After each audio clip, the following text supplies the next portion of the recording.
Start to play.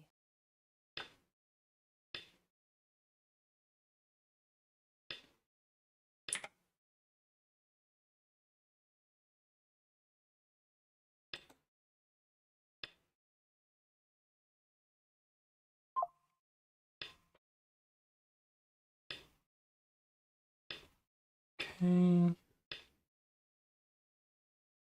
This one will be interesting because I actually don't know what to do here.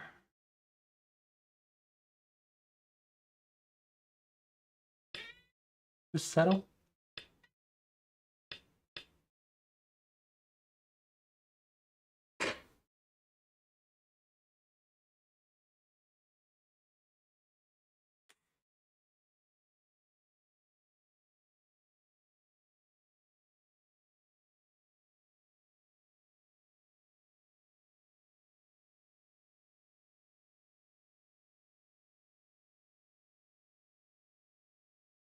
Hello, Mortimer.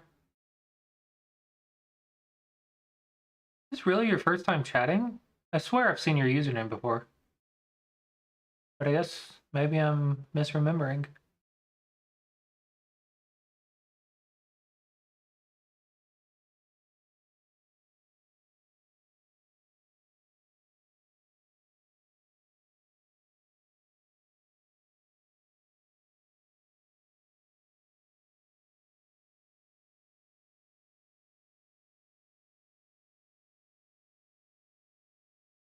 Mike is spending a lot of time on this.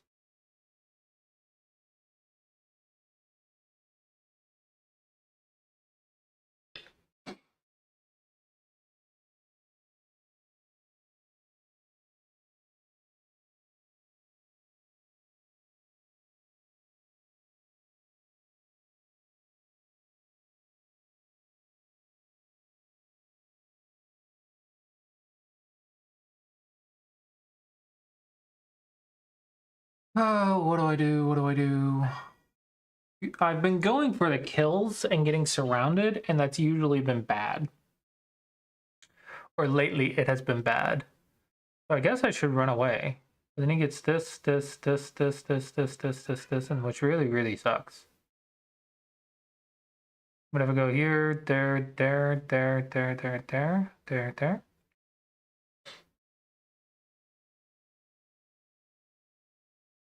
And then he gets this move. Here, here.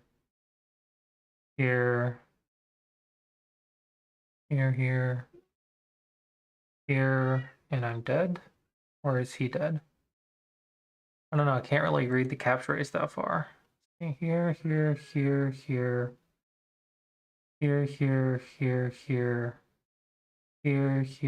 Or maybe I go here. And then here.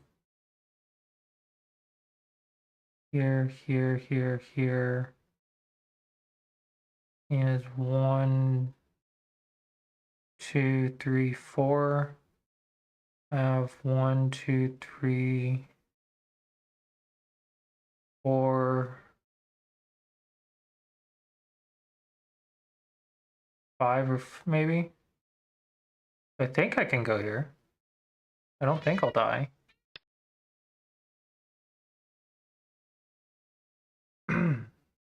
Took me way too long to figure that out, though.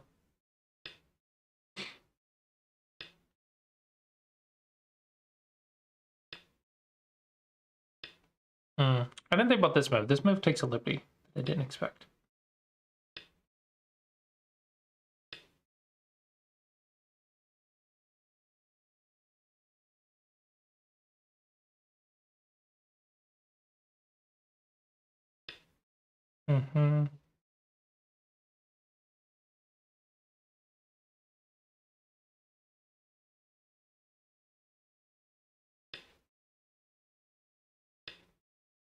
Okay, now I gotta reread it again.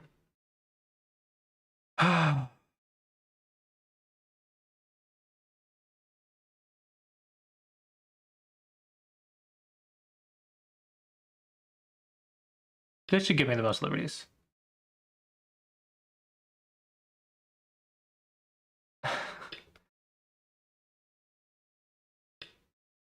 Oh, I'm dead.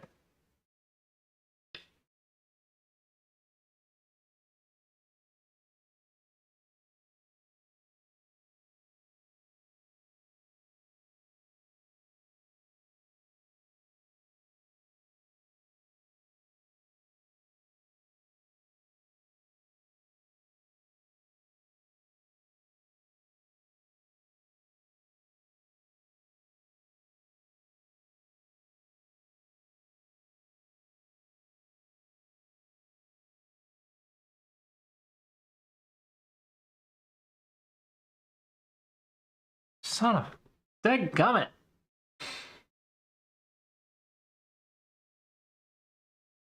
Why do I keep losing to Joseki's, man?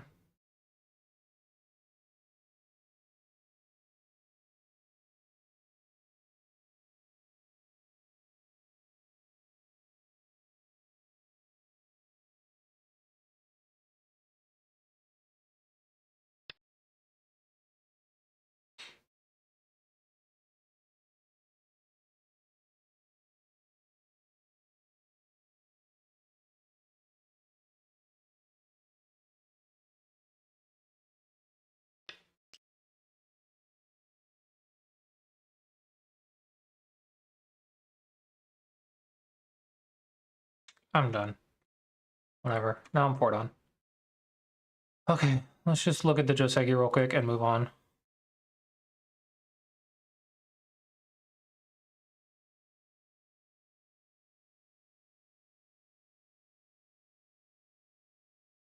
It's really annoying to lose that early in the game.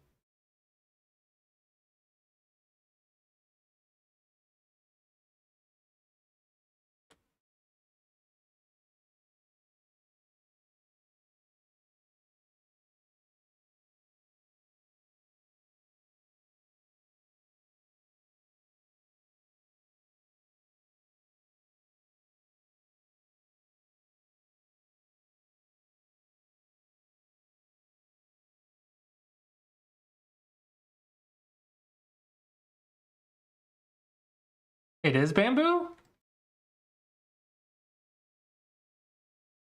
How unexpected.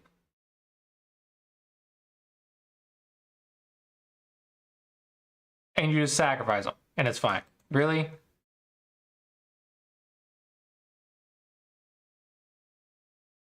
Really?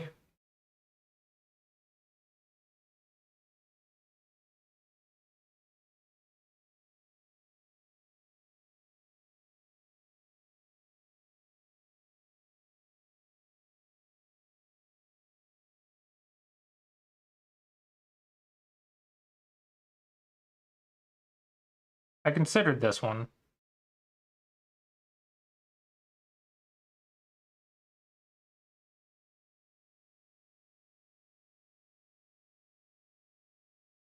But I'm dead.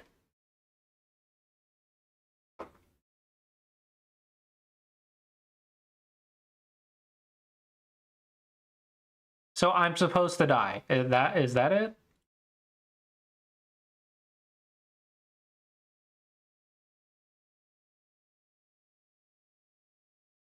That's a stupid Joseki. That's stupid. What a stupid pattern. We'll go here.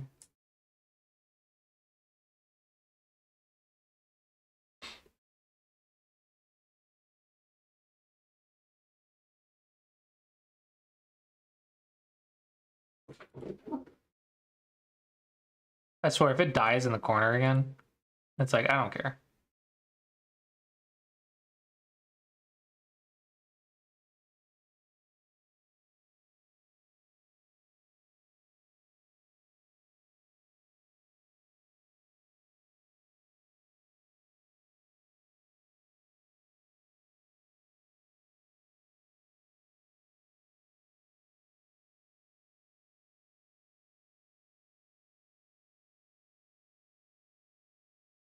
So windmill was the better option.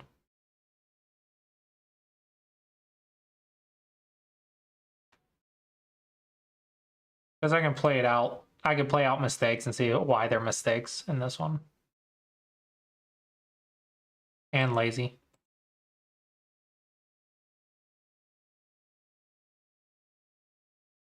I can't believe I'm just supposed to die.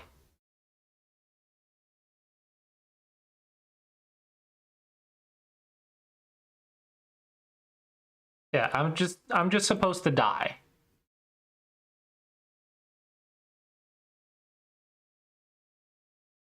If black goes here. Thanks.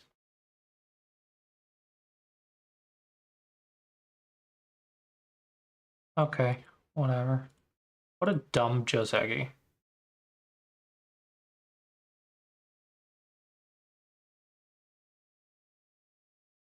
Oh, I'm like, is right side invadable? I mean, yeah, it's invadable, but who cares? All right, see if I fall to 3 on. Start to play.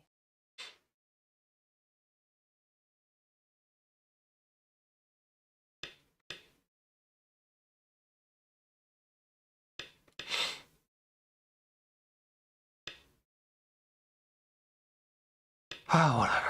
Just simple.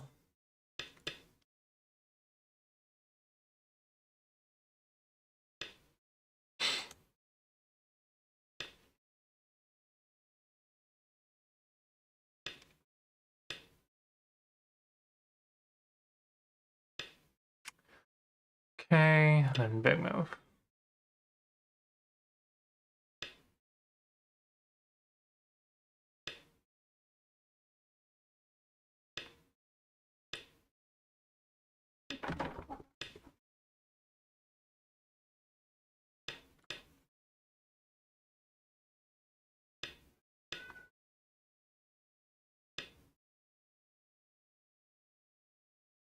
Because star points are annoying.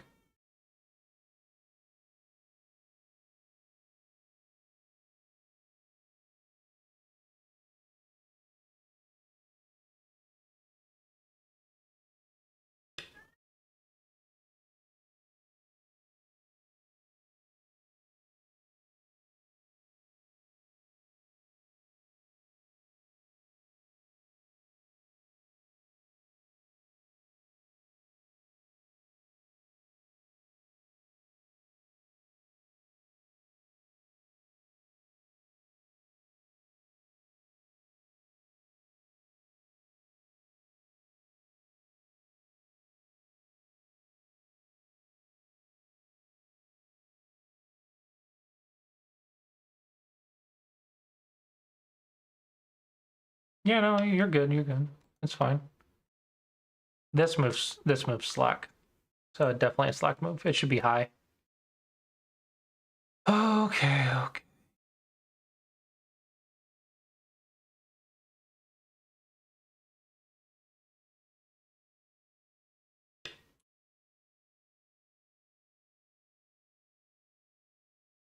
Yeah, it's still fine. It's just the opening.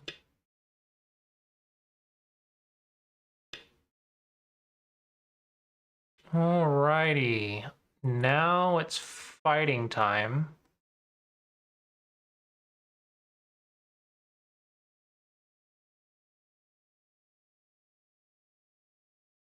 So surround should be good.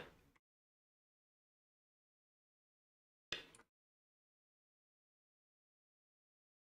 mean, I could shoulder hit and the influence is done. Because this stone's low. So this is not nearly as scary as it looks if I just shoulder hit. I really would like influence to cancel out the influence. But I also really like having a base. But that just feels not good.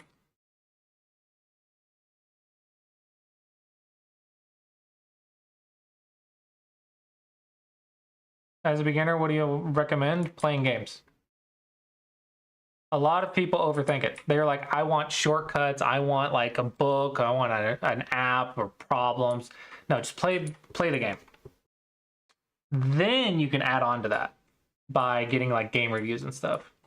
And if you have extra time after that, then like books and stuff, yeah. But honestly, just play like several games a day and then like get a couple reviewed. Learn how to see Ataris. Watch my Classy Approach series if you haven't already. Learn how to see Ataris, learn how to see basic cutting points, learn what the big moves are, like open corners, open sides, be able to finish a game without a dead group if you can help it. Simple stuff like this is what you need to get out of the like 20 Qs. I'm assuming 20 Qs. That's all you really need to get out of the 20 Qs. You don't need books or anything fancy like that. You just need to play and gain experience as fast as you can. There's a phrase that says lose 100 games as fast as you can. Not really motivating, but the point is gain experience as quickly as you can. Yeah. And then you can always like ask for game reviews. Like I'll review a game every once in a while. And then we also have our Discord, the online Go Club Discord, where you can ask for game reviews.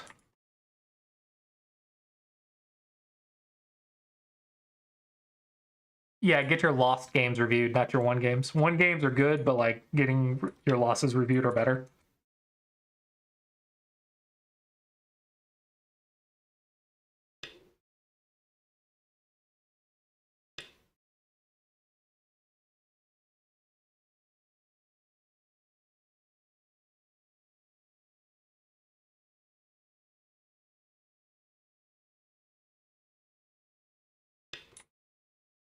That's because you're stressing yourself out too much about winning, probably.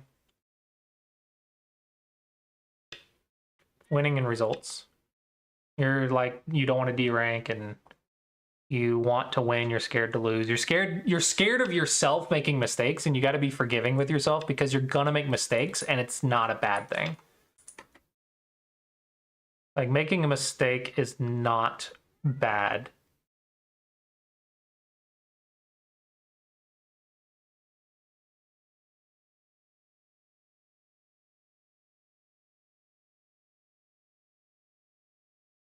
Speaking of mistakes, I haven't made a mistake yet, but I don't know which shape fixes this best. Thank you for the follow, Debet. Mm-hmm.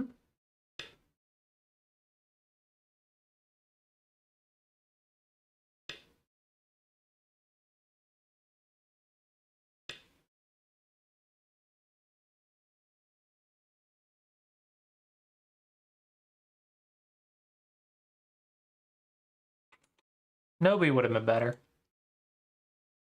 This one looks like the shape, but the wedge just cancels it out, so it's not good.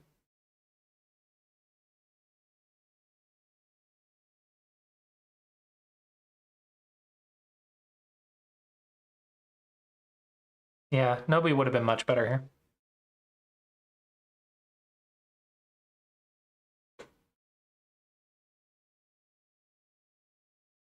Yeah, I don't think there's anything wrong with getting reviews. Just don't like worry about getting everything reviewed, and just understand that people are going to say things that are way above your level and you don't have to remember everything that they say.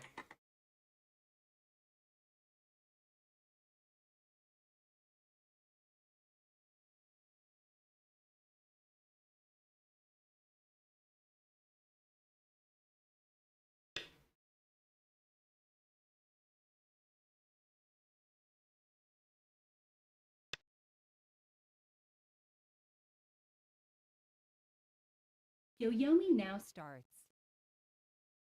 I will say when I first started, what got me out of the beginner phase really quickly is I played for like 10 hours a day. I played like 20 games a day and got like a teaching game every day, and I had like 5 games reviewed every single day, and yeah, I did a lot when I first started.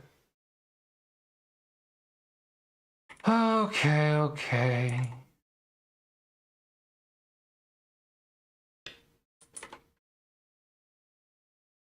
I'm getting a lot of weak groups. This is white plus 18, but definitely not.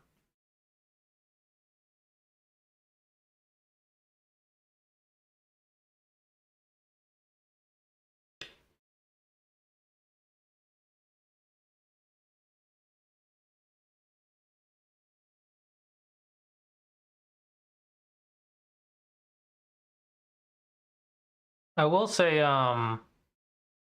the most proven method for improving, um, aside from playing the game, you have to play the game, is having fun.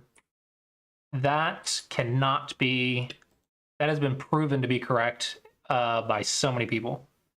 Having fun is going to improve you faster than doing stuff that is just work.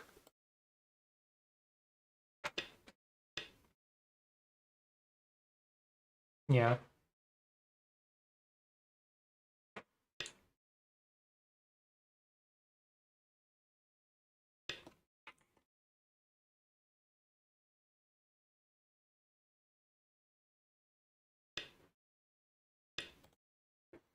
You gonna fight me here?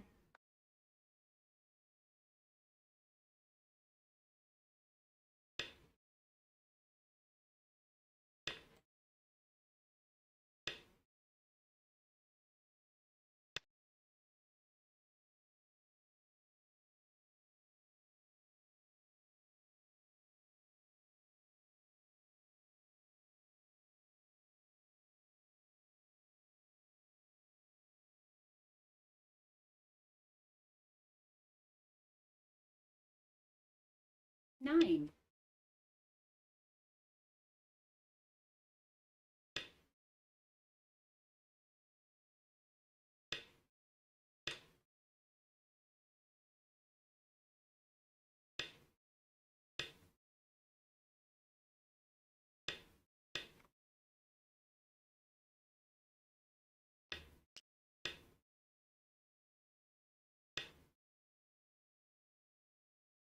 Smoglet, welcome, welcome, welcome. I hope your games went well.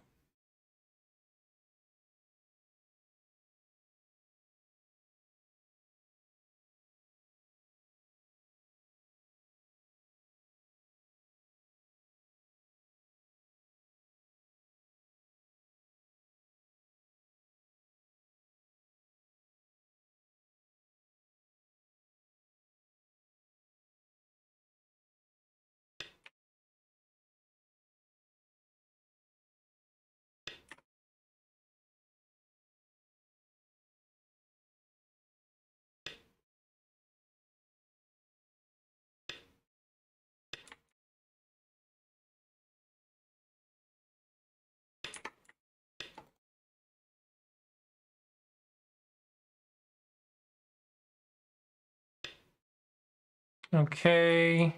Now I would love to play this move, but I need to make sure they're cut off and that I'm alive. Yoyomi now starts.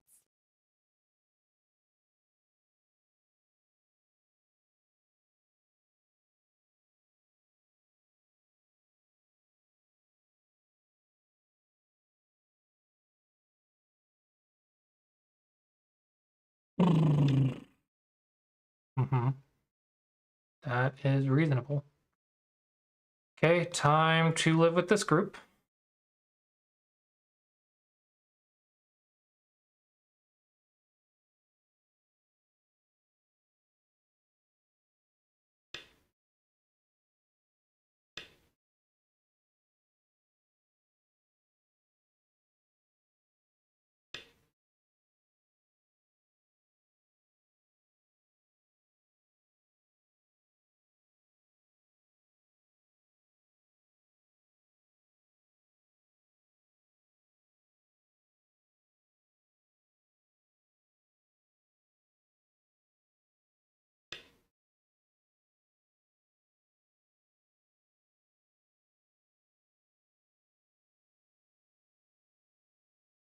This is more dangerous than I thought it'd be. Hello, Jesserak. I'm Fordon. That's how the games are going. I've lost 2 ranks.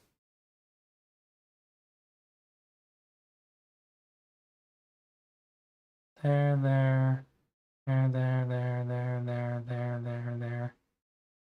Yeah, I'm connected.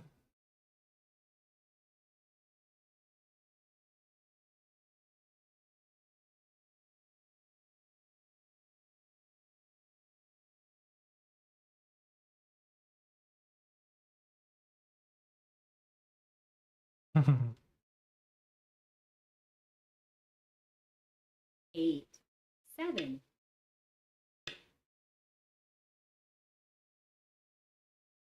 I wonder if they don't see that move. Okay, they did see that move. Okay.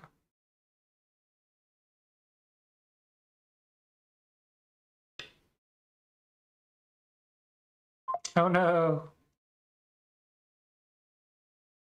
I haven't been forward on in so many years. It's ridiculous. I feel so bad. It's been so many years since I've been forward on. I am so out of practice. 9, 8, 7, 6, 5, 4, 3, 2, Probably. 1. I think so, yeah.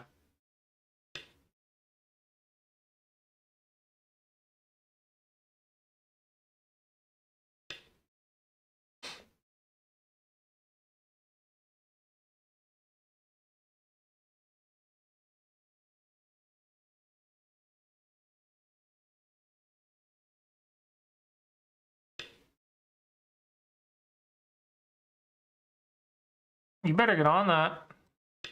You got Go Congress coming up.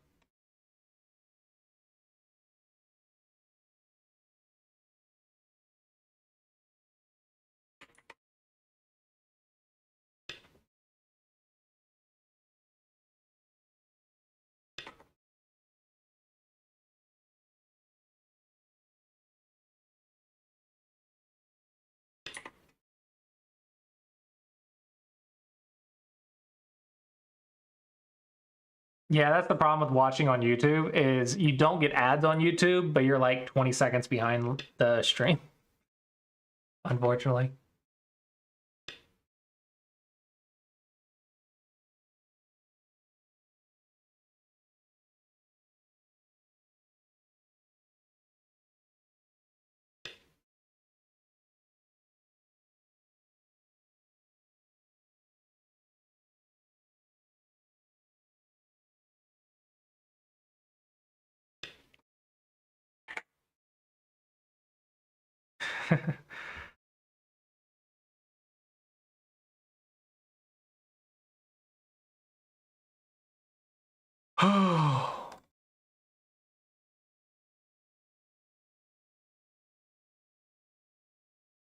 I have no 9. points.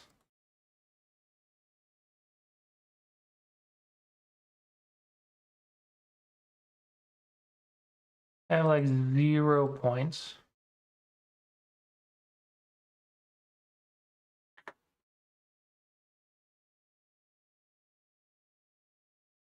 Nine, 8, 7, 6, 5.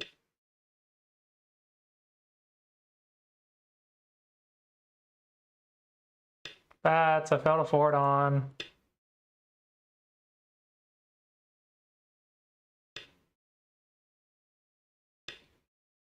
To be fair, my last game, I just messed up a Joseki that I didn't know. So it's not really like I played badly. I just didn't know the Joseki. Okay.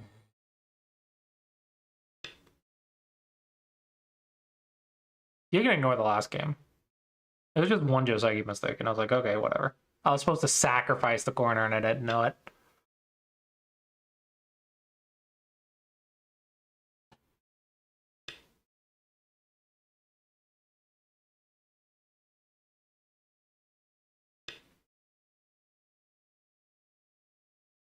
Can you do this?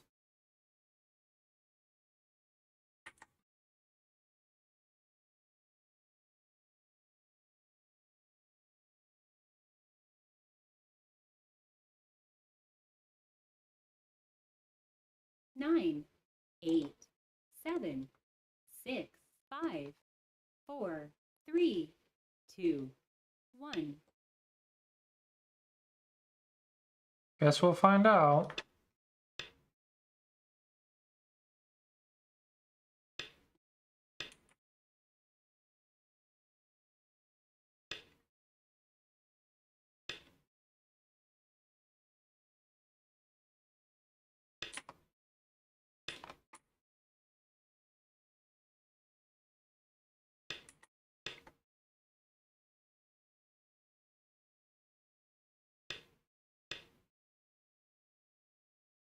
Yeah, I didn't think he could.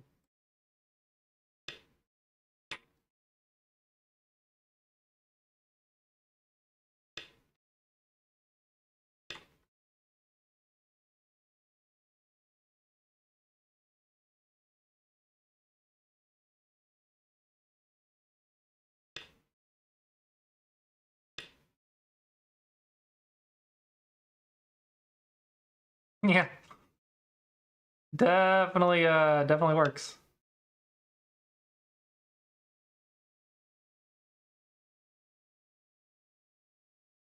I'm way overthinking this. 1, 2, 3, 4. 1, 2, 3, 4, 5, 6, 7, 8.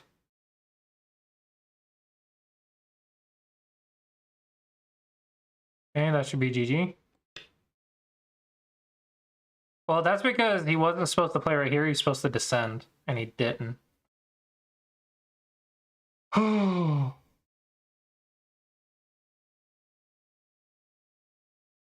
I can make an eye right here whenever, right? 9, 8, 7, 6, 5, 4,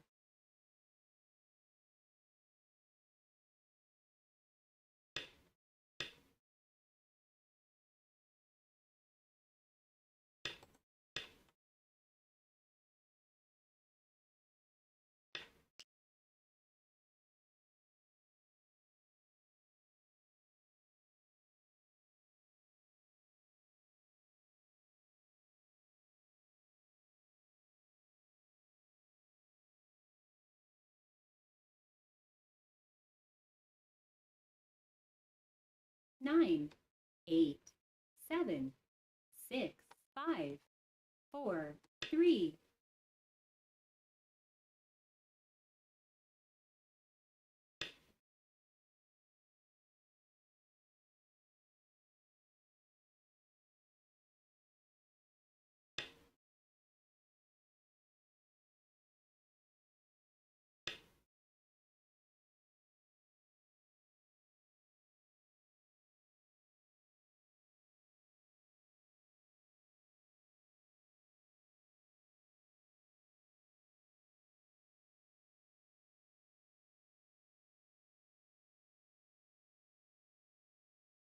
nine, 8, 7, 6, 5, 4,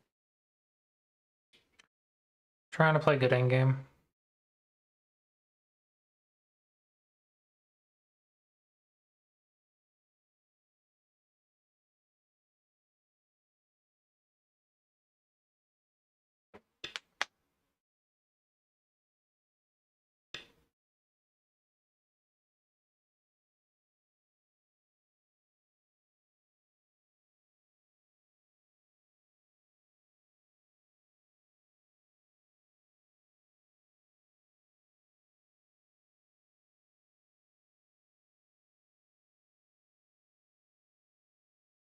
eight, 7,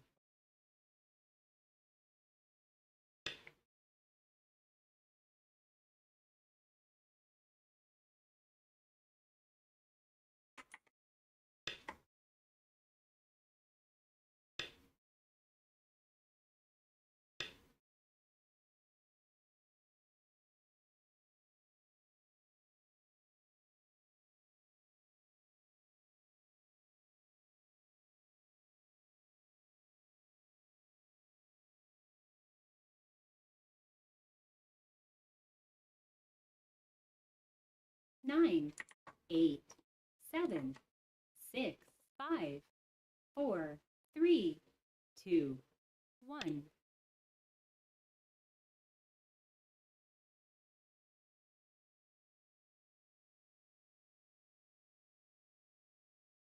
Yeah, the ads are annoying.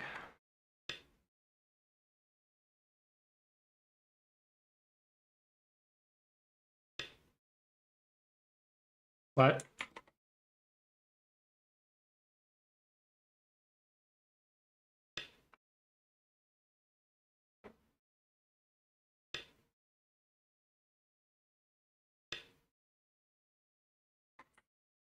Oh, I need to get my $5 back. This is a waste of time. This does not feel educational at all.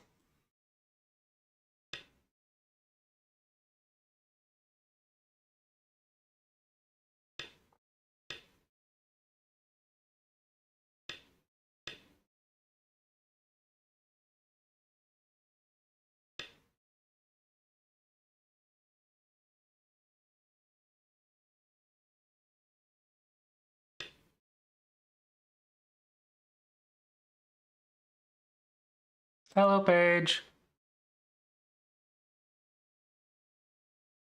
I'm forward on now.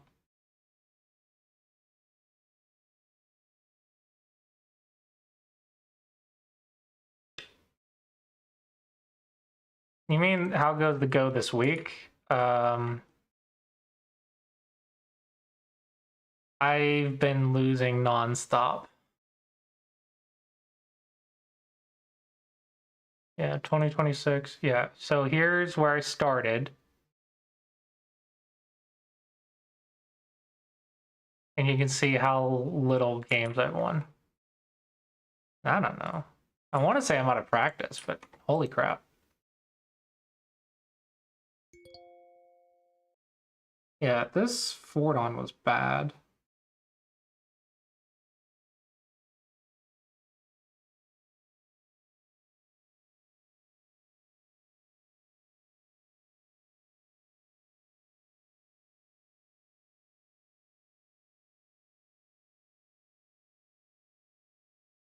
At the very least, I need to get my 5 Dom back, because this does not feel like good practice if they're just going to suicide.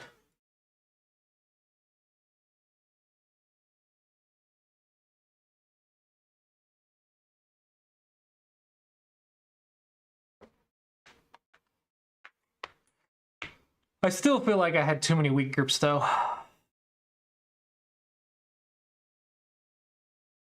No, you'll just win. That doesn't sound fun at all.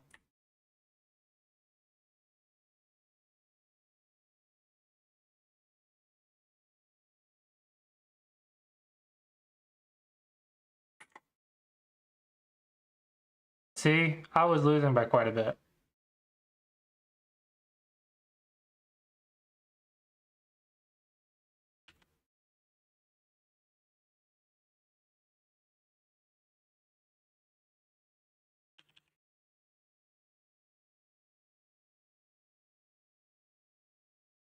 Come on, how could that be a 1-point loss?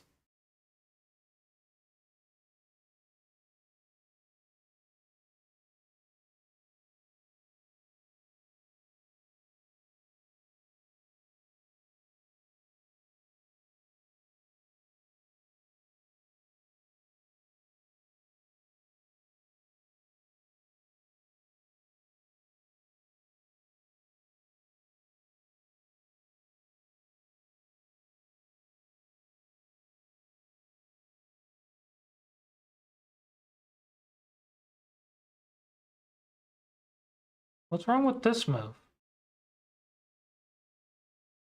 There's nothing wrong with this move.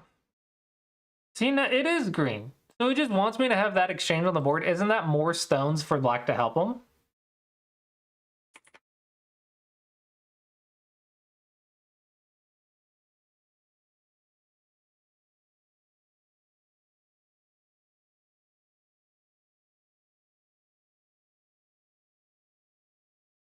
I was thinking something in here. Like here or here.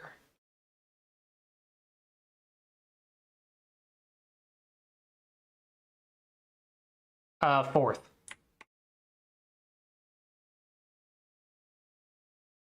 Where am I weak? What do you mean we don't attack from weakness? Where am I weak?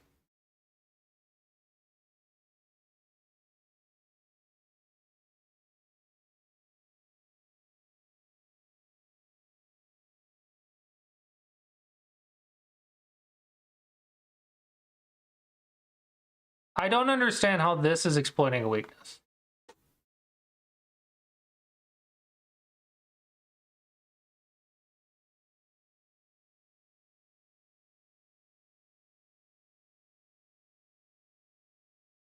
So this move is bad because I'm fighting, I'm just getting a weak group?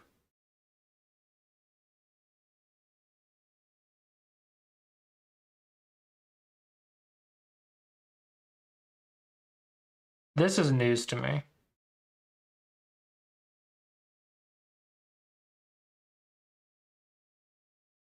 Okay, let's move on. I don't think the approach is all that awful, but whatever. Basically, everything's a 1-point loss if I don't wedge.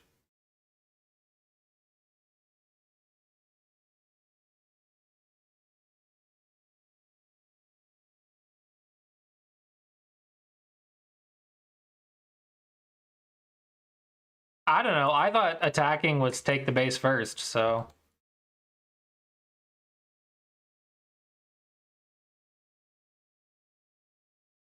L16?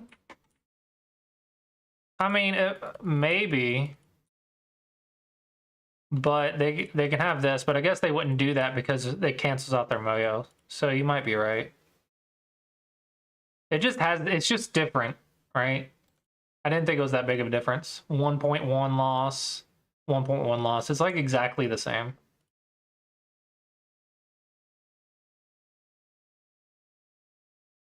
But maybe I should have gone 3 since they had Moyo. Usually it's K16 over L16. I mean, L16 is just a more passive way of playing, but it's not worse, if that makes sense.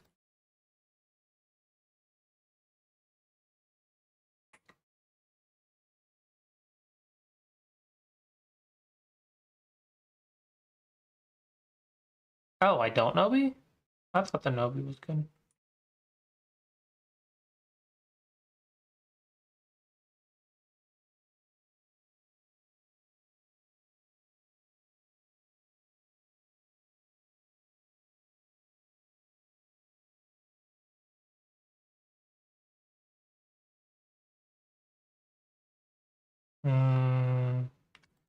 This is what keeps me load on.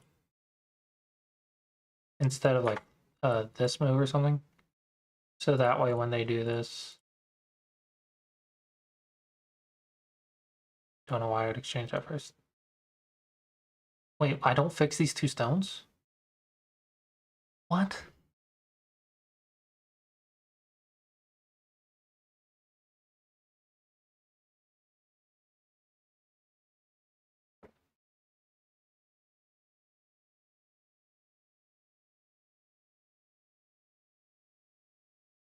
I don't understand. So you just sacrifice that stuff? Like, I feel like it's constantly telling me to sacrifice stuff. And it's so hard for me to sacrifice.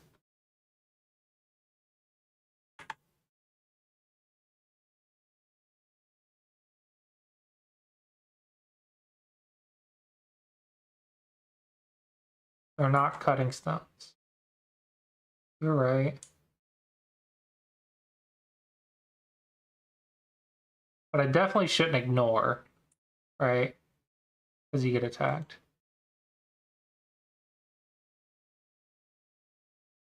And then just give them up. Isn't that a lot of profit?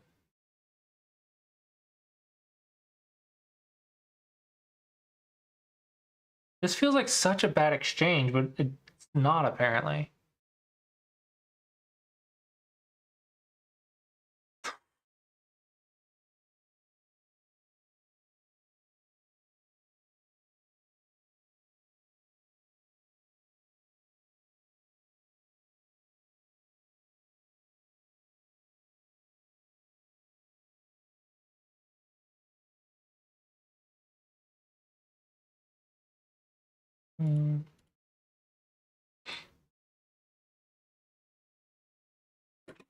Looks like I played well over here. This would have been interesting. Is it... Oh, I was thinking jump. That's bad apparently.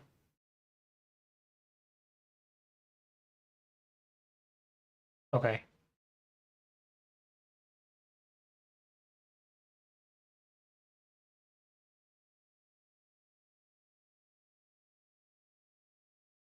Why is this so bad?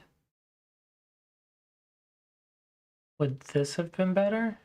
No?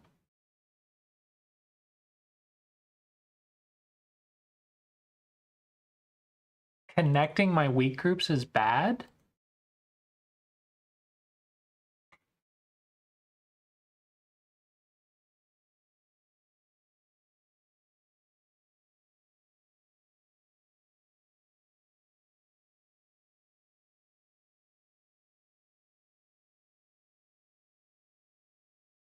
But the right side is, so I was connecting to life.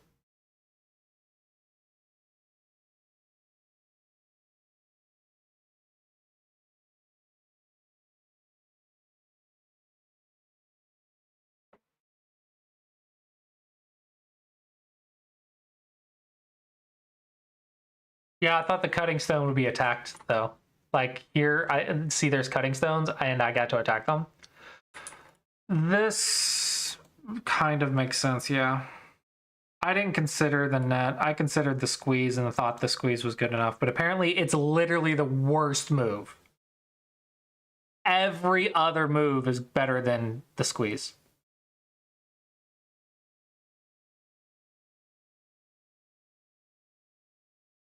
Oh, man. I feel so bad at this game.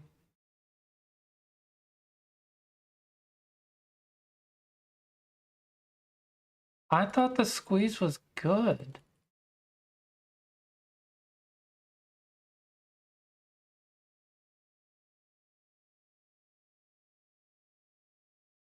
This looked good for me. Because look at black, but I guess not.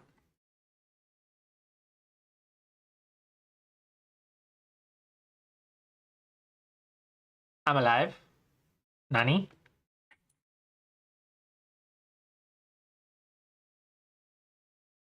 What?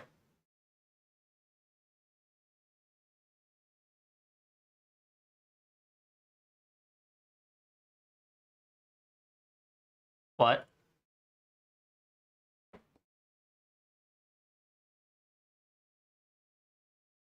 Because black dies? What? Oh my gosh, that's so much to read.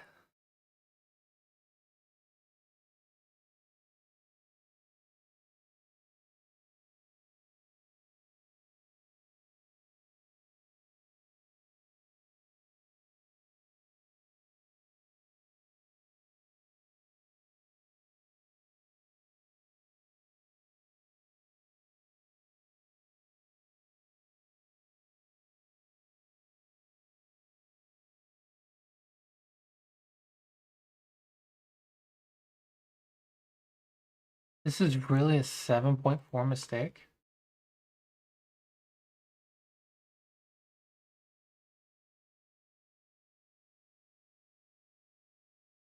I'm just bad.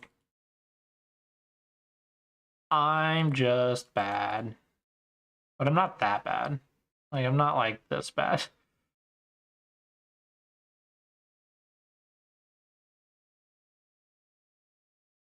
Oh, this one's better? What's the daggum difference? Whatever. How is that a 5-point difference? Who cares?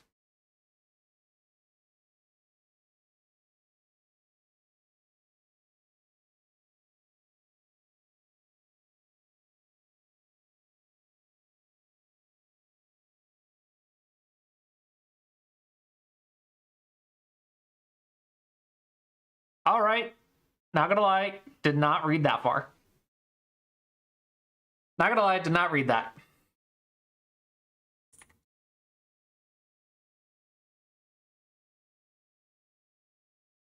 I thought it was just dead.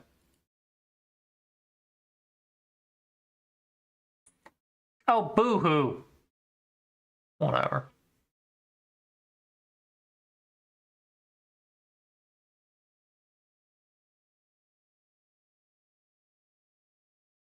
Oh, come on. You and your little nitpicky, man. Someone What the invites what? you to play. No way, I was reviewing. You're so nitpicky. I considered this, but I was actually concerned about my liberties.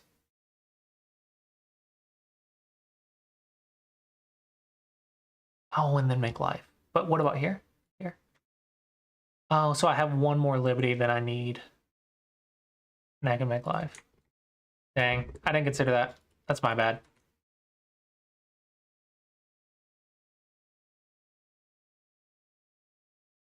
And then this move. This move. I mean, come on.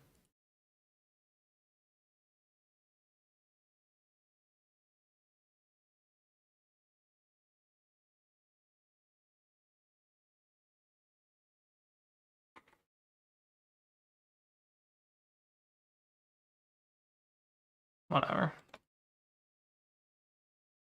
At least I won.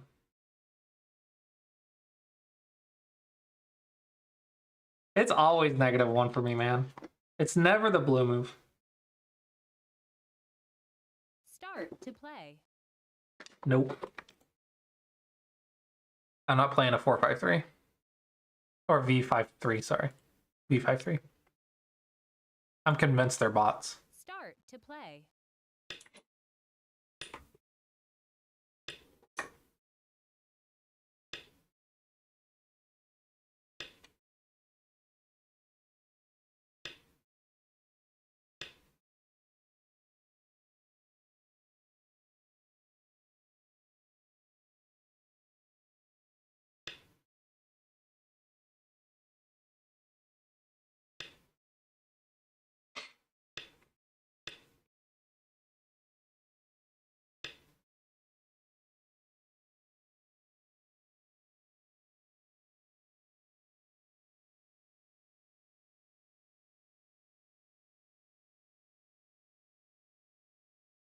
Do I get Sente, or should I just settle?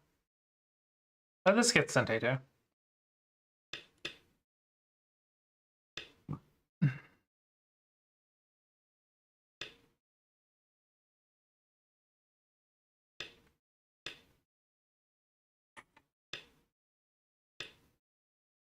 Hello, PH.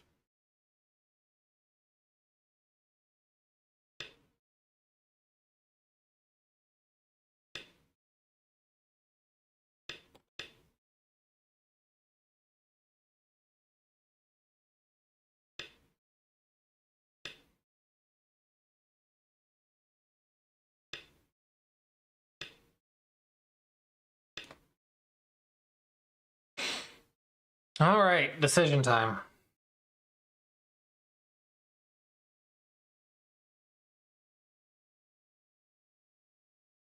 It's cap.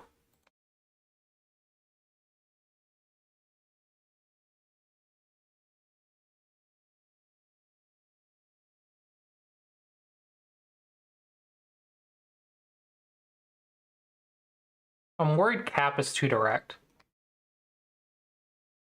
Don't tell me what to do until after I play it, by the way. If you like, you guys have suggestions, don't tell me until after I play it.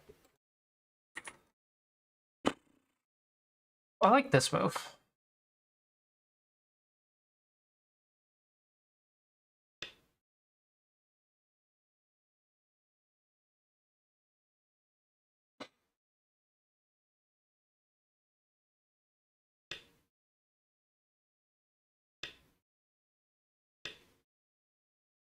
Well, if my opponent doesn't do anything stupid, like just retarded, then I would like game review, yeah.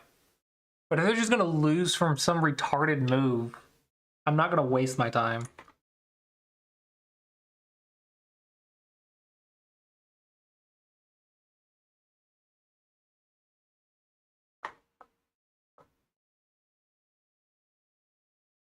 I don't know how to attack this. I legit don't know how to attack this.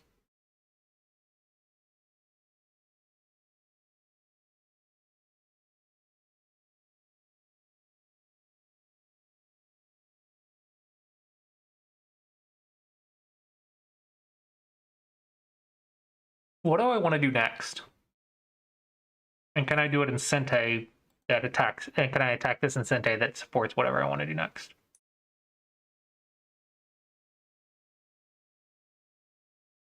Double Hane looks nice.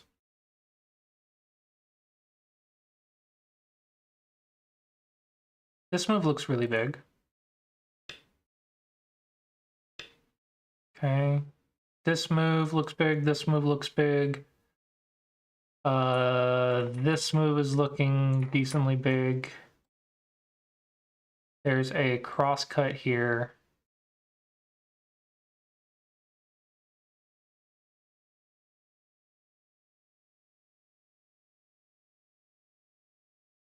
Do you have a cutting point?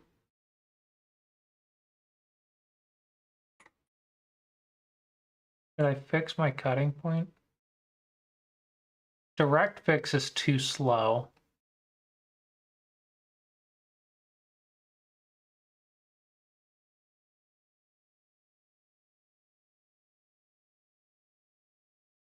So what I can do is get control of this area so the cut doesn't hurt me.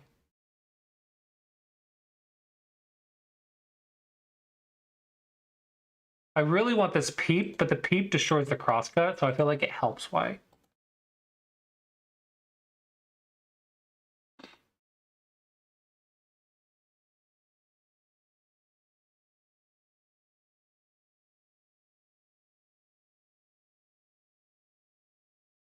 All right, I'm gonna try going here. I'm gonna try to support the cutting point from afar.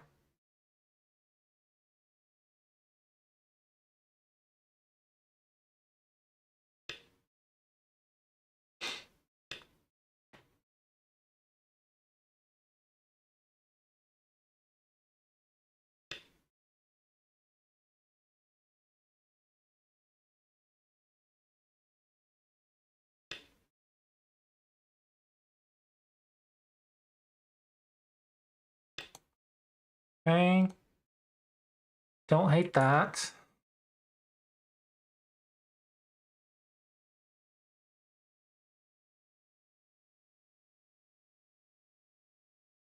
If I double Hane, it makes this move very big. So let's do that.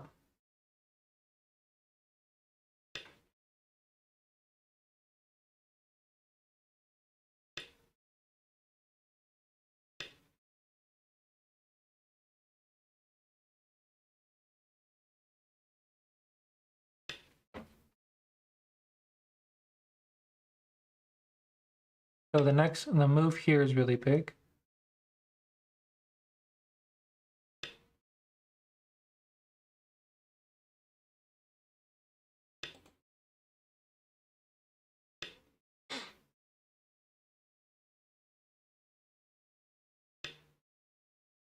Yoyomi now starts.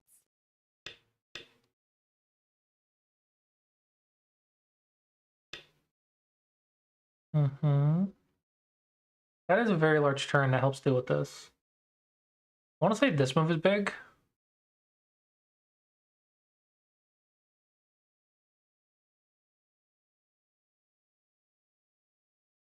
Maybe it's here. 9, 8, 7, 6, 5.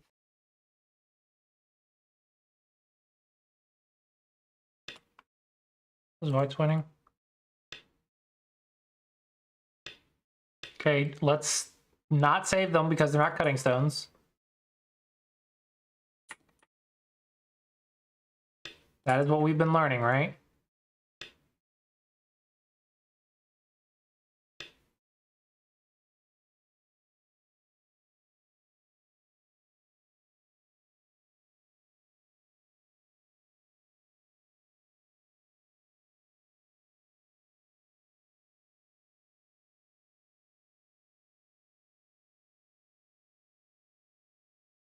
Nine, 8, 7. Manuki's got to be good, right? 5. Manuki, this stone has to be worth more than this stone. Right?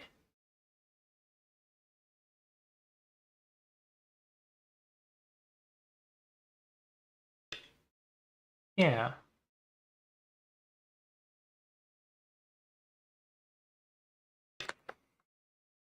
Okay. Now this is getting big for white, so let's just reduce. Still says it's an even game.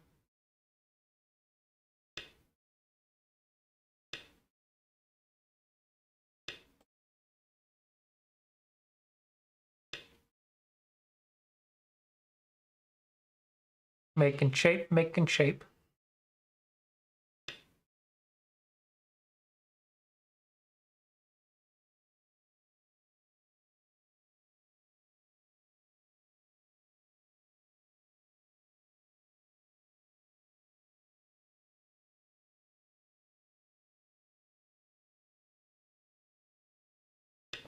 Nine. This is some weird looking shape right here.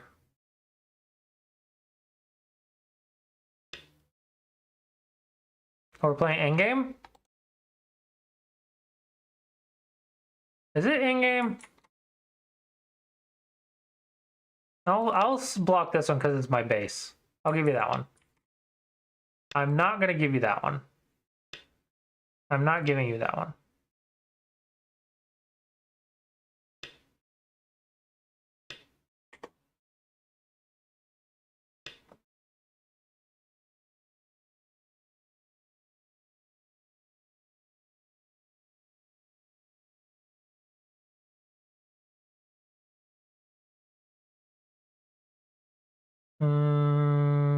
This was a stupid move. I didn't I pictured this in my head, but now that I'm seeing the result, it just doesn't look good. 6, 5.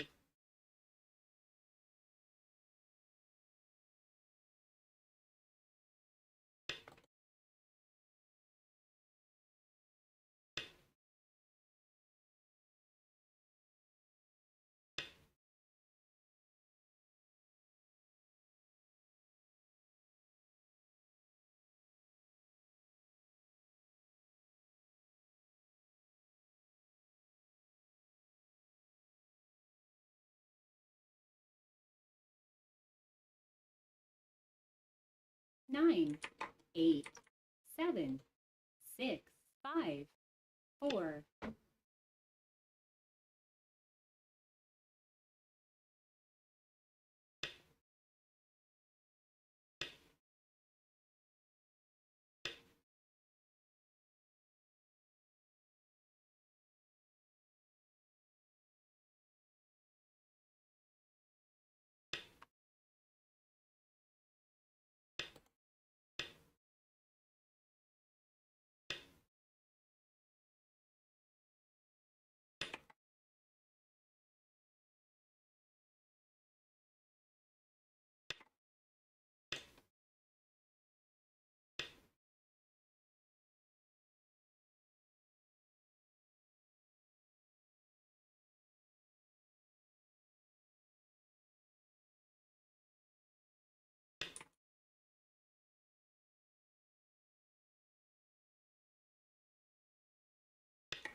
A move right here is going to be very large because it threatens this move.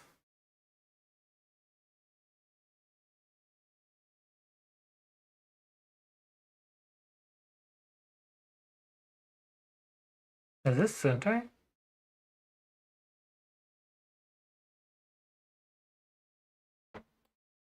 9, 8, 7, 6.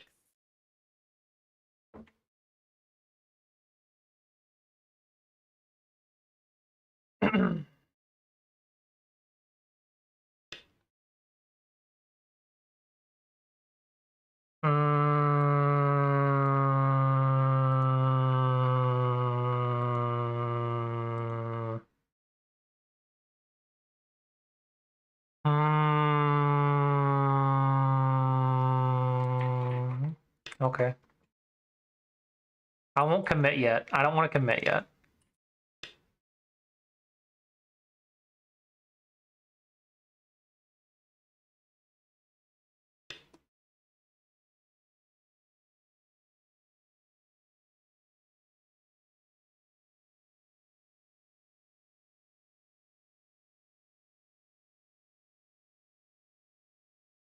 What am I doing?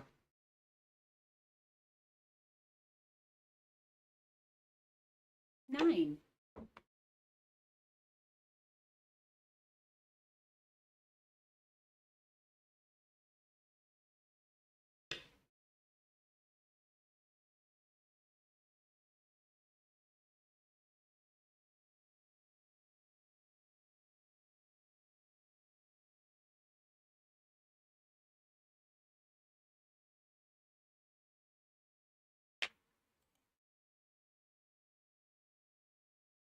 Eight. Seven. Six.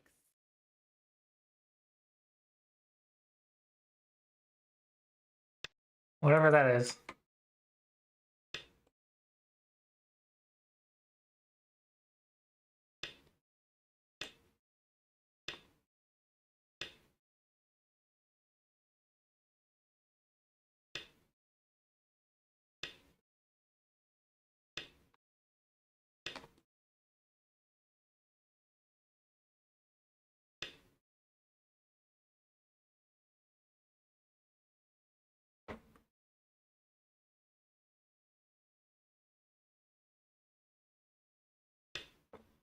Yo-Yomi now starts.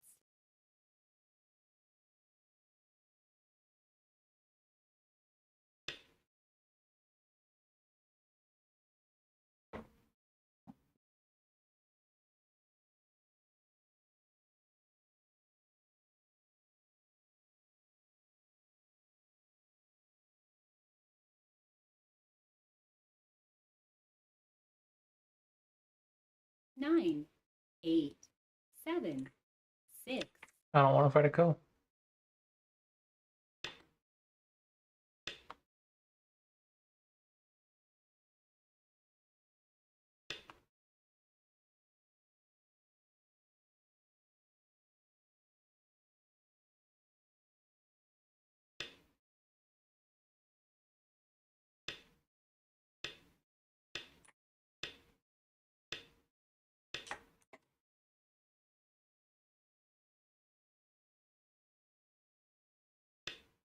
Mm-hmm.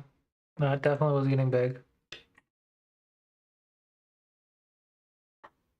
This Atari might have been bigger, actually, now that I'm looking at it.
Nine.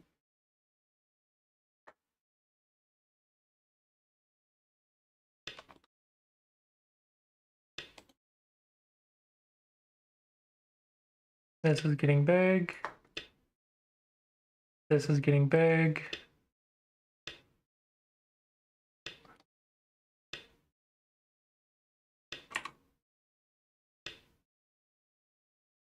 Panuki galore.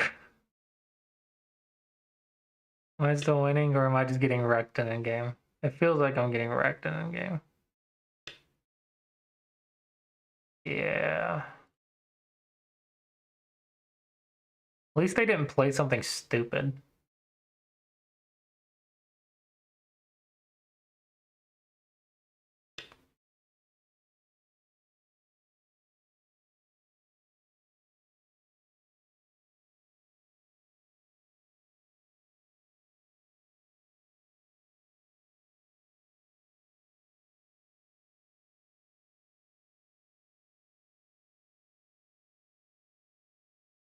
8,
9,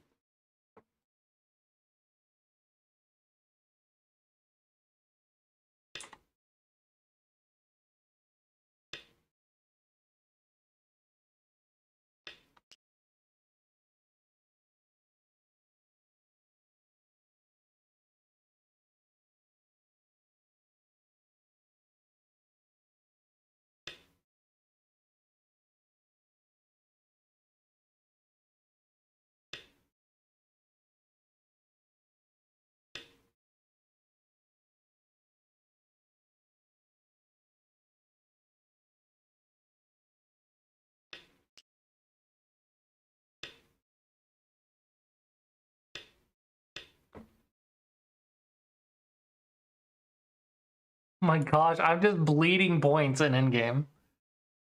What on earth am I doing?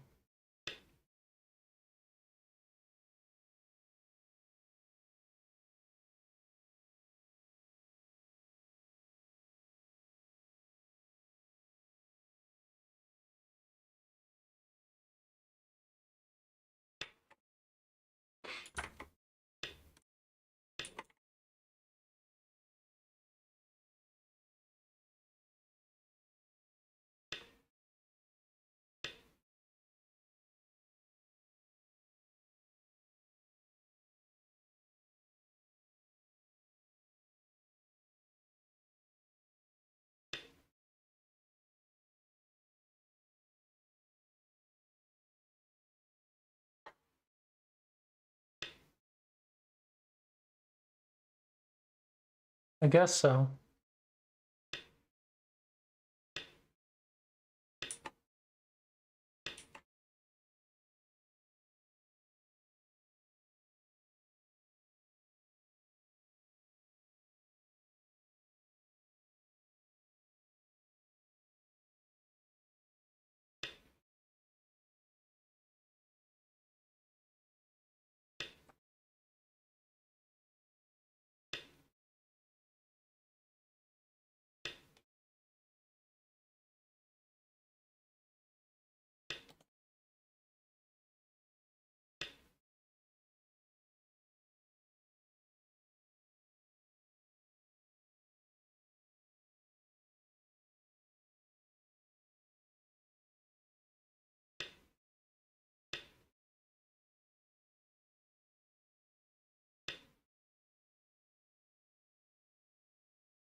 eight, 7, 6, 5, 4, 3,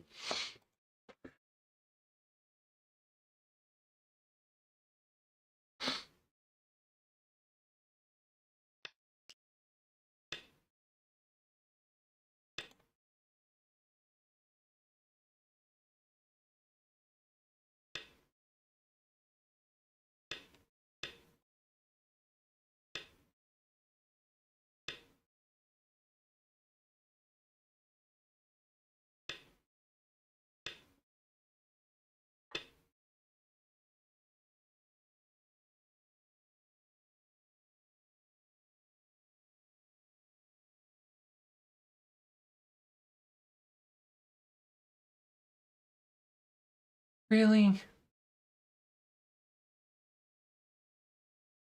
Dadgummit. 9, 8, 7, Dadgummit. More points that I lost.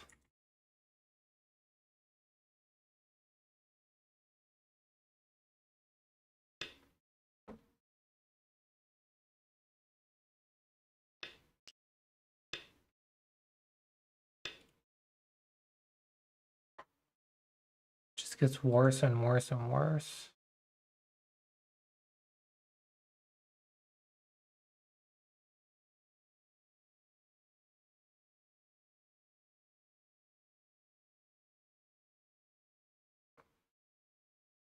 nine,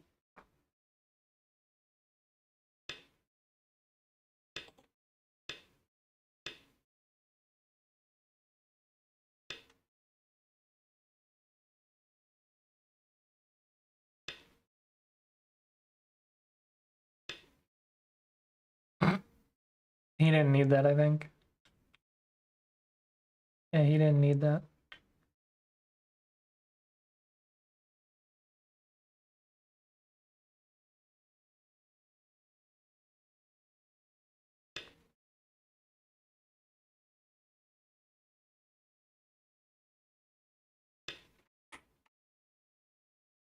Oh, I forgot about the cow. Not gonna lie.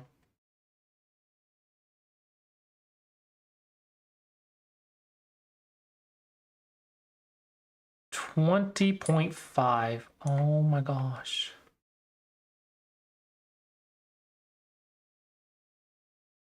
Oh.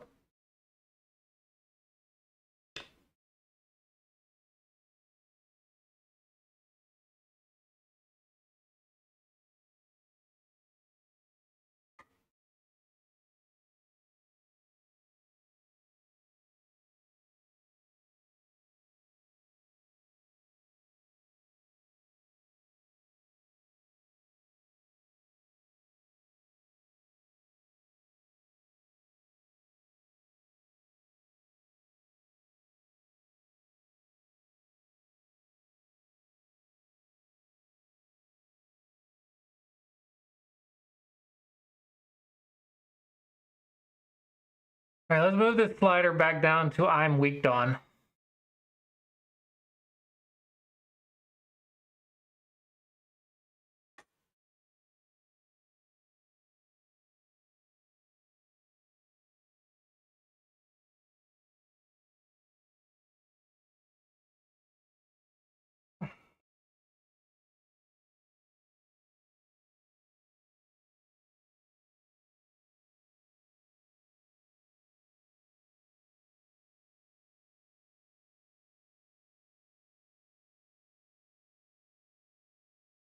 Yeah, you're right. The end game didn't matter. It's not like I only lost maybe 5 points in the end game. No, I didn't lose any points in the end game. Yeah, I didn't like it wasn't the end game. Okay, maybe if we started here. So maybe it was a little bit of the end game. The score estimator just wasn't very accurate because it was by 20 for this long. So actually my end game wasn't the worst. So you could argue that I lost like 7 points in end game at the worst.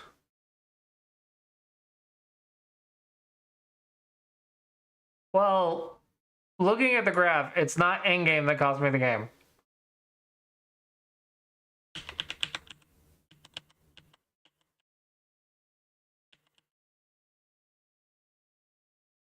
I considered this move.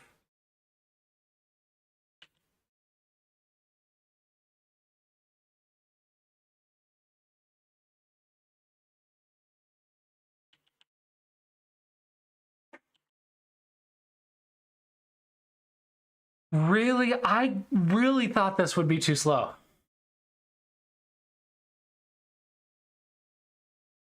I really thought this would be too slow. Well, if we say that the end game started with this, which apparently it did, then yeah, I guess I lost 13 points in end game. I guess it was in-game. Shows what I know. I guess it was in-game. I thought it wasn't in-game yet.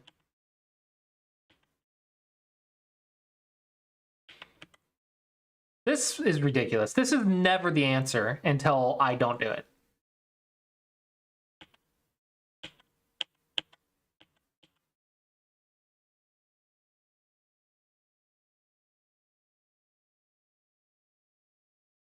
I can agree, this is kind of passive, but I don't know. Hey, green move!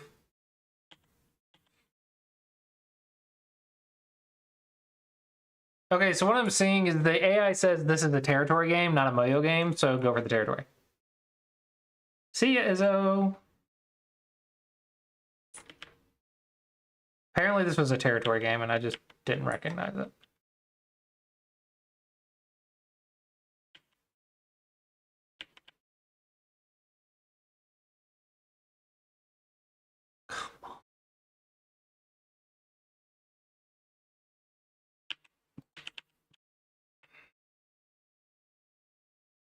Okay, what makes this so much bigger?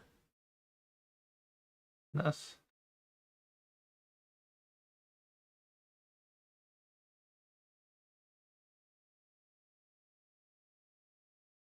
One, 2, 3, 4.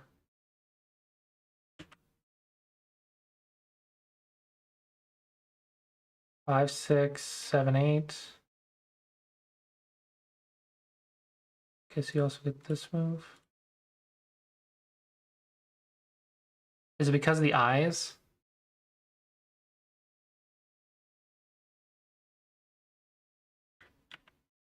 So it's because of this move, the top is so big.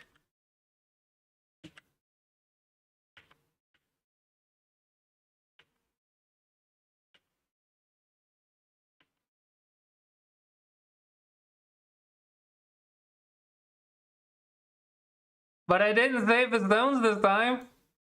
I got that going for me. So I should have started endgame here.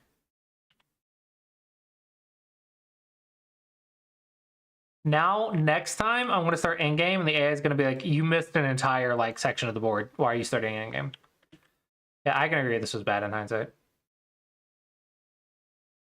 Okay, and then I just lose endgame. But still, why am I down 10 points?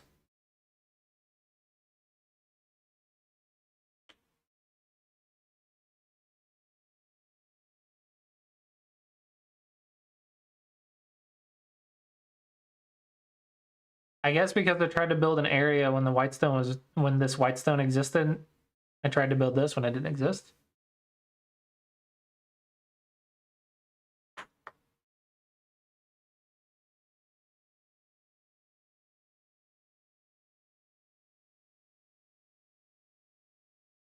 Because there's no Sente way to build this center, don't build center in Gote.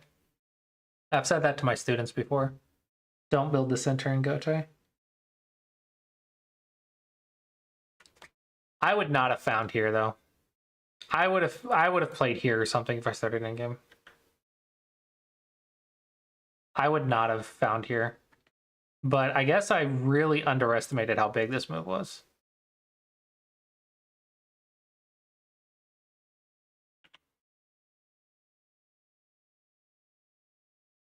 My opponent played quite well though.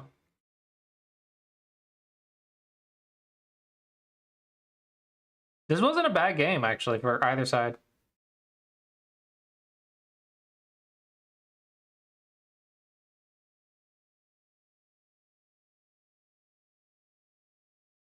Lots of 1-point mistakes. Tea party game. I feel like here is where I should try to fight and take the lead. But there's no move that takes the lead. Or there's no attacking move that gives me control. This apparently is really big. Extending from this is apparently really big.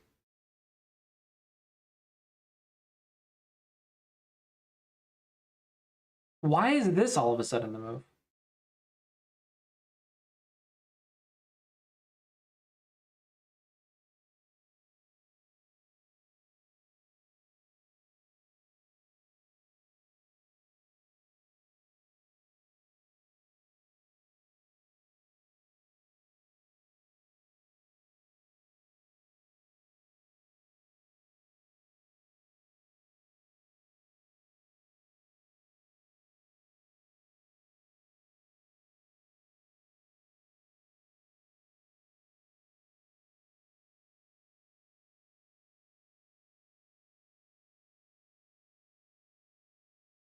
What should I be focusing on?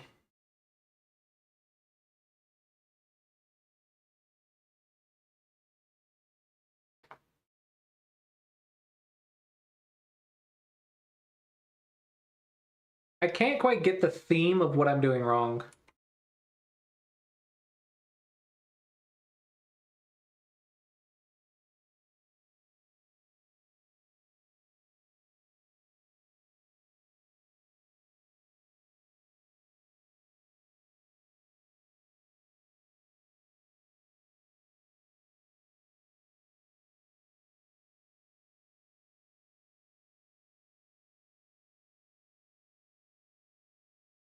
What does this do? Just leave the Aji?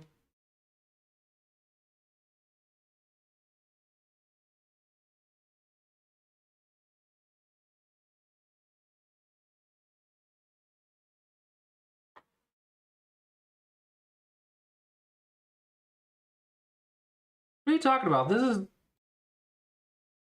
is almost always the thing you want to attack.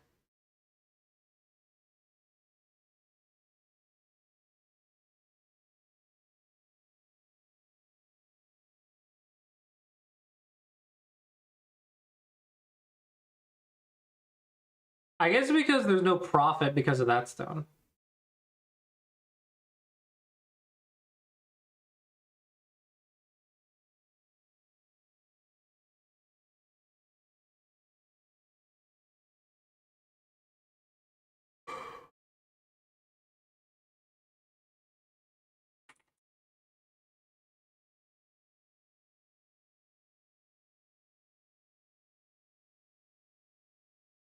You and me both.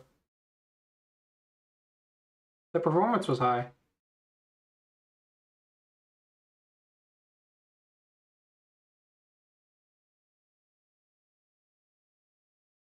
Well, apparently the middle game sucked.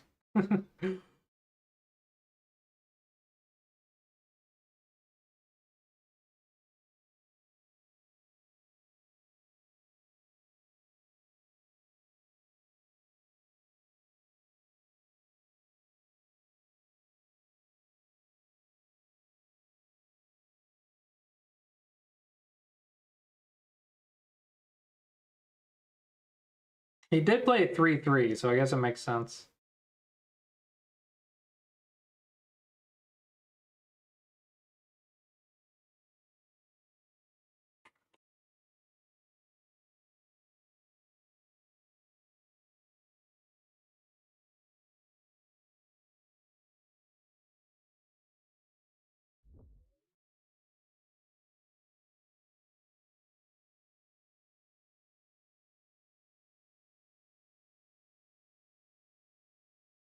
Wait, you won this game. Why are we reviewing it? You dominated. You're up by 84 points.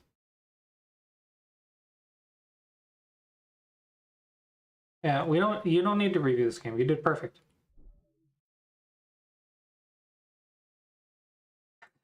You're supposed to review losses, not games you like dominated them by 80 points.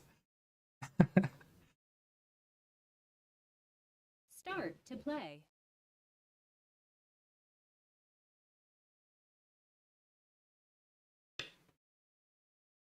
I mean, if you don't mind, just take a look at like my recent 5 games and tell me what you think. And just like a concept wise, tell me what you think.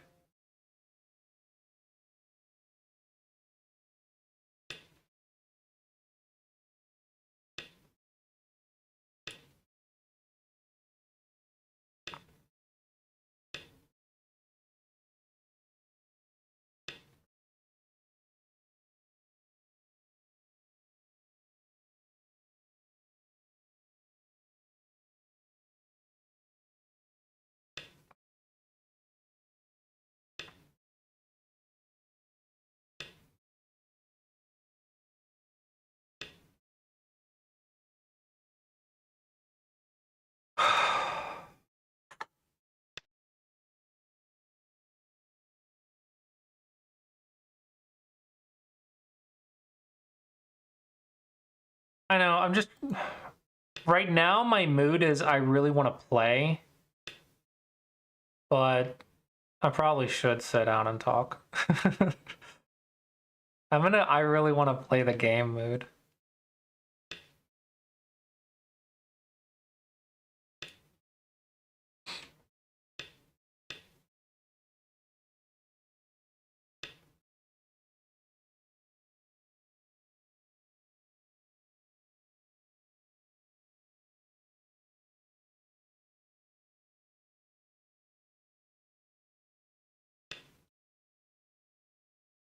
Maybe we can talk after this game.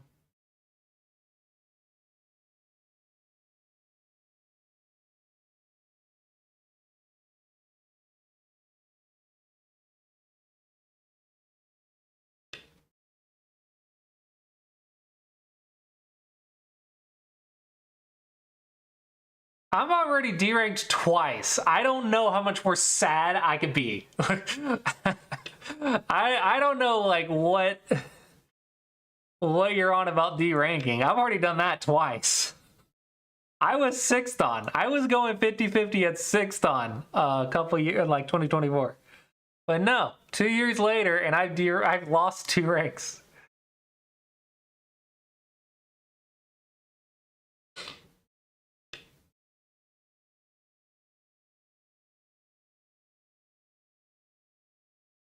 I'm not comfortable, so I'm going to keep playing defense.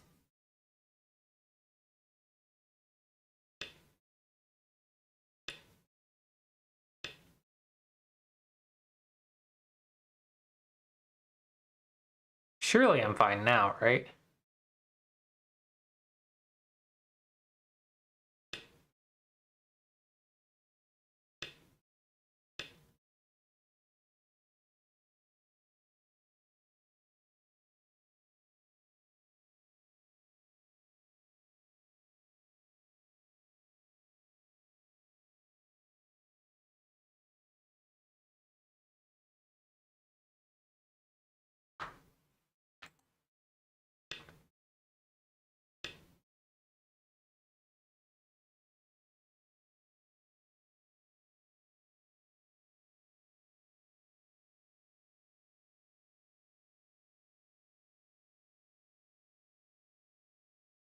No way. Am I really down by 12 already? Do you guys agree with this? Am I already down by a dozen points?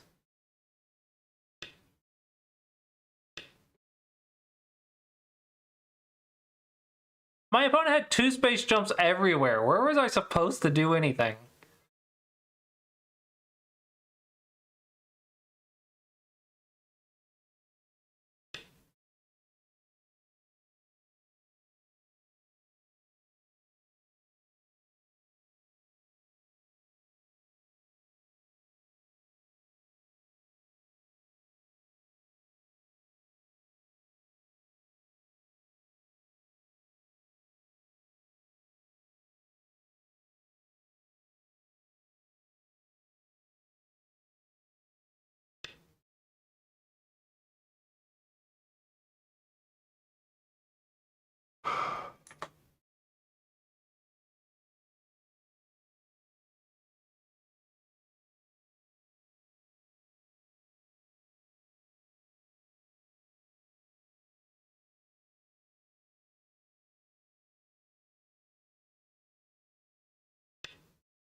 Just count? Oh, that's effort.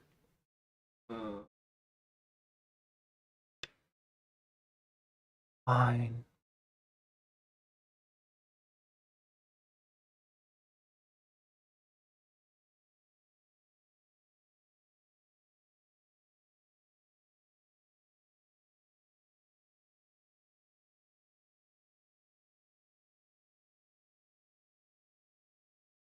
I'm losing by like 5 points.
I'm not losing by 5? Okay, to be fair, I rounded to 5. I thought I was losing by like at least 3. If I'm being honest with myself, I thought I was down by 3, and then I rounded to 5, just assuming I messed up.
Yoyomi now starts.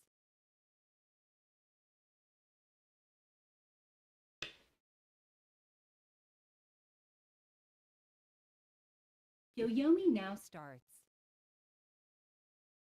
I do. I thought center's like the new meta. It's super cool. I really like the center. I think it's better than the side usually.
Nine, 8, 7, 6, 5, 4,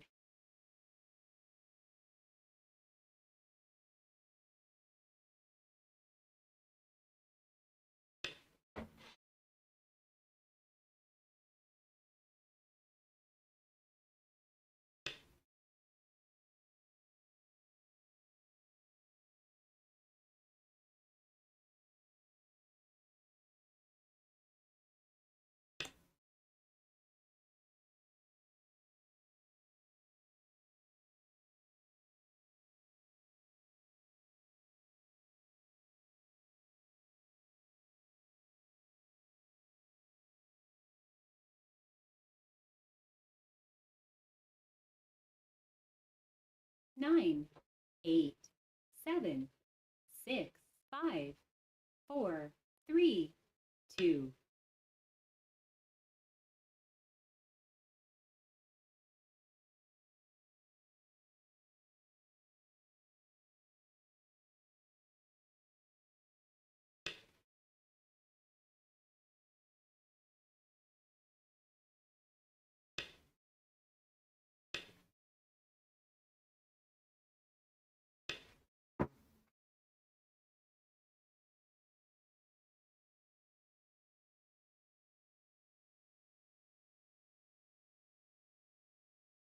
I'm worried I'm being stupid right now.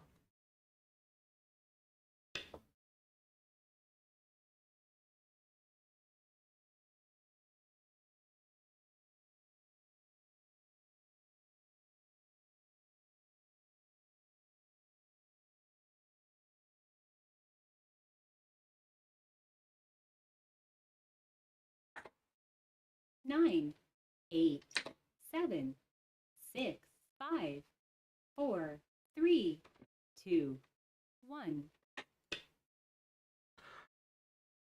I don't know what I want to do, if I'm being honest.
But this is only 4 points, and this was 7, a lot more than 4 points. 5, 4, 3. What the heck is this move? No way this works, right?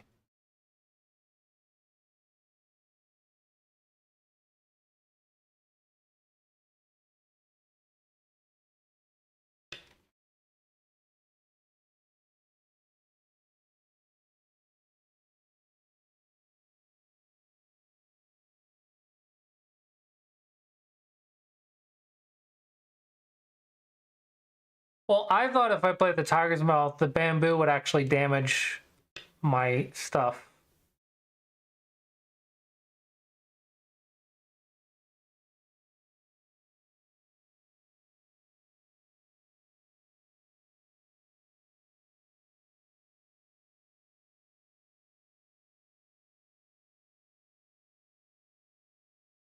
Nine, 8, 7, 6, 5, 4, 3, 2.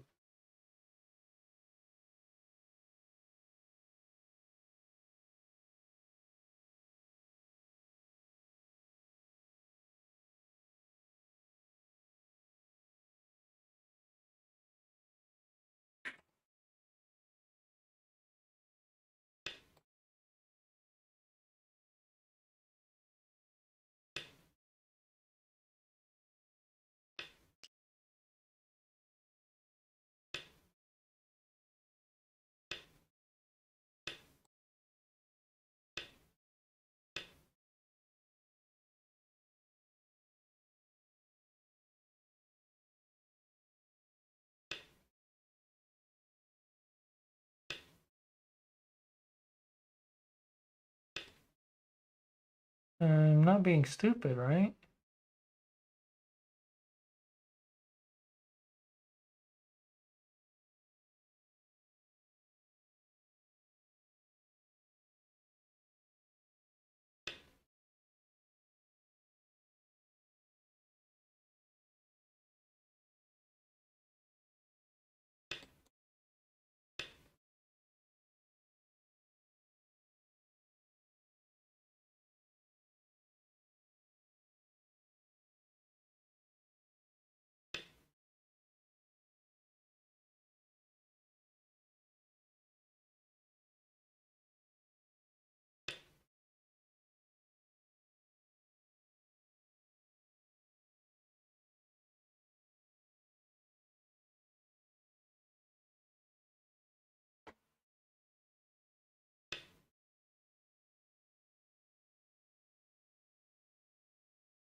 9, 8, 7, 6.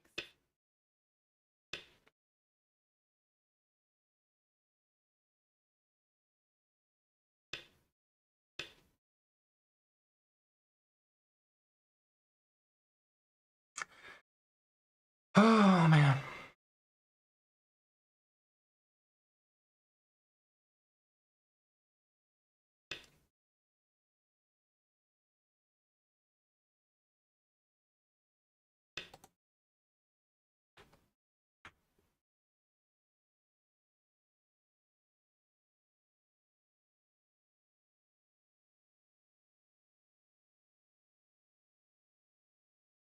I'm hoping I did better about the points this game.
Nine, 8. Because, well, I get two conflicting ideas potentially.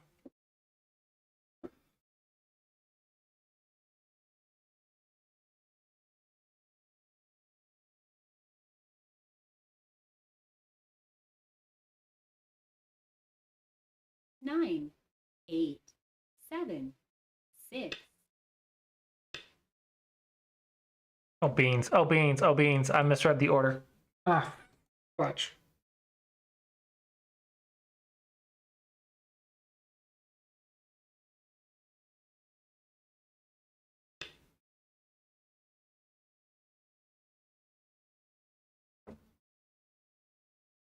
I misread the order.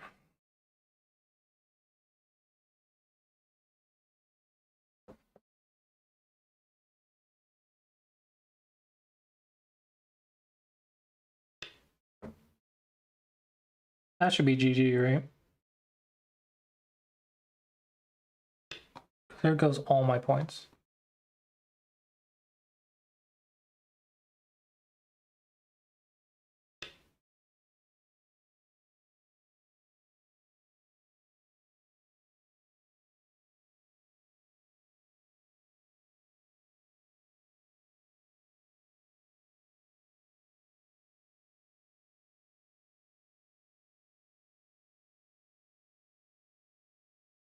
Nine, 8, 7, 6, 5.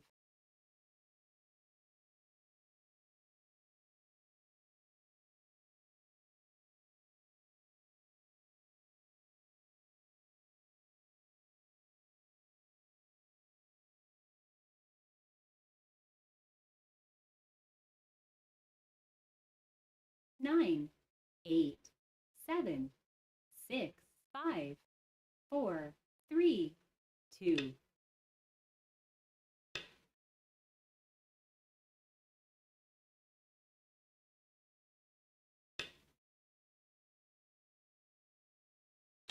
This stone should get an Atari if they try to cut. If I read this correctly, even if they play here and get the Atari, when I take, this should be an Atari.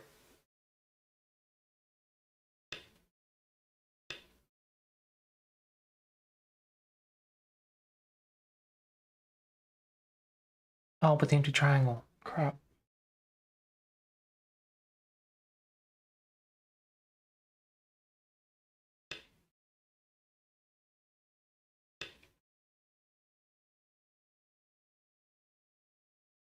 I'm still fine. Yeah, everything's still fine. Everything's fine.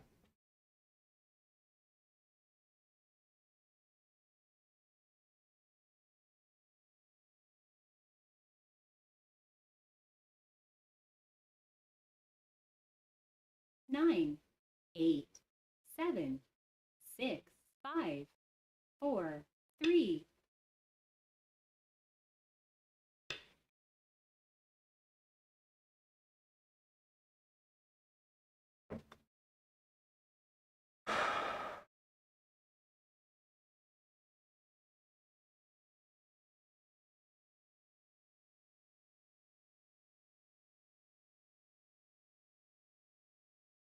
Nine,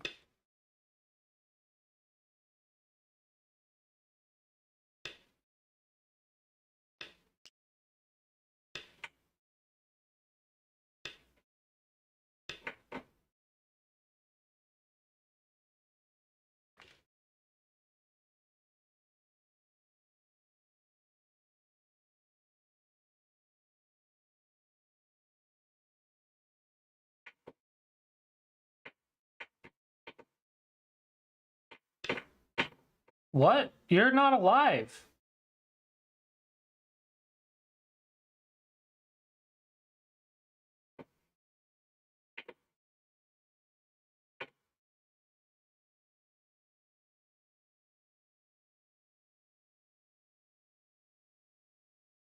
nine, 8.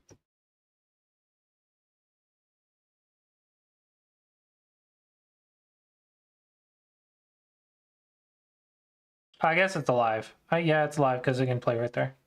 But I can take all of this and center.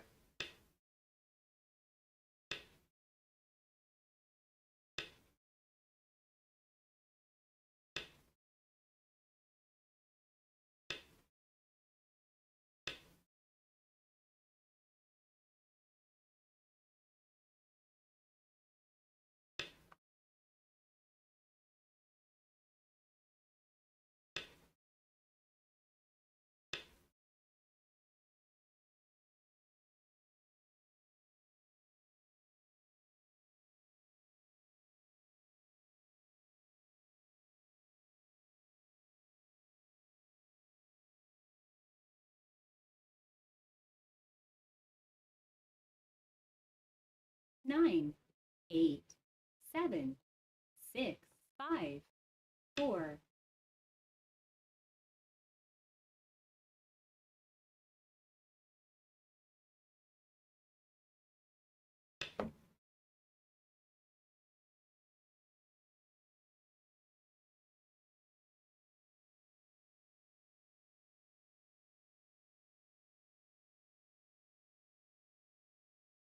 Oops.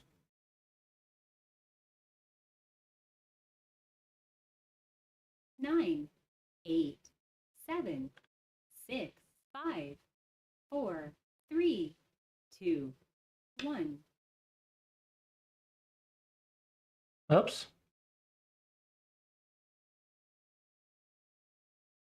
Should be fine. Oh, beans. I really wanted this move.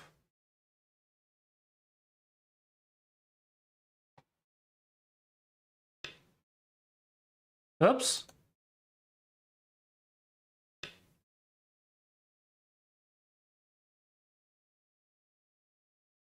Oopsie. I'm still good.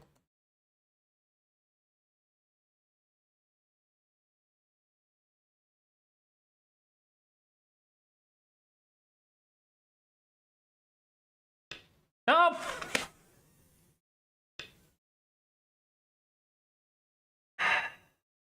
I should resign for that move. I should resign for that move.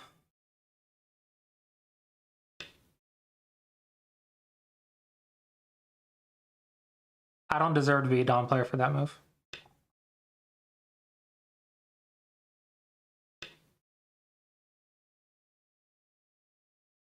I can't believe he responded, yeah.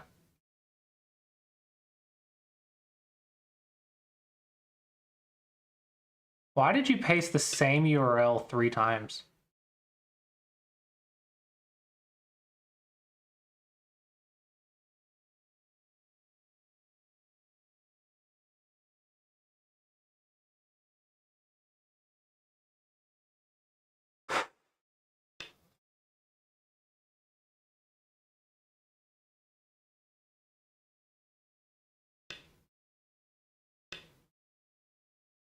Why didn't he co?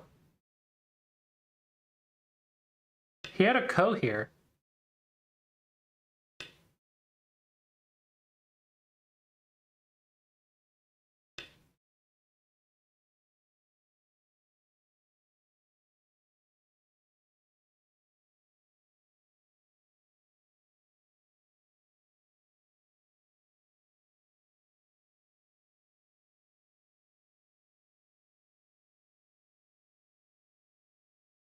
Nine, 8, 7, 6, 5, 4.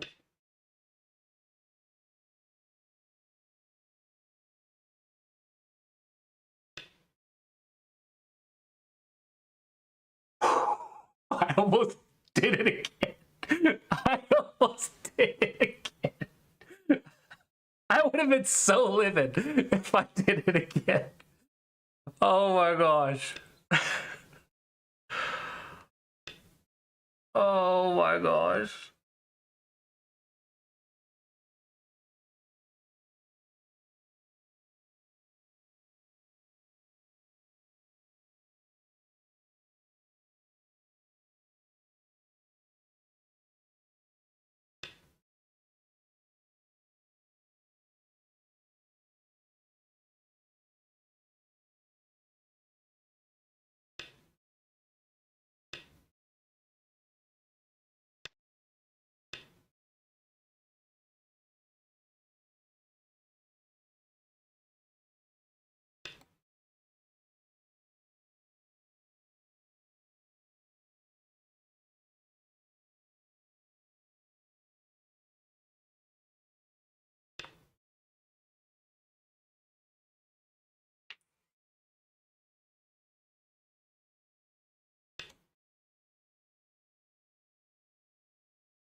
Nine, 8, 7, 6, 5, 4, 3, 2, 1.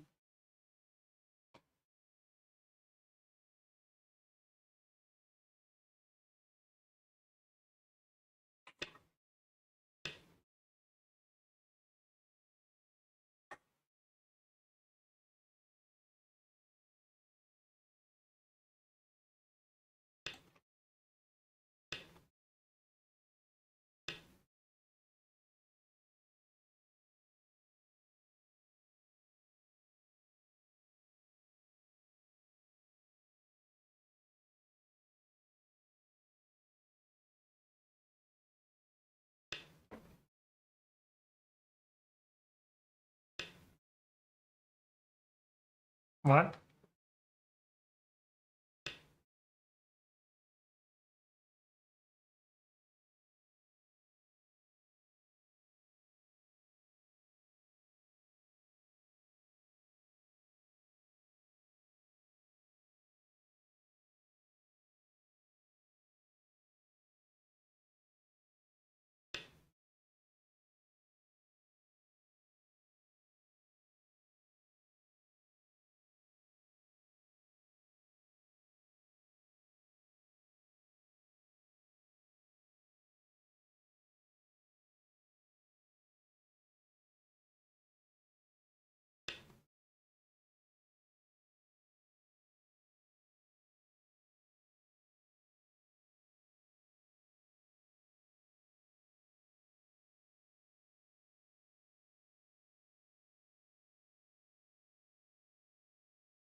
8, 7, 6,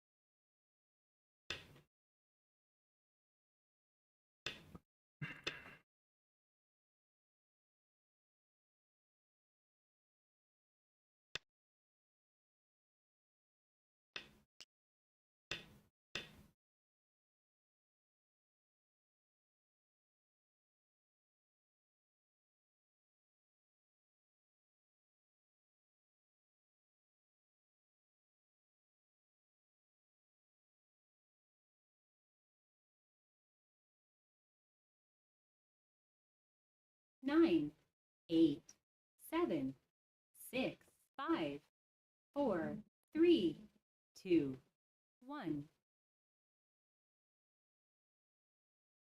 2 yo-yomis left.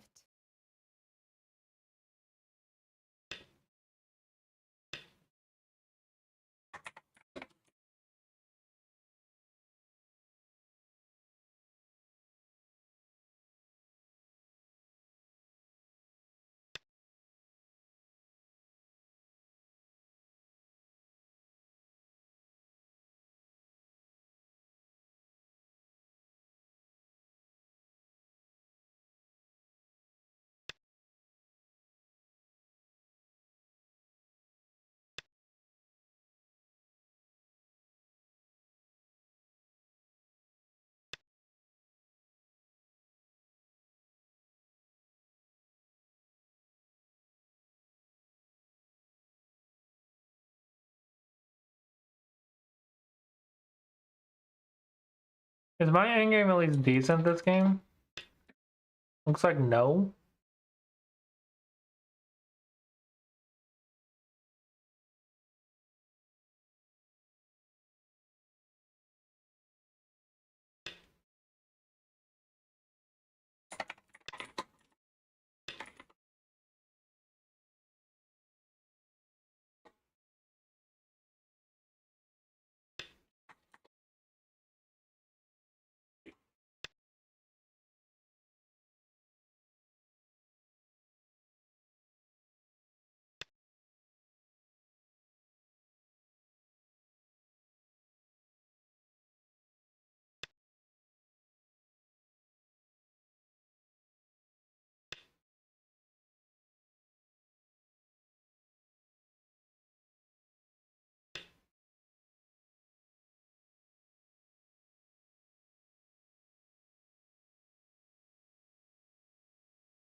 At least I made it to the end game.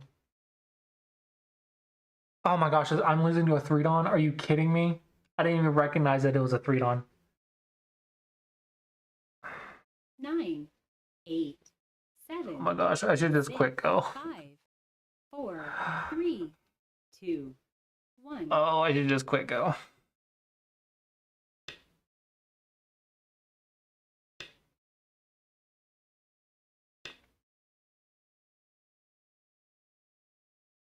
I can't even beat a Fox 3-don.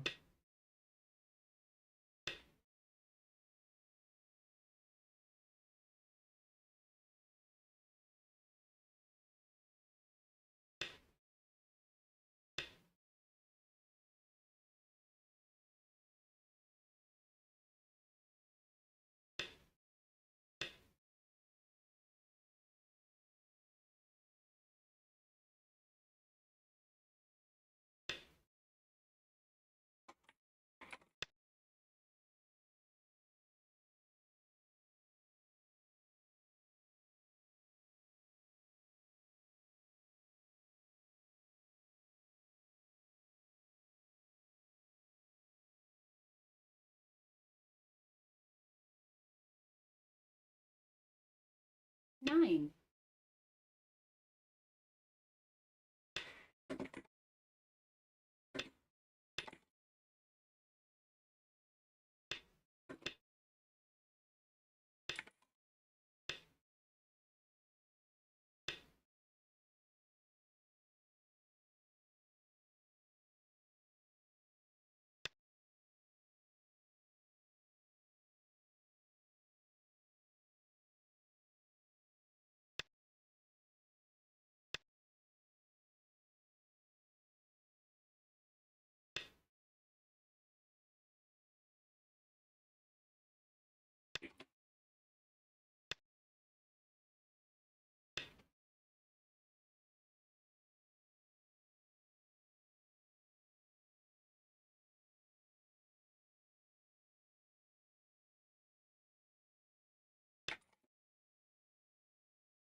Lost to a 3-don.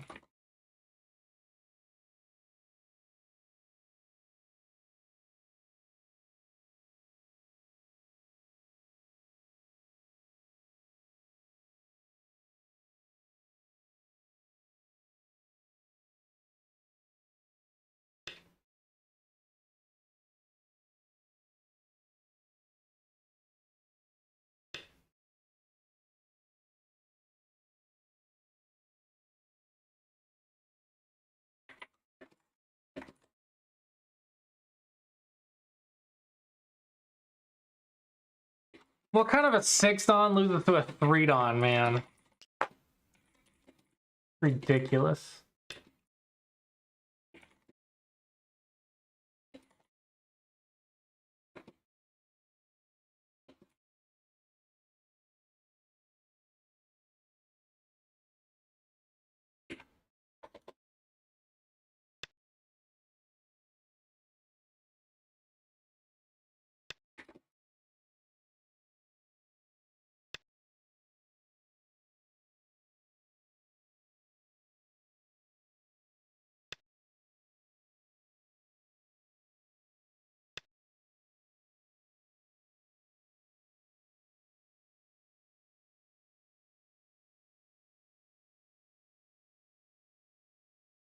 Well, I can't be tilted for an entire week, can I?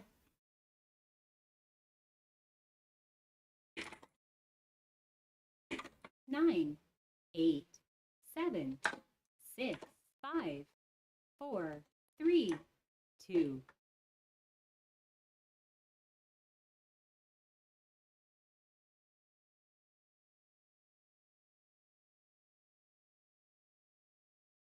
$6.5.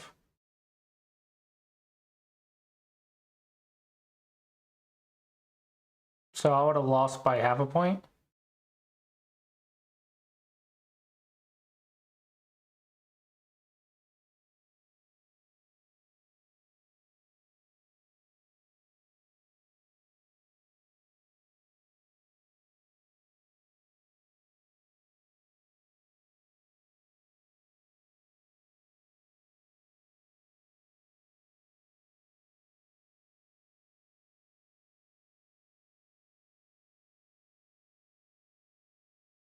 Well, I still have to play Go every day, though.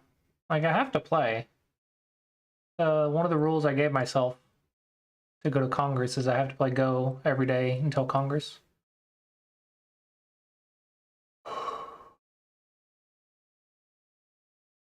I was never winning. Like, I know I didn't have Comey, but still, I was never winning.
Yep, I'm seeking students. If you're interested, I have a Congress lesson pack. I have a Congress package on my. Give me the freaking exclamation mark. Congress pack on seansgogroup.com/lessons. Yeah, I am seeking students selling Congress bundle packs to raise funds for Congress.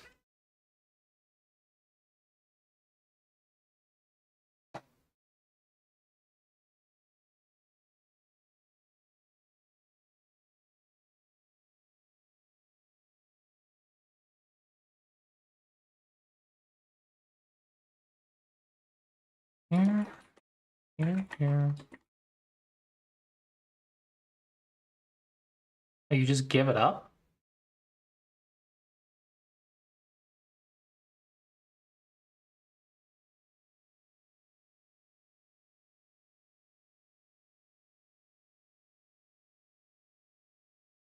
I did not know that.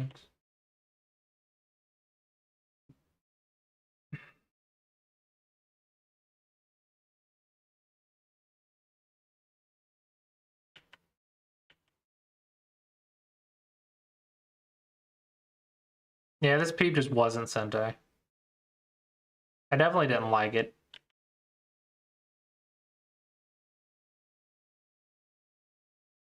I make so many 1-point mistakes.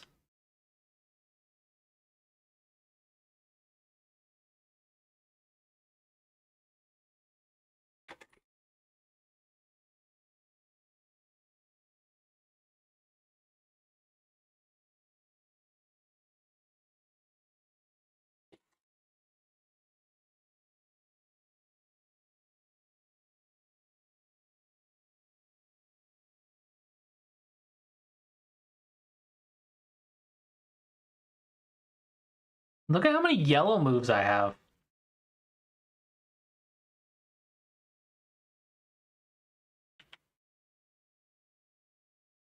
Okay, okay, okay. I did see it.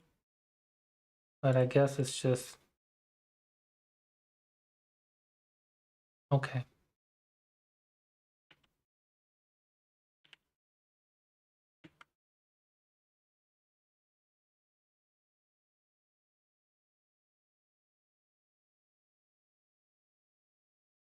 But if I go here, I'm not gonna die?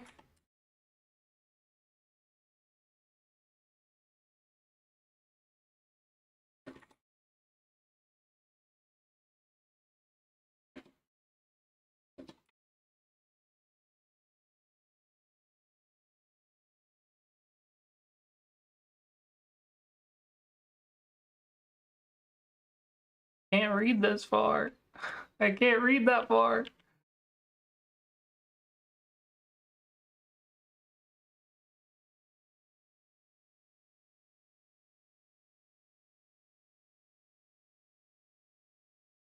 I considered the squeeze, but I thought it would be thought it'd be a waste.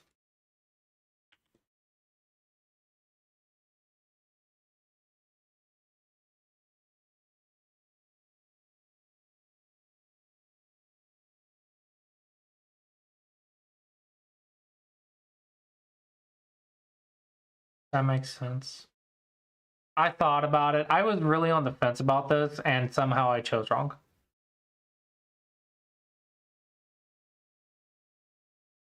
Whoa, whoa, whoa, whoa, whoa, whoa, whoa, whoa, whoa. No. I get cut if that happens.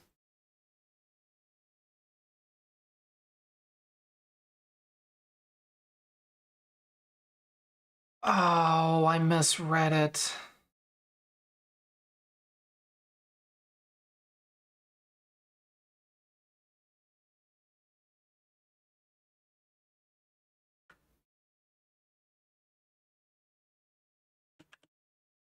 It still doesn't matter.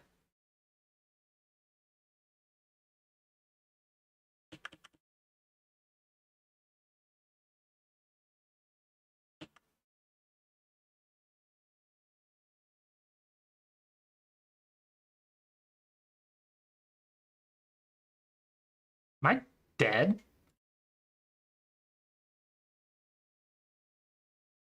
Nope. Okay.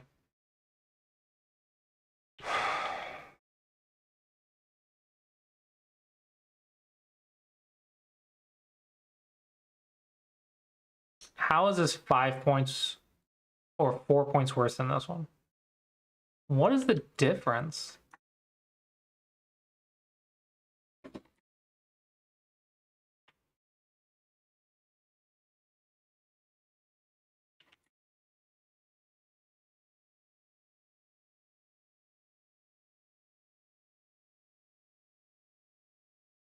Am I stupid? Why didn't I play this move?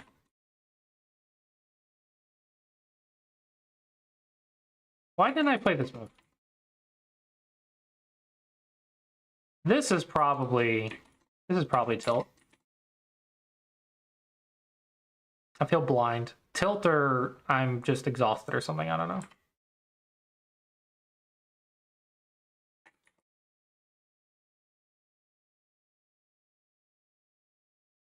Yeah, I should have been able to see that one easily. Not gonna lie, thought this was Sente.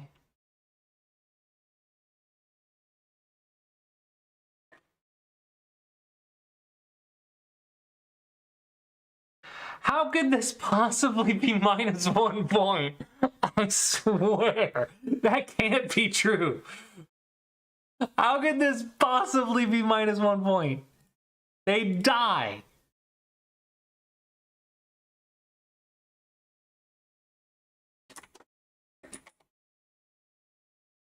I guess it's a cow.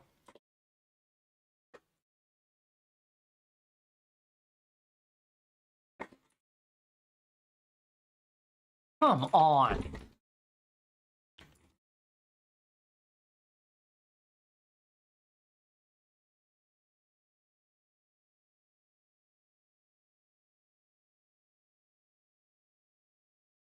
We don't talk about this move.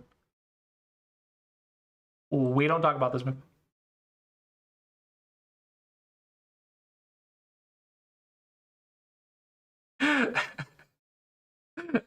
We forgot they were in Atari. Oh my gosh.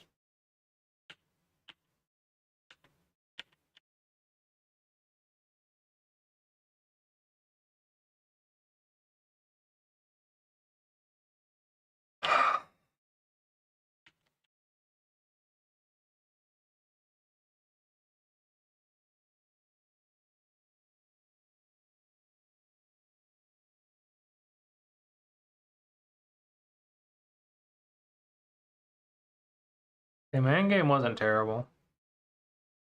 I definitely played a couple really stupid moves, though.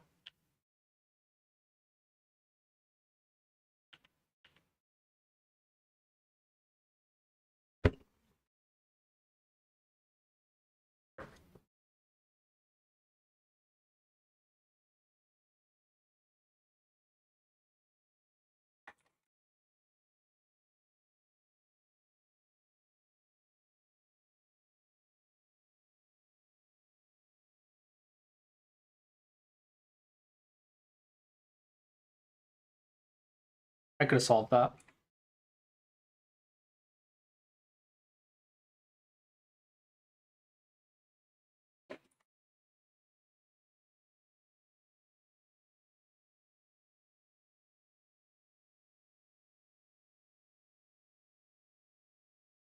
There.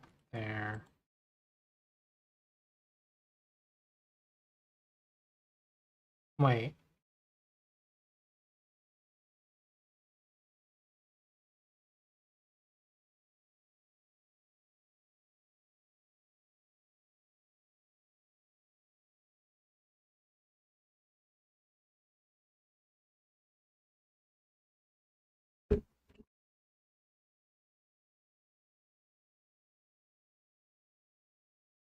I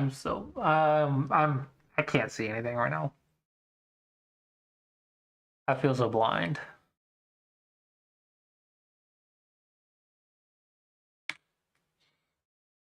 How is it yellow? I'm gonna not die.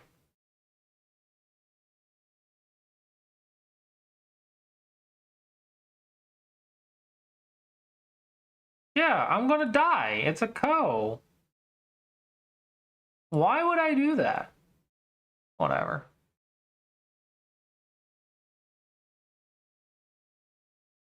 This was funny.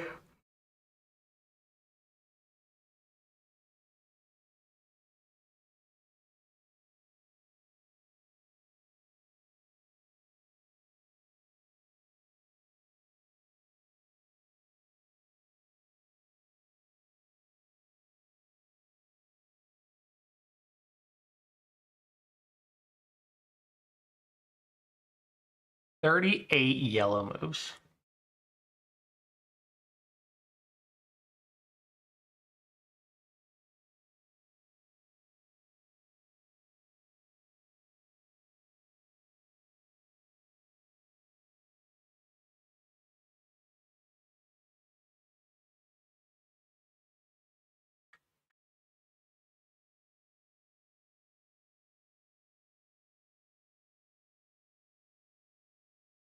I think I'm done for the day. I could only lose so many games in a row.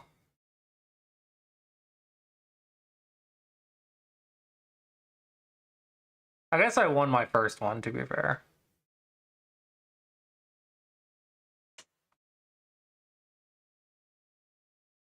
No, I won my second one. The first one was just a stupid Joseki, right? Like, I just lost to Joseki.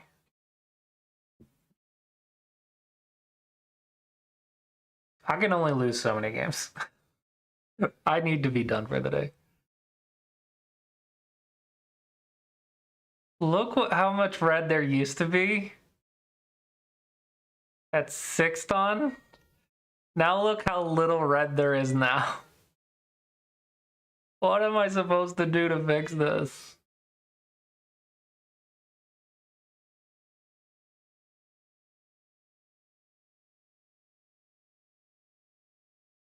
Maybe I should replay some pro games.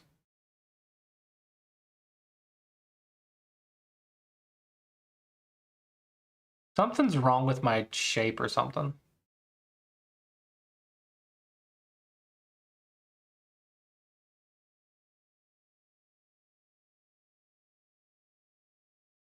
Fine.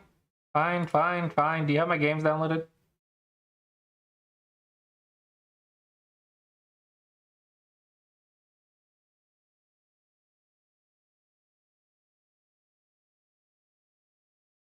Are you gonna like? Are you gonna share your screen? How's this gonna work? I mean, any of them. I don't really care. I don't know what I'm doing wrong. Like, I'm losing constantly, so take your pick. No, we can do it on stream. It's fine. I don't care. Do you want to do it off stream? I can get off stream if you want.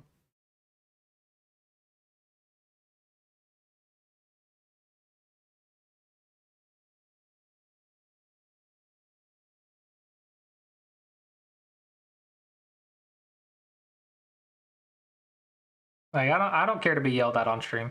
I'm like, Bats yells at me on a daily on his stream.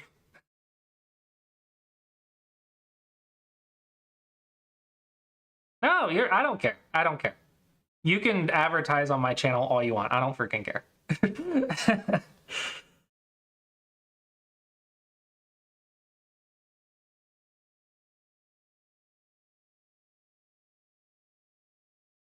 Oh, man.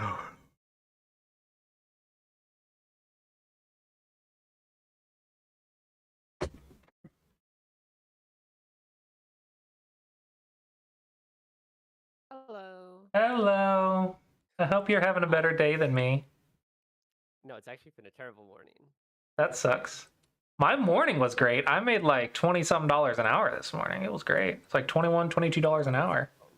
I've just actually been like having a really messed up sleep schedule, so and it's kind of been wear and tearing. And then I played a game. I feel last like night. you and sleep schedules have never gotten along. No, it never does. It's actually funny because I complain so much about my sleep schedule, and I'll be like, I'm gonna fix it today. I'm gonna fix it today, and then I'll like have it fixed for one day because I'll tell Iris like, oh, I finally fixed it. You know, I finally fixed it, and she's like, how long though? Like how long? But no, it was mostly I'm still like I played a game last night against an Aton on W Baduk, and I was like one game away, and I was crushing this Aton, and then Eric joined, said one move, and it threw me off for the rest of the game. Granted, I don't blame him because it threw me off in that one part, but for the most part, it wasn't that bad. In any case, let me go ahead and share my screen. Let me share my screen. Going to share my Fox. Close out of this. I will say, at least I'm making it to the end of the game. I wasn't doing that the last few days. I mean, so there's a couple of concepts that I want you to understand. Technically, there was something I was going to say before we got into the call, but I can't remember what it was. But that's okay. I'll probably remember it as I'm looking at your games anyway. But like, I think there's a couple concepts that we have to like. So here's the thing. I want to just say like when I watch you review, it's very painful. And I'm not saying that it's painful because it's particularly bad, But the thing is, you're going from start to finish of the game. I tell all my students not to do that. And there's a really good reason I tell them not to do that, because there is because what is often holding you back is usually one particular thing rather than a variety of things. And now it is not particularly meaning that you don't have issues with the end game, issues with the mid game, or so forth and so forth, but it is very often something to do with a portion of the game that just needs adjusting. And then I won't say everything else will click, but things will click enough to where you rank up. So sometimes when my students get stuck at a certain rank, I say that's okay. You don't need to like just bullet through the rank, like, because they'll be like, oh, like this is a big problem in my go, and I'll be like, bullet through the rank instead of like trying to sit here and think about something that you're not ready to understand anyway. Because what's going to happen is when you get a rank up, or when you rank up, you will basically skip a lot of that. Like, for example, Chris sometimes has trouble with Tudons, and I said just get through Tudon, because he had a 3-don account and he was beating 3-dons, but he was losing to 2-dons, and then he was also beating 4-dons, and I was like, that's okay because that happens. When I was 4Q, I got stuck at 4Q, and then I made a new account and I was suddenly 1-don. And I still lost to 4Qs, but then when I hit 3-don, I was no longer losing to 4Qs. It was just kind of like, oh, my issue automatically fixed. Sometimes your other skills will just naturally gap out some of the other things. But in general, that's beside the point. But let's go ahead and we'll take a look at. I really want to look at this game just because I feel like there's a lot of concepts that we can talk about in this one that are going to be really focused on what I teach, Aspen, Chris, Iris, and so forth, right? Can you turn on coordinates? Yeah.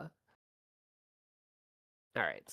And please pay attention to what I'm doing because I am Italian and I use my hands a lot. Obviously, you can't see me, but I will hover over areas a lot. So it's going to be very useful to look at where my mouse is. It's also worth noting. Now I remember what I was going to tell you. So you noticed that I kept saying Tea Party Go, right? Yeah. What I call Tea Party Go for my students is when they are more focused on this idea that they can only play green moves and they don't care if they play the blue move. And the opponent will also play this form of like, here's 1 point if you give me 1 point. Here's 1 point if you give me 1 point. Go is not played like that. You should always make things extremely difficult for your opponent. But I don't mean you should force them into bad positions when they're not meant to be forced into a bad position. But we should not be sitting there and trading 1-pointers for 1-pointers. That's not how Go is played, right? We don't want to do that. And that is something that you do a lot in your Go. And I think that has a lot to do with the fact that you end up in the center of the board very often. But yeah, so let's go ahead and talk about this. So you were playing black. So your opponent has already started out bad, which also has something to do with counting. So I can tell you right now, I already know who's ahead in this game. I can tell you that right now, I already know who's ahead, and I'm going to keep track of that. And the way that I'm keeping track of that is I said my opponent has done something that is already inefficient. But black has not done anything that is bad, right? White played a bad move by playing here, and then they got kicked, and then you jumped. So this is very good. This is a very good variation for you. But here, white should not be taking just a simple extension, right? Because if we were to go into a proper Joseki here, right? We go here, here, here.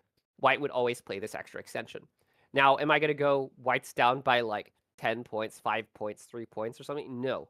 I'm going to say that this is at most a 0.2 or 0.3 mistake. Now, you and I can't understand 0.2 or 0.3 mistakes. That's only something the AI is going to understand. But what I am going to say is that I cannot sit here and go, because this happened in your the game you had just played where you went, I think I'm 5 points behind. And you did turn out to be 5 points behind because of missing Comey, right? Which we both didn't realize you were playing the 3-don until the ending. But naturally, we can at least say that it's impossible for you to be behind at this point of the game. And we'll see that our opponent has made another mistake. So this is 0.3. So that means you are now ahead by 0.5 at minimum. At minimum. And then we're playing another fine move. This is okay. I don't recommend repeating corners. It's never really good. That good. But it's okay if you do. It's just something that I try not to do.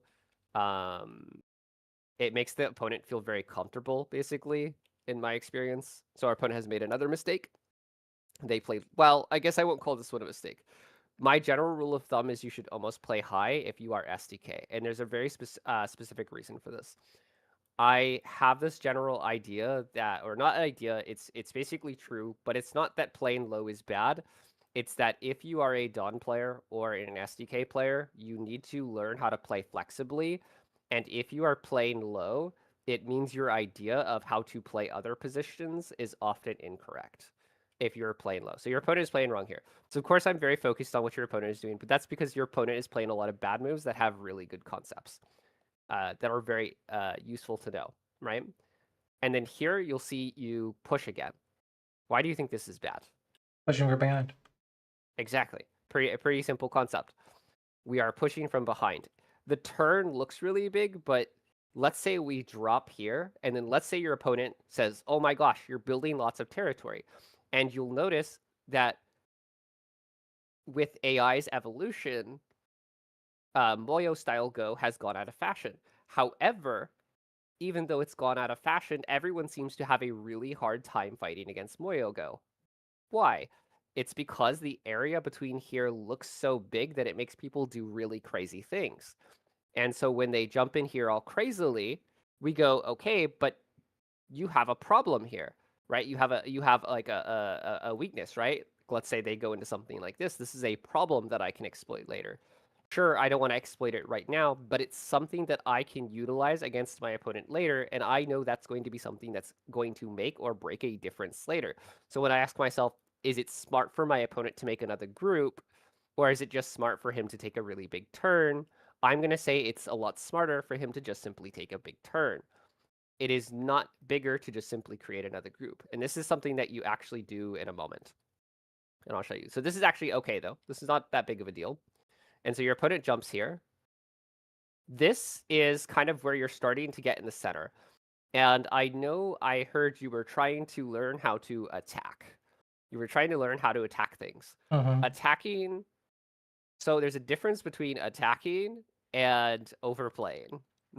Right? We can't compare the two because they are completely different things. I would call this a little bit of overplay. Basically, like, what are the chances that we are going to kill this? It's very low. He is now broken out to the center of the board. You can't, quote unquote, attack this anymore. Of course, your opponent can get themselves in a bad position. So let's say we play here and your opponent plays away. Yeah, now you can attack it because your opponent has played away from a group that isn't particularly strong. We don't want to just randomly attack things. We want to make sure they are attackable before we attack them, right? And this is going to be where I'm saying, like, you're attacking from weakness. Now, you're not particularly weak on this board, but it's more so that you haven't even created the strength to try and attack yet. And you're trying to surround when you haven't even created the strength yet, right? So, like, I would accept a move like this more, basically building territory. And you actually kind of hit the nail on the head later half of the game is you didn't realize this was a territory game, right? And you're kind of now gravitating towards the center of the board. However, this is actually okay for black. Technically, you should Hane here, but I was more upset that you did not turn here. I was very upset that you did not turn here. I was saying it in my brain for a while. So I think this is also big, but the thing is, if you turn here, and let's say your opponent gets to this turn first, this Hane is way bigger than his turn because he has to go back and play this move, basically. And it's okay if he takes this Atari because it's not a Panuki. Not a Panuki. Looks like one, but it's not one. A lot of people mix these up. This is not a Panuki. It would be different if it was a Panuki. Then we wouldn't really want to make that trade so lightly. How was that not a Panuki? So a Panuki is when you have a shape like this. This is Right. a Panuki. But the moment that you start adding a stone to these sides, it is no longer a Panuki. Oops. Now you can add stones like this, still a Panuki. Still a Panuki. But once you start adding these 4 stones to the side, it is no longer a Panuki. And an empty Panuki is not as good as an actual Panuki. As in, like, if it's just 4 stones you created without actually taking a stone, then it's not a healthy Panuki, right? People often mix this up. And a lot of people look at this and they go, that's a really strong shape. It is a very powerful shape, but it is not as powerful as a Panuki, and it's easier to give to your opponent than an actual Panuki. There's a lot of power behind Panukis. But yeah, so if we say we turn here and our opponent responds, you can see how we're actually getting the best of both worlds. Or your opponent is now attackable. Now they are under attack. Now you can play out. It's very hard for white to feel comfortable in this position, right? Because now you're fine here. But the problem is the moment that you give your opponent a like this, like they should be pushing here. Like this push is so big and it's Sente, right? Like we don't have time to Hane here. We're gonna get pushed back. Yeah, so it's a double Sente move. Yeah, this move was good, but your direction was bad. You had the right idea, but not only did you see. Here's the thing: is this is why I teach in ideas and not exact variations, because people often have the wrong ideas. And so while I'm okay with you playing this, I want you to realize that this is kind of what I mean when I say you often gravitate towards the center. Sure, maybe you misunderstood what the name of the game was, but I would say that you often misunderstand the name of the game. Remember, corner, side, center. And there's a very good reason we do this. And this is a concept that I teach all of my students. If I were to take all 4 of these sides here, right? Looks really big. It's almost like we're getting all of this between here, right? Like it almost looks like black's getting all of this territory between here. Yeah, but it's And a lot of very people will... like the distance between the stones is too far. Yeah, so let's say white goes, I'm going to invade that and reduce it. So black says, okay, I got to stop you because I can't actually hold you, right? I can't actually hold that. So I've got to stop you from going in. We don't want to go one deeper because then black can stop us, right? They got a really nice knight's move. So black says, okay, I'll stop you. That's okay because I still have lots of territory, right? I've got all the territory between here. White says, but let me poke here. But let me poke here. But let me poke here. We basically went from having what we perceived as tons of territory to absolutely nothing. So something that I often say is when we take the center, we have 4 different ways that we can be reduced. Sides, we have 3 ways. Corners, we have 2. So we always want to understand that whenever we build the center, it's almost never as big as it looks. It doesn't mean that there's occasionally times where we should take points in the center. Go is very situational. It is a very confusing game. But there is times where we have to realize at the beginning that we cannot just sit there taking the center and think it's bigger than a side. And that's kind of why, like, here, you should definitely extend down. Because now it starts to feel like you're trying to just get this idea that you're building a center. And now you are gravitating towards the center already. Especially after this move. But yes, here would have been really good. And this move is still gigantic. Still gigantic. This was also something that you misunderstood a little bit. So just be really careful about these because you said you wanted that double Hane. I would be really careful about these. So one way you might want to do this instead is to actually push here and sacrifice the stone. Because something that people actually don't realize is there's a world where white does this. I don't think they would do it here, but it's something that people don't often think about. And then white can actually just sacrifice these 2 stones and basically kind of reduce. I don't think this is particularly good here, but this is something we always want to think about. So it's good to... Oops, sorry, my phone alarm. Anyway, so it's good to remember that there is an option to do it like this. And that gets rid of that idea that our opponent is going to give the 2 stones, right? Because they can't get a Panuki on the outside anymore. Always keep that method in mind, just in case. Aspen played a really competitive game with Eric because Eric thought Aspen did not know that. I did teach Aspen that, and Aspen realized, and it actually put Aspen ahead by 1 point into the mid game, which was really So nice. I It was a actually really good did game. realize that, but it was after I played the move. I was like, oh, he can actually just cut through. Yeah, technically, I don't think it's good for him there. I think that would give you a chance on a really good attack on the corner, just because this move is so big. So it is a little complicated. And so this is kind of where I want to talk about what I think is important in this game. And I don't think this is your overall problem, but I do think that this is a big source of an issue that you're having. So when you go for these centers, this is why your end game feels so not good. And I don't mean that your end game moves are bad in the sense of like at the ending. I mean like right now, you both have played Tea Party Go to the point that you're both playing a game where the end game is all that matters. And we always want to realize, and I'm going to say this again, end game does not start when the AI says it does, as in like, because so many different programs have different moves set for when it ends, right? Lizzie has what, like 160. I think Train starts at 150. That's not how we know. People just took imaginary, guesses as to where they think it should start, right? In reality, you as a strong player should know when it starts. Your opponent has started. They're saying, hey, I have this group that's still floating, and I can get lots of end game follow up. And then we followed, right? That's why it's saying to play here instead. When you were looking at AI Sensei, because our opponent has already gotten the very important move, and you'll actually see your opponent does this for quite a bit here. So they get Yeah, a I lot of actually forcing moves. was thinking about it's my base.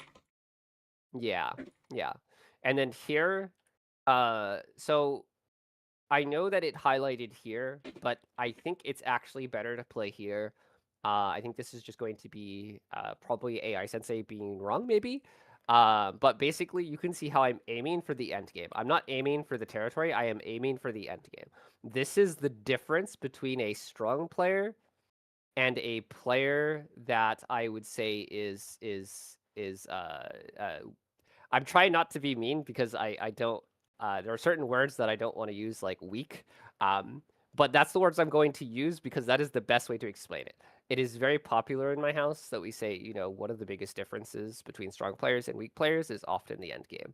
And so every time I'm playing like a 7 Dawn or an 8 Dawn or another 9 Dawn on Fox or something like that, something I will be like, I'll do is I'll fall behind in the mid game because I mess up or make a mistake, and I'll go, oh, thank God that I know how to play end game.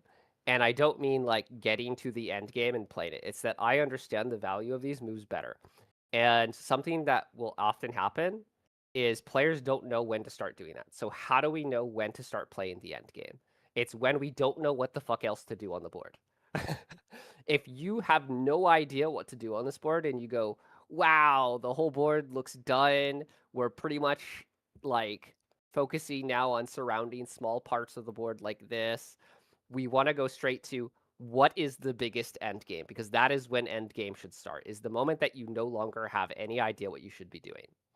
And so that's when we start playing here. And this is why, so like if you've seen Aspen play their end game's a lot better. Chris, their end game is a lot better.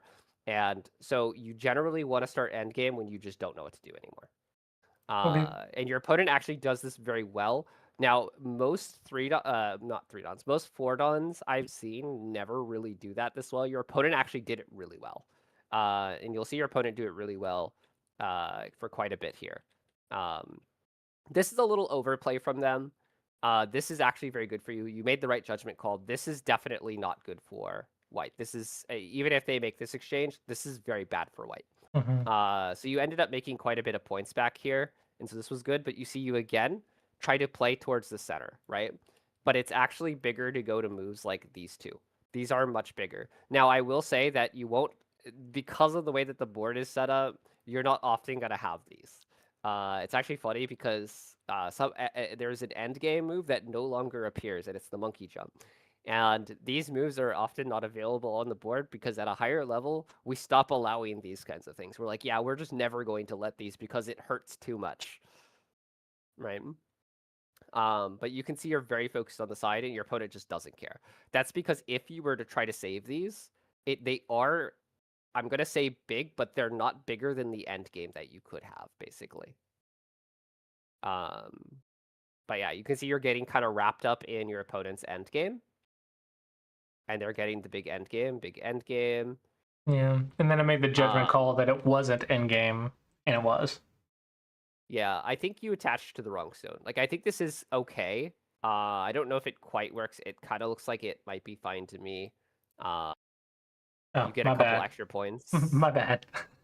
And then if they play here, and then if they play this side, we can then do this. And they can't. They can, but it's like pretty scary. And you can also turn. Can you turn here? Probably not. But basically, you can see how it's very easy to kind of get a little bit here. But yeah, this is just bad by white. Like they played their end game choices so well, but then they started just playing really bad shape moves. Also, when you're looking at AI Sensei, sometimes you see things that tell you, this is -1 point or something. You can actually safely ignore those, just because even though it's true that they are, I won't say they are -1 point, but I will say that the reason it's always going to be -1 point or minus something is because you are throwing away a co-threat for something that is just a push-in. It's basically like starting the game and playing this push as your next move. And this is actually very common at 3-Dan. Players do this. And they go, that extra point has more value than my liberties. Your liberties are the most valuable thing that you have. Liberties are basically like your god tier, weapon, right? Right. So So I thought because my liberties were insanely good that it was okay. yeah, I just mean that pushing here has no use beyond 1 point, right? Mm-hmm. So it's better to keep it as a co-threat. But players often do this because they value the 1 point more than they value other things. Also, another really good concept that I've been teaching my students is a lot of people will do things that they perceive as good now.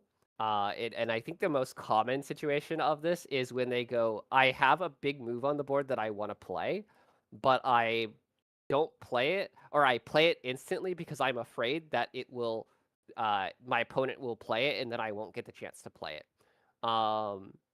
My general rule of thumb is that we should always be fixing our bad shapes because we have this thing called a bad shape tax. Bad shape tax is very, very painful, and it's a very tough concept to understand. And I don't mean it's a tough concept as in people don't understand it. People are just more worried about what their opponent's going to get and not what they have. And so it is a very easy concept. And I actually often call it red car, blue car, yellow car. It's when your opponent, so say you both are playing like this, and your opponent does a split like a move like this, crazy bad move, and then you as a player jumps in instantly. I call this red car, blue car, yellow car. It's when we have the choice to take a simple move, a basic good move, but instead we go, oh, our opponent has this territory between here. I don't want them to have that. And it's basically, to me, like children fighting at Christmas where our opponent got the blue car and we got the red car, and then but our favorite color is red when theirs is blue, but now we want it because our opponent has it, right? It is a very popular thing. We always want to make sure that we're looking at the corner, side, center. And because you are capable of 6-0, I'm going to give you one more tough concept on this game. I always say corner, side, center, but everything in Go is situational. And I quite mean literally everything. But that makes it a little complicated because when I say corner, side, center, there's actually something before side. There's something slightly before side of the board, and it's Shamari? called. I'm sorry. Shamari? So I'm really bad at 3-4 corner terms. closure. No, not quite. Not quite. So we'll say that we have our corners, and then we have our sides, and then we have our center. And a lot of players will focus very heavily on this without thinking because it is naturally something that they learn when they are DDK, right? It's something we teach everybody, and that is natural. But what they don't learn is that we can't. If my opponent, so for example, if I play, let's say I play here, and white plays here, and let's say that black does this the whole way through. This is a bad result for black. It might look like we're gaining a lot of territory, and I know that you know this is a bad result, of course. But the thing is, we are giving up centers, tons of center strength. So this would actually be a time where you want to go for the center because you have so much of it now, right? And your opponent has only taken second line territory. It would be different though if it went like this. This would be third line territory. This is when you can go, it's okay if my opponent presses me. So something you will see in high dawn games very often is when a player plays a shoulder hit, if you see this, a mistake has very likely been made. Not all the time, but a lot of the time. Instead, you should push up. Your opponent will follow, push up one more time. Your opponent will push up one more time, and then you slide. You slide. Sometimes you can also turn. My experience is that the slide is often better, but you definitely don't ever want to get this idea that you should be playing go like this. It's very bad if you're getting pressed down to the second line like this. And this does happen in your games as well. So this is something to keep note of. Those are some really good concepts to look after. Can we look at one more, though? Do you have one more in you to look at? Yeah. Okay. Let's look at the 3-Dawn game, since that's the one I was watching. It's also why am I losing to a 3-Dawn? I would say a part of it is you trusted score estimator. Also, I'm being lazy. Oh yes, I remember. I did want to look at this game. So, for starters, I'm gonna say this is okay. I'm gonna say it's okay, but I do not allow my Dawn students to play this. I do not allow my Dawn students to play this. There's a very specific reason, and a lot of students that come to me and go, "Oh yeah, but I don't really like the AI stuff," and it's like that's great, but there's a reason that I teach some of the AI stuff. The reason has absolutely nothing to do with the fact that this is only minus 0.4, maybe 0.3 or whatever. It has nothing to do with that. You could play this and it would be perfectly fine. Or let me rephrase that. I could play this and it would be perfectly fine. And there's a good reason for that, because I understand that if I play this, it is a situational move. It is situational. On the other hand, people play this only because they go, but it's only 0.3. But that tells me if your understanding is only that the move is 0.3 and that it's okay, then that tells me you're missing out on some very key reasons as to why people don't play this anymore. We can't just play something and go, it's only minus 0.3, so it must be okay. We also have to realize that a lot of moves bring really bad habits. And that's why I tell my Dawn students not to play. So like, for example, this one, my Dawn students and my SDK students have to play this. They have to play this. Because if they go, yeah, but Paige, this is only 0.2 or whatever, you're right. But it's going to teach you really bad habits. And if you are so focused on only what the score is, then you're not going to learn why this is slow and why this is fast. A lot of people focus way too much on just simply playing green moves. Green moves are okay in green move situations, but not in situations where you need to understand the value of simply playing a move that is valuable. Here, you should definitely play low. This is better in situations where you might be a little bit stronger over here, but I'm not a big fan of this because you'll notice that your opponent invades here and you kick, and this also tells me you don't understand the value of P2 and you're just playing it for no reason. this hurts me, basically. I played it to make a base. So let me show you something. This is another variation that I like showing, and we actually kind of just looked at it. But let's say your opponent has a move over here. This is a bad move for black. This is a bad move for black. This is slow, and this is minus 0.2. A lot of people, though, that are playing white absolutely hate Q8. They hate dealing with Q8 because everything is bad. Everything they do hurts this side of the board. The answer is to play away. And how we understand why we should play away is very, very important. So we have to understand the value of what points everyone is getting. So black is getting about 14 points here. Black is getting about 14 points here. Maybe a little bit less, maybe a little bit more. White is getting only about 10 points here, plus Sente. How is this Joseki if black is getting more points and Sente on top of that?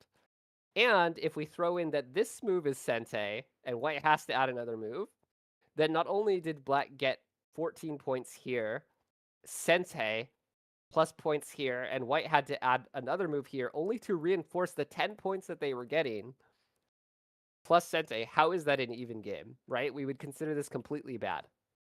So a lot of people will look at this and go, that's just a bad Joseki for white, then why are we playing it?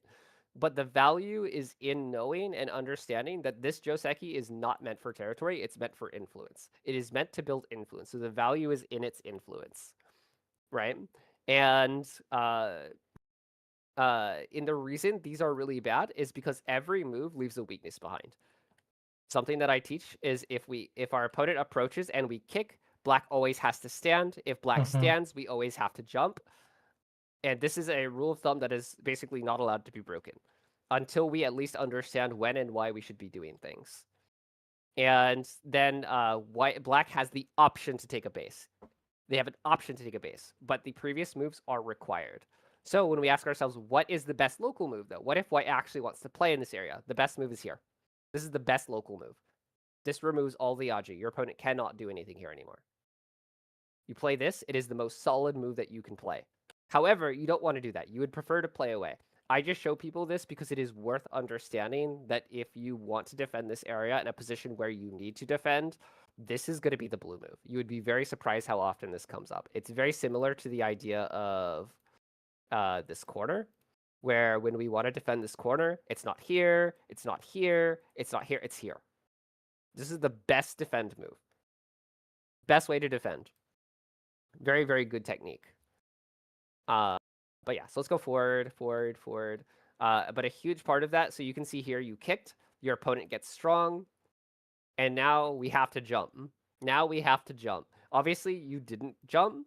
Oh, you did jump. Okay, you did jump. You should not jump. You should take the base.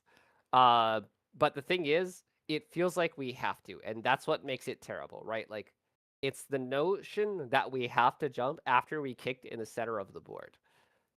Because we don't want our opponent to do this kind of thing, right? This feels absolutely painful. And that's why we often jump. But the problem is you're going to start falling behind in territory if you're not careful. Now, of course, in this game, it's okay. You're actually not that behind at all, really. This one's okay. I'm not really focused on these smaller things here. These are all okay. Try not to let score estimator get into your head here, because you did look at it and then you let the score estimator get into your head. You have to ask, like, the way that I teach my students to count, because I don't count. So the way that I do it is I go, did I make any mistakes? If I say yes, then I go, how big were those mistakes? I never throw the cost, though, really high, because I'd rather be safe than sorry. In other words, if I get something that, for example, like this mistake, right? I don't ever want to go, that is a whole 3-point mistake, right? Because there's absolutely no way. And if it is, it doesn't matter. I always want to be better safe than sorry, right? It's the same for my opponent. If my opponent makes a mistake, I want to value it slightly lower than what I actually think it's valued at. Because I'd rather be safe than sorry, and I'd rather set my expectations to I have to do this or I have to make this up, right? But yeah, here we should be more proactive. I know that you were reading this. Just FYI, your opponent actually could never really cut this. Yeah, And yeah, even if they yeah. I could, saw it in the review. I'd rather take it. But in general, your opponent can't actually ever do this. They're just never really going to have the liberties to do it. And it's very much painful. But yeah. So I would say this is kind of what brought the game down a little bit or made it really hard. But you can see, again, you're gravitating towards the center of the board. And your opponent, it looks like they're building a Moyo. And this is why I say Moyo Go is so hard to play against, even though it's very out of fashion now. But it's like you can play over here and your opponent has a 2-space base. 2-space bases are one of the weakest shapes in the game. And I know that sounds weird when it's like, yes, but we're taught from beginners to play 2-space bases. Yes, and this is why Go is so confusing, because what we learn as DDKs and SDKs and the way that we handle them is different than the way we handle them at the different levels. So a DDK is going to handle it different than an SDK should. So for example, I tell my my DDK students it's okay if they play low, because they need to understand what it's like to have territory. If they don't understand what it's like to have territory, the game's going to be very difficult for them. They need to learn what it's like to have territory first. But you at Dawn level, you have to understand what it means to play flexibly. You're already outgrown territory. That's not to say that you can never play territory again, but if you're stuck on only territory and you're only playing territory, it's going to be very difficult for you to go further. But a new player, if they don't build territory, they're just going to die, and it's just going to make them very upset at the end of the day. No, It's better. I was eyeing that move, but I thought if I played it right now, black jumps, I respawn, and then black could cut me top left or do something to build the left. This is a really big sequence. This is a really big sequence. You remember, you're also hurting the side, right? So let's say black plays another move here. We'll talk about what move in a moment. How does black fix this in a happy way, right? There's And then kick. so much Aji here. So much Aji here that it's very difficult for black to just simply allow you to play something like this.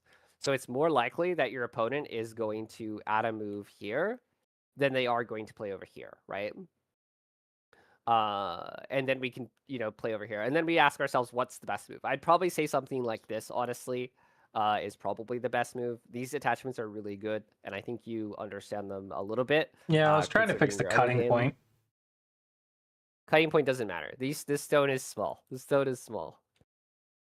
Because right now it just looks like you're trying to poke and prod at it in a very light, nice way. And this is going to be a part where I'm again, you can see you emphasize the center, but your opponent goes, no. I understand that my corner, even though it looks smaller than the center, I know that this has more value because it's easier for me to hold this than it is for you to hold this. If you play a really big move, I know how easy it is to poke and prod at this, and there's no way it's going to be bigger than this. So we actually have to go back and protect this. Protect our opponent from stopping our opponent from playing it, basically, and go, hey, it's really big. And then where do you think we play if our opponent actually tries to come into the center? The right side, I guess. No, we actually push into the corner again. It's a very big move.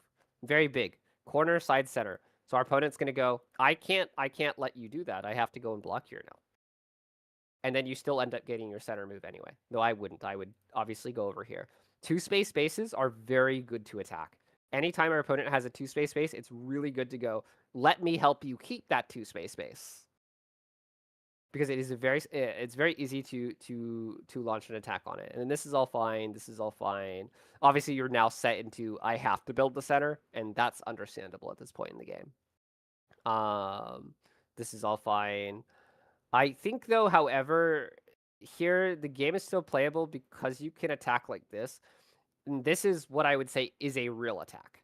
Not an over-aggressive move or, overplayed. This is an actual attack. That's because your opponent has left a weakness behind. They didn't, they didn't make a good move, and then we started looking for an attack. We want to attack when our opponents leave things like this behind. This is what it means to be a good attacker, a good fighter, basically. We look for when our opponent is creating weaknesses. We don't try to force weakness to happen. We let them happen naturally, and trust me, 90% of my games, my opponent makes a mistake or a weakness in the first 15 to 20 moves. It happens so fast.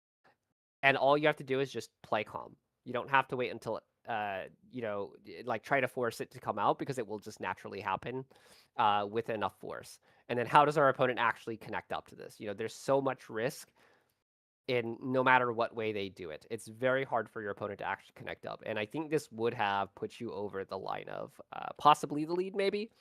That or it would have put a lot more pressure on your opponent into playing a bad move. Of course, you're playing with a handicap, so you're going to naturally be behind by a little bit. Here, just note that very importantly, there is nothing. If you say maybe this might happen, you should rethink.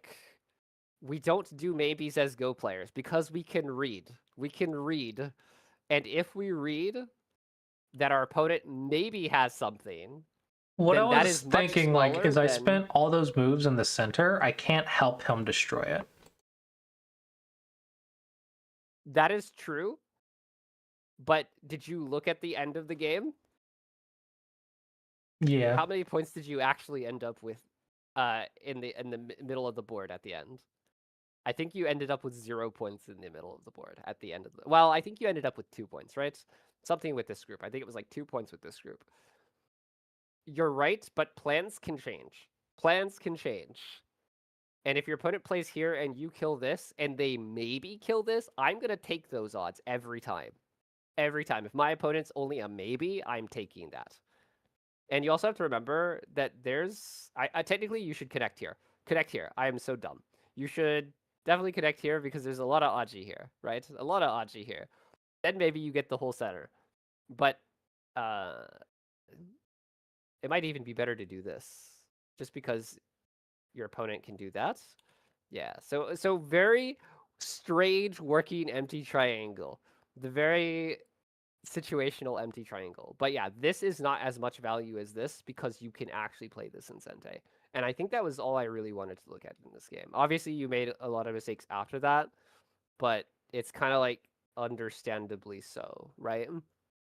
But I was actually looking at some of your games a couple days ago, and just be aware that attacking and overplaying are two different concepts.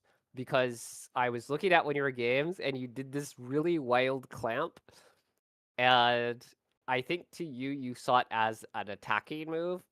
Attacking is not that. We don't force attacks. We let them happen naturally. If an attack is good, it will show itself. It will appear on the board. It's very clear. If you look for it, though, it's going to keep hiding. But I think that's a good place to stop. Yeah. Do you feel properly yelled at? Yeah. I think the problem with attacking is I didn't know how to recognize it. So I was trying to poke stuff to figure out what actually works, what doesn't. Yeah, don't do that. Just play good shape, and it will naturally happen. And I think that's why you're de-ranking, and I think that's why you were able to win before, because now it looks like you're trying to force things to happen comparatively to before. Before you were just like playing really good shape. Because when I think back to Midwest and I think about the Chicago games where you were playing really well, I think of you playing a really solid middle game, as to where now it just kind of seems like you are trying Yeah, it to feels attack weird. something for the So sake of attacking something. Just feels off, and I'm not sure what the difference is. Like, I'm not sure why my shape is not the same shapes. That's fair. I will say this game is definitely more reminiscent of your older games, where you're trying to build the center, but you're doing it inefficiently. You're doing it very inefficiently. Because you definitely should not be losing to 3 Duns. Yeah, I'm a little salty about it, not gonna lie. This 3 Dun is not as good as your last opponent, though. Your last opponent was actually pretty good. I don't want to say they're like really strong, but the fact that they knew how to play endgame, like this player clearly did not know how to play endgame. But your last opponent played endgame pretty decent level. But generally, I would try to focus more on the things that I would recommend focusing on is so first off, you need to get away from the center of the board. Almost all your games that I watch, I come in, you always have the center of the board. You need to get away from it. You got to learn how to play for sides. I'm not saying that you can't end up with center. If you end up with the center, then it happens. It happens sometimes. It's just going to happen. But you don't really want to just force yourself into the center. And that's kind of what you're doing, is you're forcing yourself into the center. Especially last game. This one you definitely did as well. And you can see it happening here. Like, you're going for this idea that you're center. How many points in reality is your opponent actually going to get here, comparatively to you getting this? So imagine you play here and they have to respond, or say they go here. Who do you think's actually getting more points? Your opponent building this area, or you reducing the I mean, I know corner? white is because I've counted in-game exercises before. Yeah, white is getting way more points. But for some reason, we're expecting this idea that we're getting more points playing in the center. Well, And you less can't do this. points, more control is what I was after. Also, it's always really good to remember that it's better to build than to have destruction. In other words, you are more likely to get more points by building than you are trying to like destroy your opponent's territory. Obviously, that's not what you did here, but there were times in the games where you had a choice between a building move that was a really solid building move, and then you would go with this idea that destruction was better and reducing your opponents. Let's see if I can actually find an example here. I think this area is actually fine when you do it. I think it was more so something in last game. This game maybe you didn't really have. Okay, this one here. Like this one here, like we try to go in, but you realize right away that it was pretty small, right? Mm-hmm. But like oops. But like right here, this is a point where we should be really exploiting this. We should really be exploiting this. We don't want to just reduce. Like your opponent could actually ignore you. Yeah, I didn't and recognize the cutting point experience on there. the right side. I just didn't notice it. Yeah, this cutting point is very big. Yeah, all right. I think that covers all I really want to show you. Hopefully some of it helps. I'm not going to say that it will solve all your problems, because it's Yeah. not going to.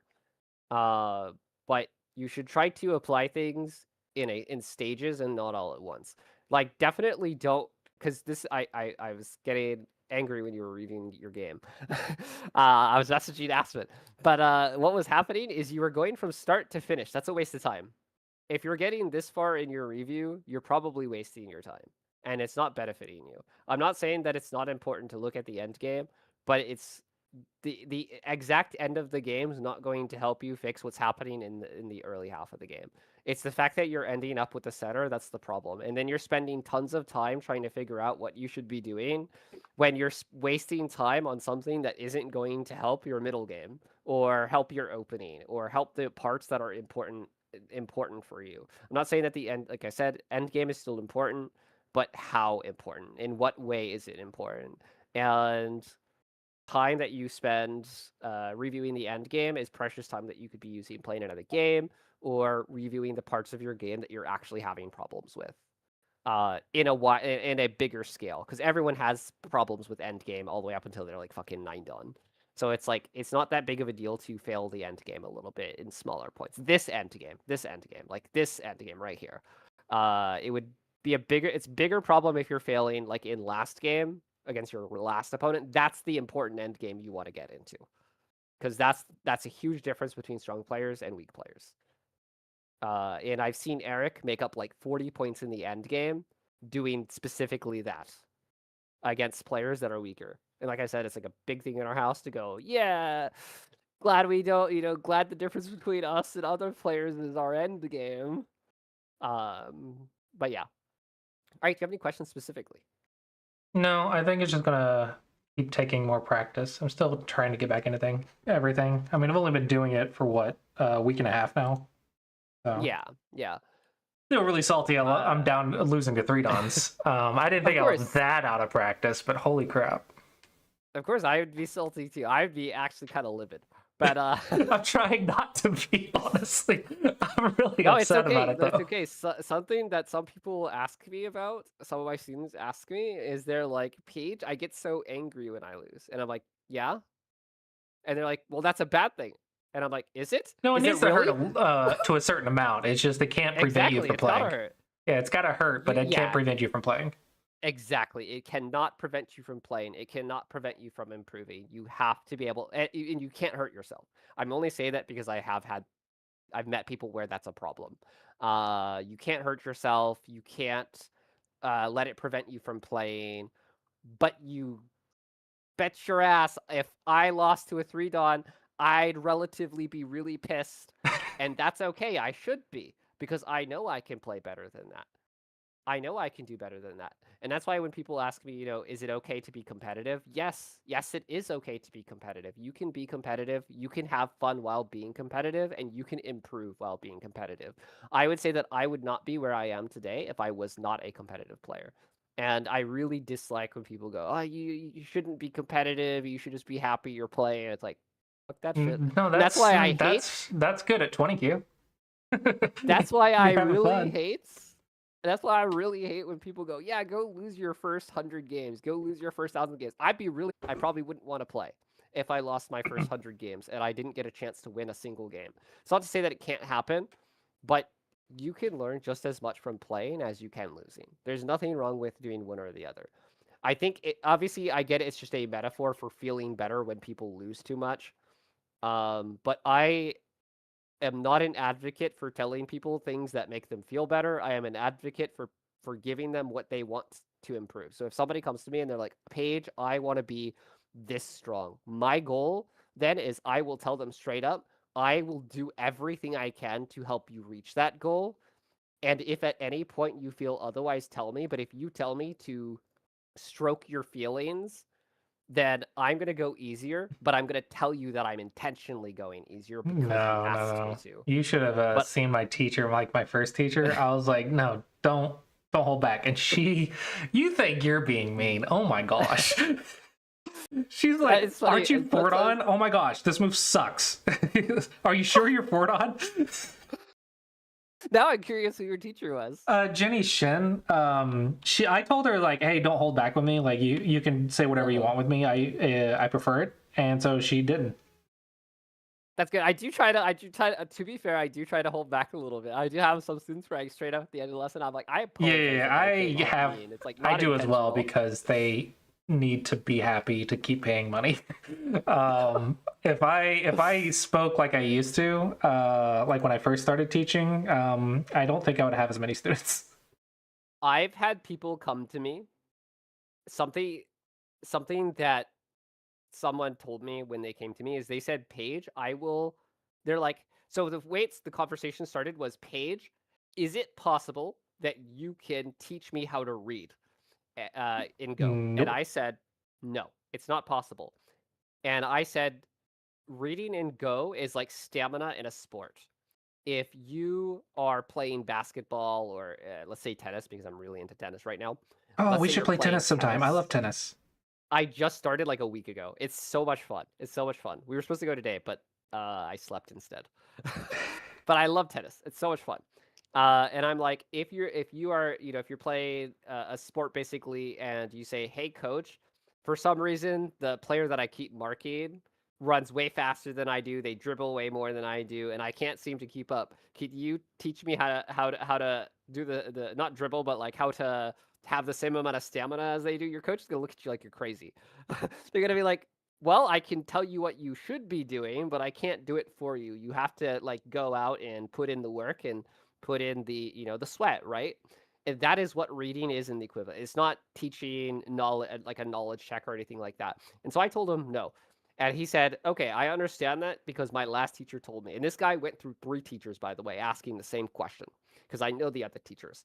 And he said, I will give you money if you tell me yes. It doesn't matter if you can't actually do it, but if you allow me to believe that I can do it and you teach me, I will give you money. I said no. I said I cannot do it.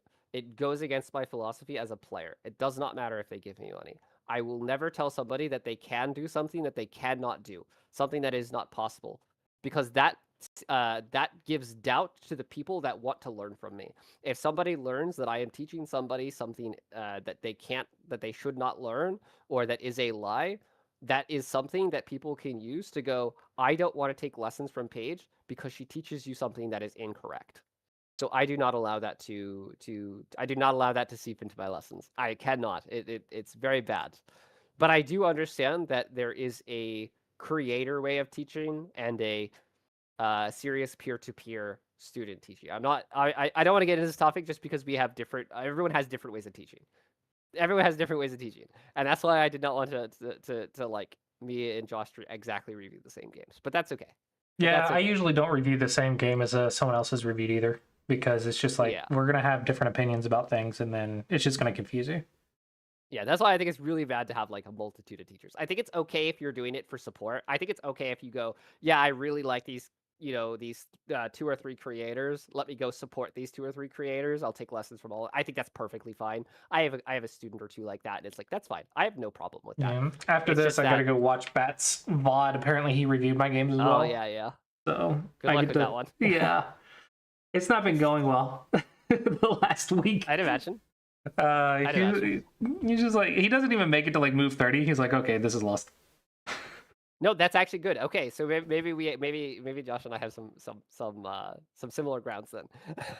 Yeah, generally. So I'm going to tell you this as well. Most games end in the first 30 moves. That's not to say you can't come back later on, but most games do really end in the first 30 moves. Yeah, I find I'm always down by 10 points in like the first shape. 50 moves. I'll show you two more things before I actually let you go. Anytime I put it pincers, I will always jump in the corner. I will never jump like this. Yeah, Because I never jump. It is easier for me as the player that takes the corner to say, this is mine. And white has to prove where the value of this is. And I don't want to prove where the value of that is. It's not that difficult for this position, but there are some pretty difficult positions. Let me show you one. I'll show you my most hateful position to prove the value of. So you do this, and then white pincers again, and you jump, and you do this, and you jump again. How am I supposed to prove the value of any of this? This is an actual sequence. This is an actual thing that you can see, but nobody does it because it's going to hurt your soul. How are you supposed to play this at all? And so most people, I say, what often happens is players get into fights really early. A really common problem at Wandon Fox is that they try to make the game so complicated that they end up just going into an all or nothing game immediately. And a lot of my games used to be like that. A lot of my games when I was when I played Go back in 2010 and stuff like that was I would get into these jumping battles that were so complicated that my opponent couldn't read it and I couldn't read it, and the game was no longer fun to me. And then I wanted to change it, and so I changed it through a lot of effort. But these kinds of games are really bad. They don't teach you very much. They teach you how to, go crazy, but it's not that good. It's not that good. And the reason I want you to actually play more Fox and not OGS, one of the reasons I actually preach, especially in your case, against playing OGS, is you need your opponents to do crazy things. Unfortunately, when your opponent is going crazy, not you, but when your opponent is going crazy, it is the best teaching material that you could ever have because it is going to put you in extremely uncomfortable positions that really push your reading ability. And it is the best thing you can teach yourself. That's why the Fox style is so important for people that are under 9 Dawn. At 9 Dawn, they're still pretty important, but you can pretty much play anywhere you want as long as you understand how to review. But before that, you should definitely always be playing on Fox. It's very valuable to have your opponent constantly slam their face on your face. Yeah, Bats also like got me on Fox. Everyone tells me to play on Fox. At some point I also want to practice on OGS, but still. I think that's okay. I'm mostly gonna do Fox. Like almost all are gonna be Fox, and then just OGS to get used to some simpler styles for Congress. I really like W Baduk right now. If you really want simple styles, W Baduk's the place to go. I've gotten Eric. At this point, I just want my 6 Dawn Fox back. You should definitely get your 6 Dawn Fox back. I just mean that generally, W Baduk will have more variety of styles. You find a lot of old Japanese style players, surprisingly, a lot of old Joseki, and it is a very enjoyable experience comparatively. It's not to say that you won't ever get a player that goes crazy or buck wild. You do still get those sometimes, but they're much more rare. It's just not as good of a practice experience as Fox, unfortunately. You would prefer all your opponents go absolutely buck wild than only one of them, basically. Uh-huh. But it is more fun to have opponents with a variety of different styles, admittedly. Yeah, all right. Yeah, thanks. I think you just need to just unwind a bit, and don't force plays, and I think you'll get back pretty easily. I just got to get back in whatever groove I was in. Yeah. I think you can do it. I think you can do it. Plus, you have to provide competition for my other student, Aspen, because they are looking forward to competing with you. Yeah. So you both need to compete with each other. I don't want to right now. I'm scared because I suck right now. And I'm like, I'm losing to 3 dots. I don't want to like do that. Like, let me give my 6 on back. Then I can like go back to beating you. That's fair. That's fair. Well, I'll tell you right now, Aspen has a 7-don account, and they compete with 7-dons on Fox. Yeah, I told Aspen like, let's race the 6 don. Yeah, I know. I heard it. Then you both ranked down to 4-don. I was like, what the fuck? It's going great. Like, you're both like. It's going fantastic. I don't know what you're talking about. They were so gotta make it even competition. They were so sad when they ranked down. They're like, oh yeah, the Colossus now has like a head start. I have to rank up a whole rank. They have to do it, and then I saw you were 1 game from ranking down, and I was like, I think Colossus decided to make the playing field even. Yep. Yeah, it's totally intentional. Renchani, I have a link on my YouTube that shows you how to register for W Baduk. Somewhere. Though at one point I thought they got really angry and disabled like the login for Western users. I thought they disabled the login for Western users because it was like the logging in wasn't working for Josh or me. And I was like, wow, I guess I made too many accounts because I ended up making like 50 of them. I was like, I want all these extra accounts just in case. But no, it ended up working a couple days later. I think they were just down for maintenance. But anyway, I'll let you go now. I'll let you do what you're gonna do. All right, good talk. Yep, and also, if you ever, this is usually for like all my friends. Obviously, I'm a teacher first, but I do occasionally and am open to helping review games on occasion. Like it's not a big deal. I do it for everyone. I do it for all my students too. I'm like, hey, if I'm sitting in a call and you see me sitting in a call, it usually means I'm lonely and probably want to hang out, and I'm definitely willing to review a game. So sometimes if you ever if you message me and are like, hey, can you look at this? I'm generally pretty down to look at it. Yeah, I appreciate it. All right, I'll let you go. Have a good one. Thanks for stopping by. Bye. Of course.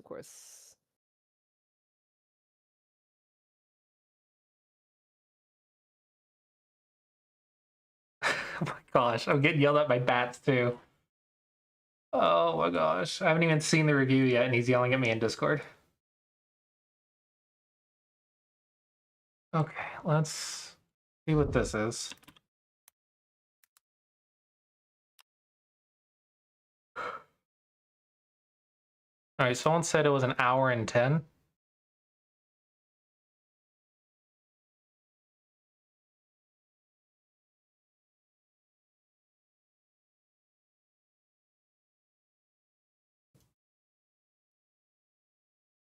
Let's see why this kitty doesn't have their claws. Well, wait, I'm going to watch this and then wrap it up for the day. Okay, no, it's not. Whew. All right. Colossus, what's going on here? This is the 3-point game. Oh my gosh. I can't believe I lost to a 3-don. And it's the one that gets reviewed. Aggressive. He decided to go split. So that's a territorial game. Okay. I'd still go high, but whatever. Who cares? Okay, so right now, it's imperative to note all of these are forcing moves. My question now is, were any of them played throughout the entire game? We can keep this low, so I'd rather not keep playing for territory. I'd rather go for mid. Since we can just do an easy little swoop-de-whoop here. That is pretty simple, straightforward. We're gaining. But we're only going for territory. Interesting. Okay, we're doing that. That's fine. This should be one more over. But it's a minor. Well, it could be a major, actually. Because if we play here into here, it's harder for black to get a 2 space. So strategically, the differences between these 2 points is kind of big. Because if we play here, we obviously can't do the same thing because this is this move is now dictating our response pretty hard. And if we play here, then our opponent can just do like whatever they want and settle. So I'm not really liking that very much. Yeah, see, this is what I'm talking about. Now black can get a full 2 space extension. So it's a small thing in theory, but strategically it's determining the entire attack on the top of the board. The difference between that point and that point. If they do this one again, where's their shape now? Right? It's huge. It's freaking huge. And since Colossus is trying to be more aggressive, this kind of thing, difference is going to determine whether you are going to be aggressive, so you're playing the game you want to play, or if you're playing a game that you don't want to play. And as Michael Redmond said when I had him on a couple of years back, he stressed the importance of you finding the moves to play the game that you want to play. So I will believe the 9p.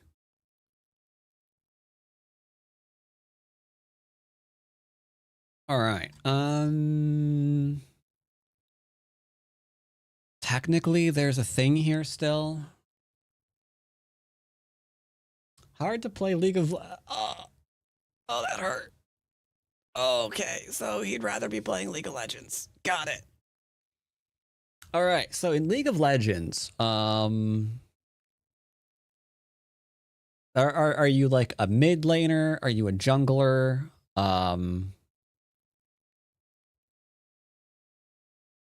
Like, how do you play? How do you play?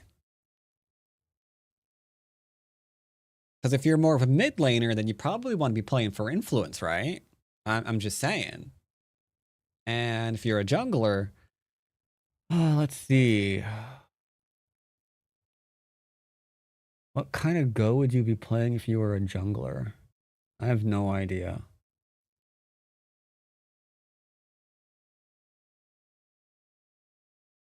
Oh dear. Okay, in that case, you might want to play Rengo. Rengo might be what you're looking for.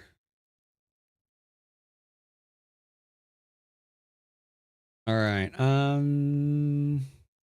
don't like strategically. I don't like where we are right now. And if we play here, they're gonna go here, and we're gonna go here. They're gonna go there, maybe. I'm not playing that one. I'm playing this one. Am I playing this one? Maybe. Maybe this might get me the attack I'm looking for.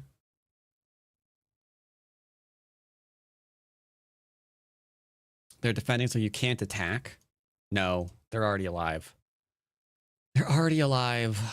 We have to attack. If we're looking for aggression, we need to play here. Right? Because you're alive in the corner, so we can get outside.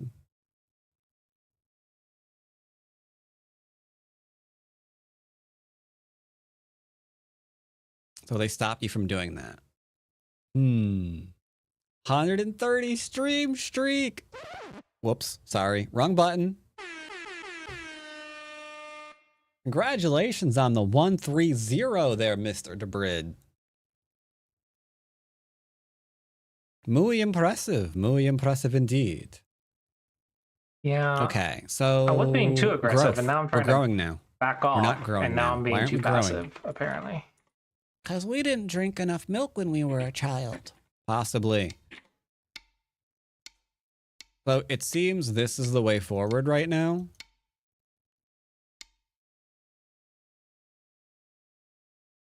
Because this top, it's hard to attack it.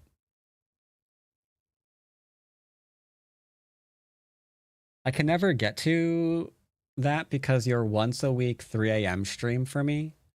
I mean, as long as like you just like hit the VOD within 24 hours, you keep your streak. If those are important.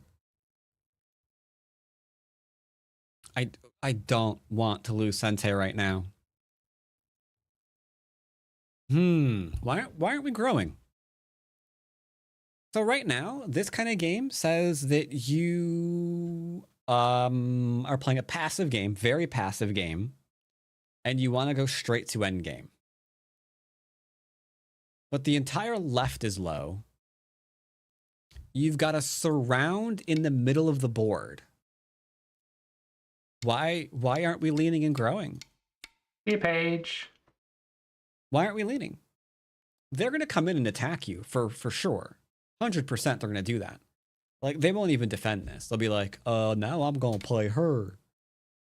And then that gives you more and more ability to keep attacking. Like, this is what we're looking for, Mr. Clo. Mr. Clo. Oh, this is so passive. You are now scared. These moves tell me that you are afraid to play boldly.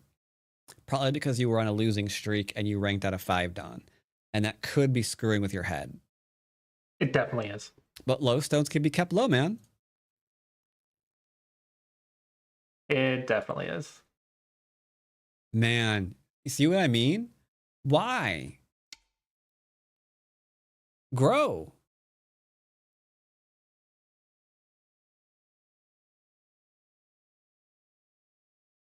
Even this is passive. Like, you're essentially saying, hey, have all of that. Why? Let's start reductions here. Let's go in. Why not? It's Sente move. He'll do something. Maybe we get another Sente move. Then maybe we get to play out. They're going to have a lot less now.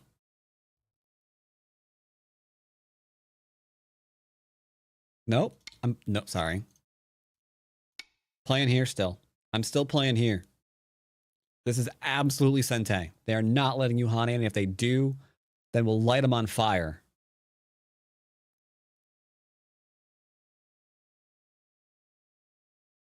See, now you're overcommitting. You probably feel a little bit behind because we played a little bit passively up until this point. And that seems awkward because now you're the target. Yeah, now you are absolutely the target. Okay. They forgot how to attack though. So shoulder hit. Shoulder hit right side, grow middle. Like, depending on what they do here, this could be huge, right? This could be friggin' enormo.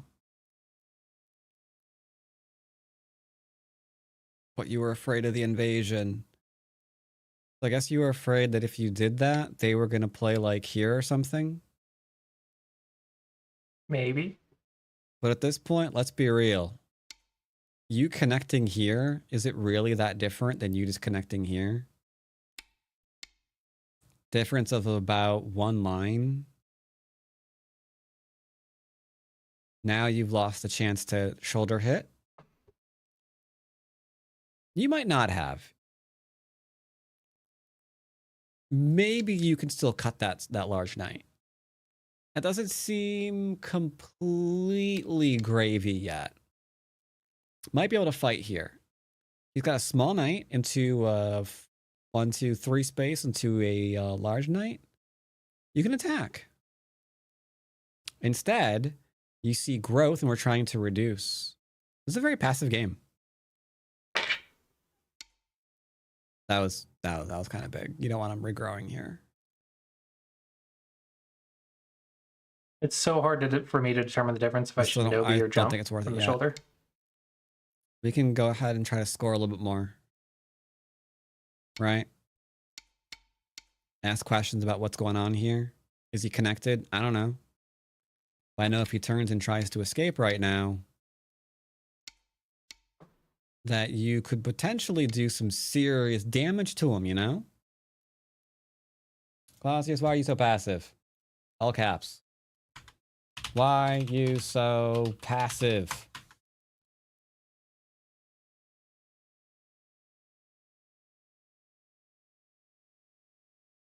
Also, you'll be happy to know I'm looking at more than 30 moves of your game, sir. Yeah, that was kind of a huge thing to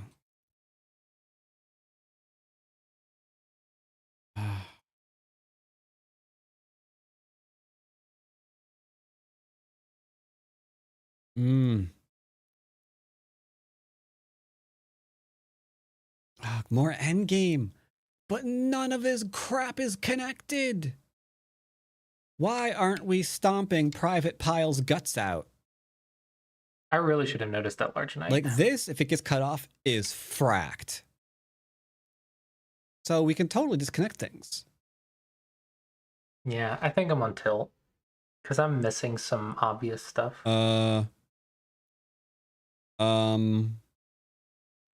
I'm sorry, sir, but I think that we need a defense here.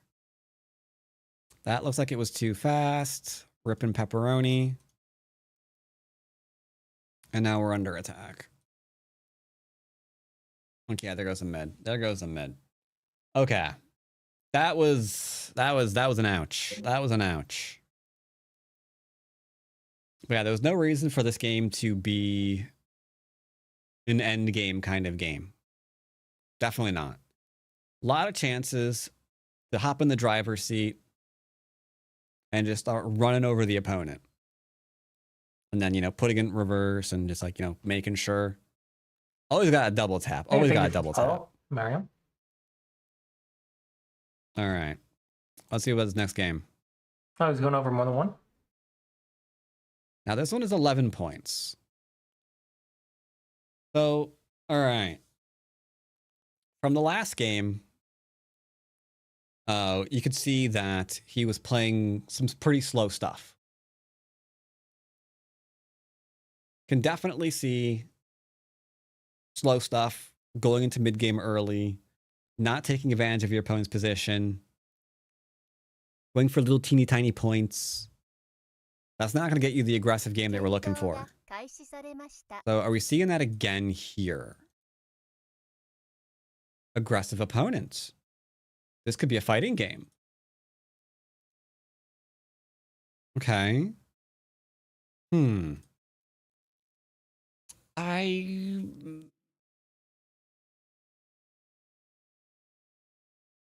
Not entirely happy about that. I don't want him leaning. I'll probably answer this. Only problem is we're going to see this into this now. But it's fine. It's fine. It's still fine. They backed off? What in the heck is going on there? Oh my god. They lost to this All right. fight. Oh my This gosh. is absolutely what By we're a looking lot. for. We could take advantage of this constantly. He's so slow. He is so slow. No, don't kick. Why are we kicking? Why are we kicking? Is this a 4-down game? I think this is the 4-down game. He did fall to 4, and I downloaded 2 of his most recent losses, which were 2 4-down games, right? Yeah, these 2. Oh, snap. No. Okay, hold up. The last one was a 3-down game. And this is why I'm Ouch. so upset that I lost it. And now this is the 4-down game. Do Okay. you see how big of a deal everyone makes it? Is he It's so playing again? bad. He's not playing again. He's offline. I'm showing that he's streaming though. Wait, what's he doing if he's not playing? Let's go stalk him for a minute. What you doing? He's reviewing. He's reviewing the game that I literally just reviewed. Interesting. Okay.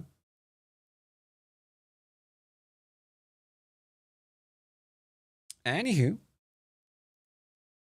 Yeah, don't like this either.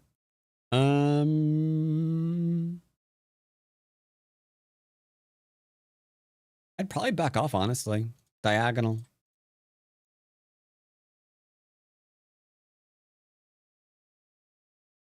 That's low. Sure. That one, he's Nope, gonna not comment. Sentai. Yep. He's gonna recommend C4. One of two things I would I would want. Either the drop down or the buildy times. I'm leaning towards the drop down because, like, this is kind of awkward. It's all, like, everyone's saying the same stuff, Right, but it's kind of awkward. I'd probably drop down. Easier said Just than split and then done. we'll attack. Simple as that. Then we get our fighting game again. Yeah, we drop down here, then we can fight. Easy. I'm really tilted Why that I aren't we lost hunting? to a 3-Don. Are we afraid of something? Are we afraid of the cut? Why aren't we hunting? Why are we backing off? Yeah, he's just become afraid. Not living this Simple as down that. anytime soon. That I lost to a 3-Don. Okay. Tough here. We could pincer, but then we get a Joseki again, huh?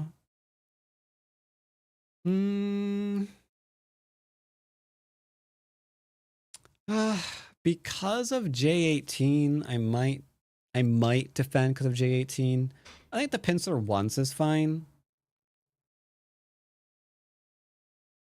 Then I think we're probably gonna want to do a defense here. Yep. We do need to keep some territory. We don't want to go all in, right? Well, that's a shape. I'm not sure if I like the shape.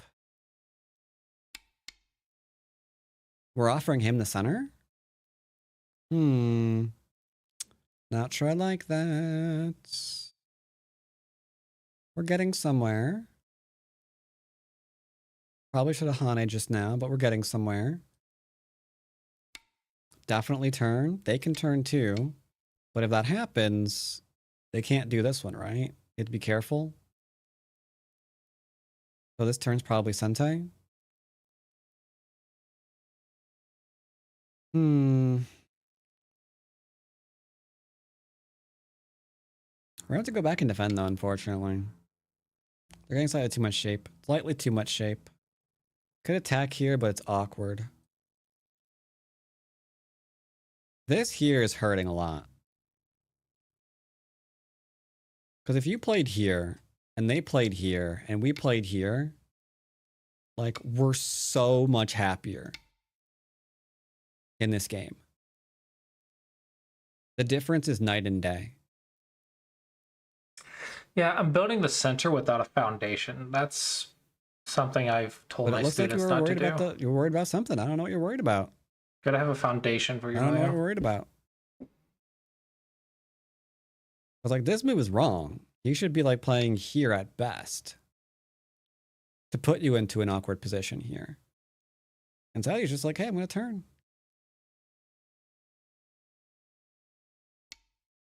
Yeah. This move is the star of the game. This move is definitely the star of the game.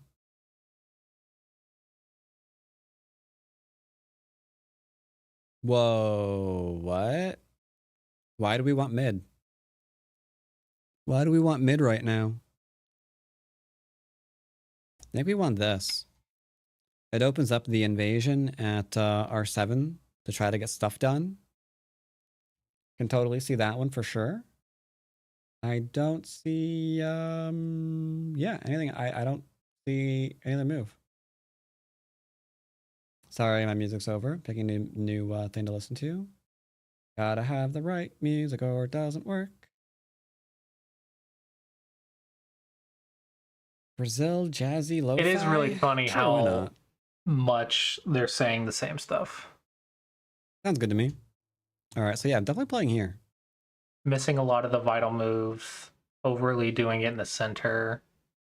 Then this is the answer, not the other one. This is a little awkward.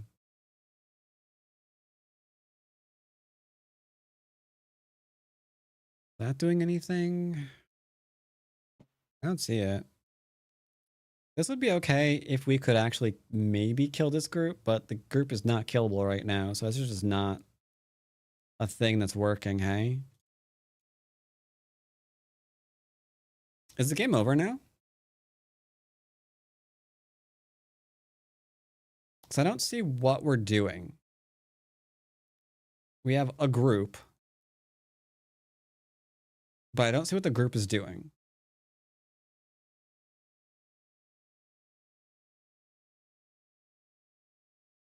Because he's in from this angle. He's in from this angle. Well, guess what I did? I tried to build it.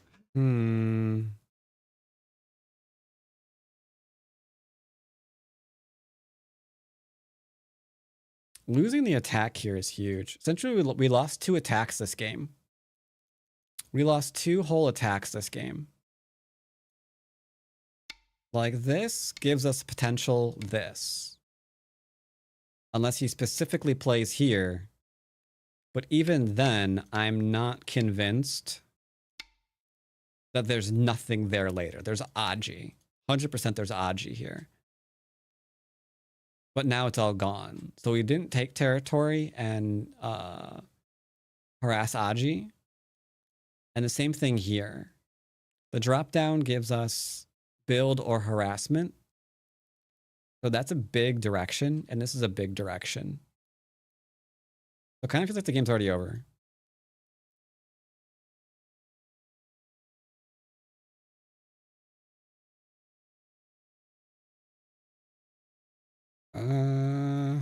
Man, when white plays here, I'm just gonna cry.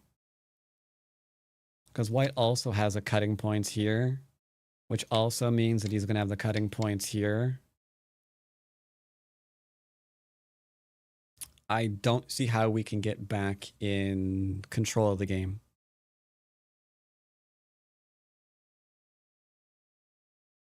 He didn't. I mean, be fair, guy. He didn't play that. He didn't play the star point. That's poggers.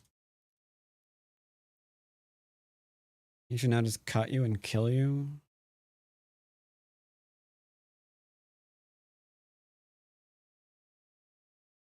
Problem is he has a lot of territory and he has attacks. That's the problem that we're having right now. You've got a little bit of territory. We have no attacks. Actually, 0. I mean, it's very lucky that they're reviewing for me in the first place. So, very happy about that. Maybe you Pretty can painful get day, though. some kind of thing here if you were an AI. But strategically, I'd be like, do I just resign now? Holy shit. Now we can play here. Bruh, we're cooked. We're absolutely cooked.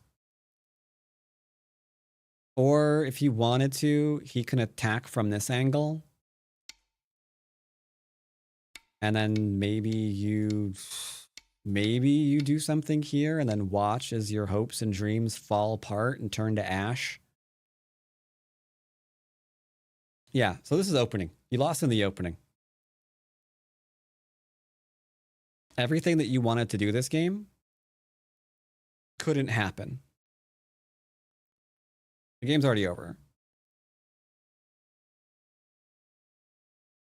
Like, he can just play here and be like, hey, how you doing? Yeah, I'm always like 10 points behind in like mine. 30, 40 moves. Or 30 If you to got 50 some moves. territory, I'm not going to say you don't, but... It's been happening like every single time. So I definitely got to work on that. But it's just smaller. Yeah, me Like, too. White wins a huge fight. Arguably 2 years off. Gets More or stable less. everywhere. Black wins no fights. And doesn't make up for what we've lost. You know? Yeah, that's actually pretty easy. We don't have to look farther than this. I don't think. Unless I'm wrong. Let's look at the AI review real quick. Hey AI review. So by this point, we're already 7 points behind. Yeah, game's already over. Yeah, game's already over. We have to make up a 10+ point difference with nothing to attack and having weak groups. We're toast. Maybe Catago. Maybe Catago, but we're not making up a 10-point deficit when we don't even have Sente after an expansion. You know? That's just not happening. Yeah, we're cooked. So yeah, that was very much a yeah, loss in the opening. Definitely a loss in the opening. Yeah, I've been losing the opening a lot. Because he's working on being more aggressive. There were no options to be aggressive, so right away that's a fail. The opening didn't go like we wanted. And then even though we couldn't attack our opponent, we still lost some stones to them.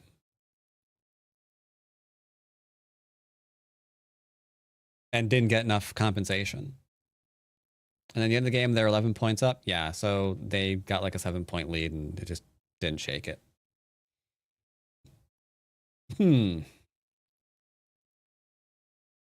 I'm not sure how that happened.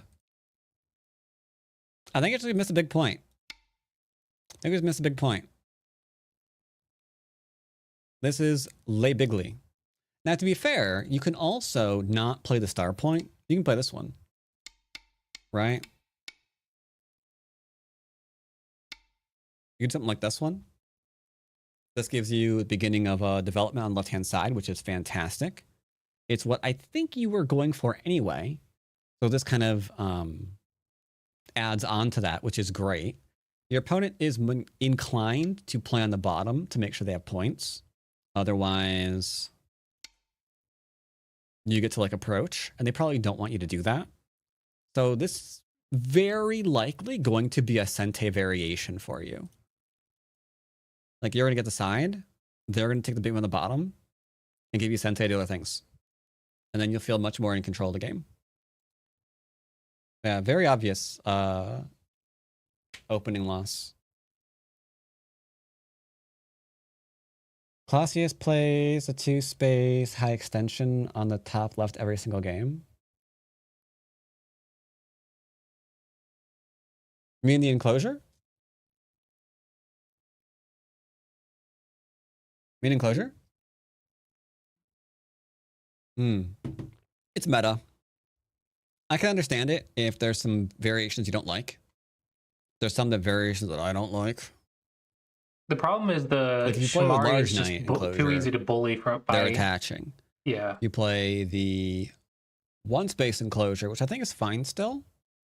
They're still attaching. Yeah, exactly. Like every time I play a 7-Don plus, they just bully it and make it super inefficient if I don't play 2-space high. I don't know. Anyway, so it's just not worth it if I let's play a 5-Don game because he was having trouble with those. I don't have a 4-Don account, so I can't really like show how easily you can push 4-Dons around. Regrettably. Yeah, I don't have a 4-Don account, but I have 5-Don. 5-Dons are like 4-Dons, right? Also, this move is way too happy. I don't like it. Give me a second. If they 3/3, you just YouTube Nobi and surround it, let it live in the corner. Nothing but goth music. It's like 3/3ing a star point, but worse. But okay. I hear you. Oh, you mean if your opponent played the 3/3 opening move? Yeah.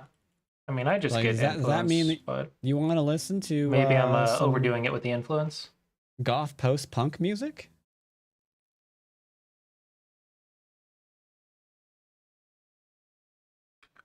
Honestly, one of these streams I'm be going live with like black makeup on. Like, okay, listen to goth music all day while we're playing today, chat. Games gonna be nothing but pain. We're not even gonna rank up. They don't even matter. Look at my I have no idea. All right, so we're gonna play a 5-down game. No, I did not see that.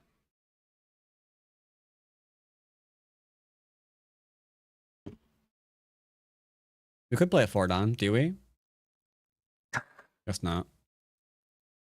Start to play. Sorry, I can't play someone potentially in chat. I think there's someone on the ladder that plays completely normally against someone on the ladder. Since I am playing mostly 5-downs right now instead of 6s and 7s because I'm trying to help Start other to people. play. No, 6-downs, I don't want to play you.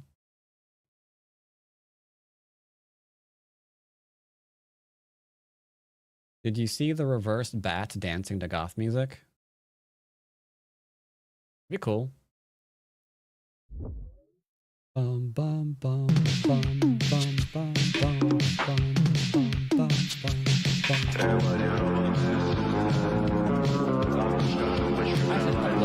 videos. Okay. You've been on the internet too long. Videos. You gotta get off the I haven't pulled the internet. trigger on this yet. I Take a can't break. decide. I like it, but it's like, is it going to be You've been on the internet too long. I don't know. Daredevil episode this week. He's a little on the low side. Do we play someone? He's just having trouble getting a game. Play.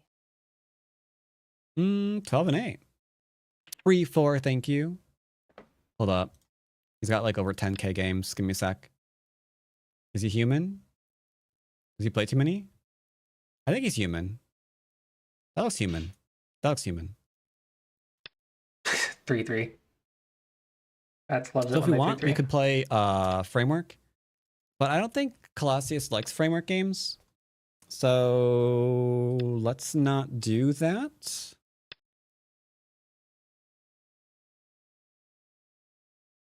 But we could totally play this right now. If we don't, we back off. He's going to approach, and then we pincer anyway. But either way, we're pincering, right? Because he'll probably do high, right? Because if you go here, here, here, like, ha, ha, ha, ha. Okay, then that one. I'm tempted to do this. Sorry, this one. Just to kind of show... Nah.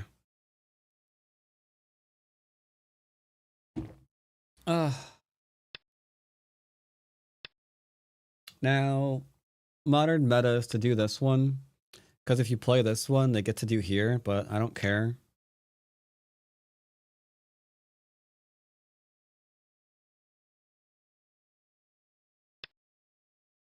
He's doing it immediately? That's cringe. That's even cringer. Bro? What are you doing?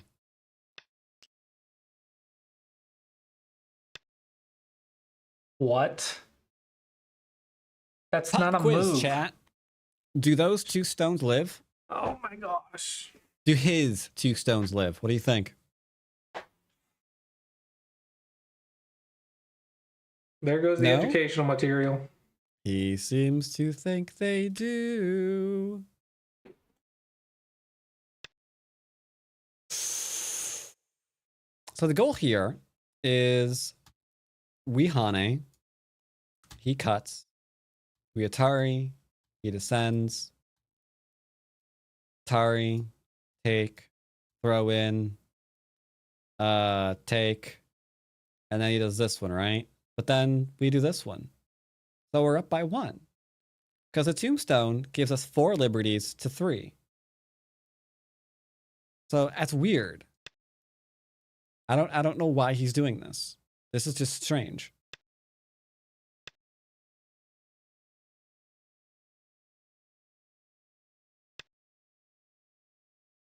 I almost want to play here and be like, you know what? Fine. I'll let you do that. And then I'm gonna just go and play over here and attack this outside.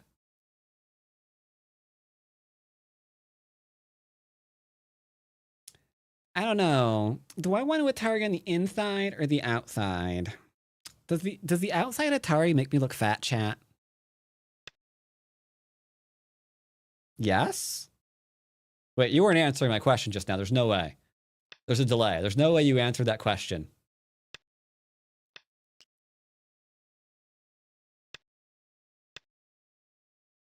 There's no way you answered that question.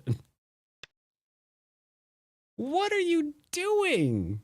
I am so confused, brother.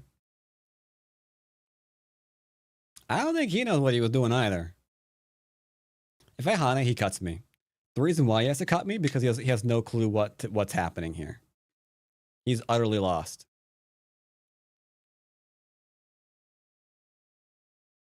You know what? We already got you once. I think I'm just gonna back off, honestly.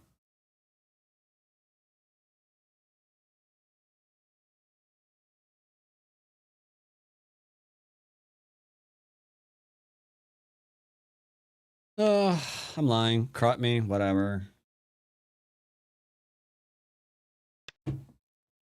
All right. So we can Atari, and then connect.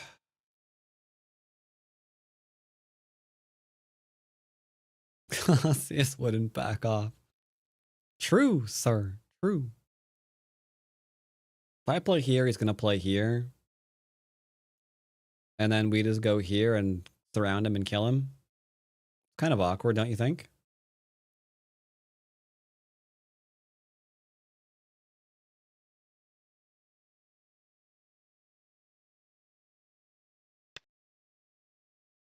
I don't know what he's doing.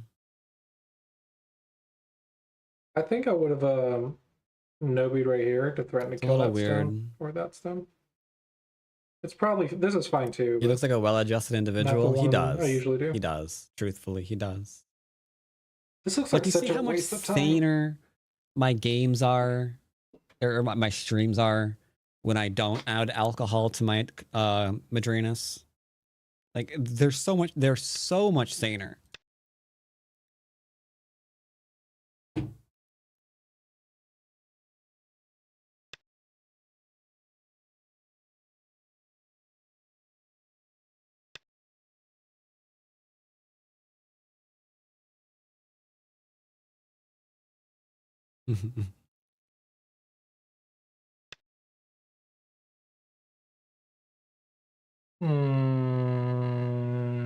Can you do that? I have to think. You're screwed. Shut up.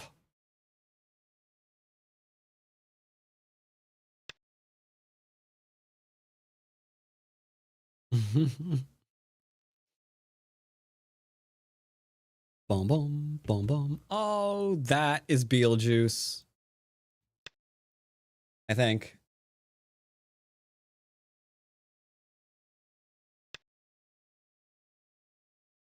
Sir, what are you doing? Sir! My brother in Christ, what are you doing?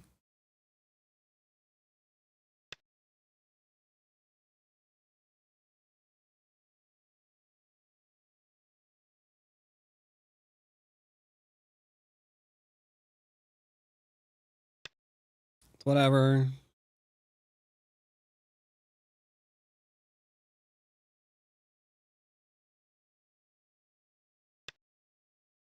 Why doesn't black squeeze the corner? Sir?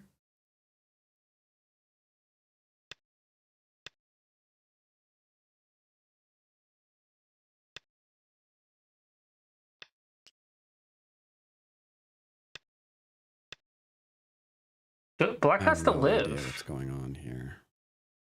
Yoyomi now starts. Honestly, white could just connect right there.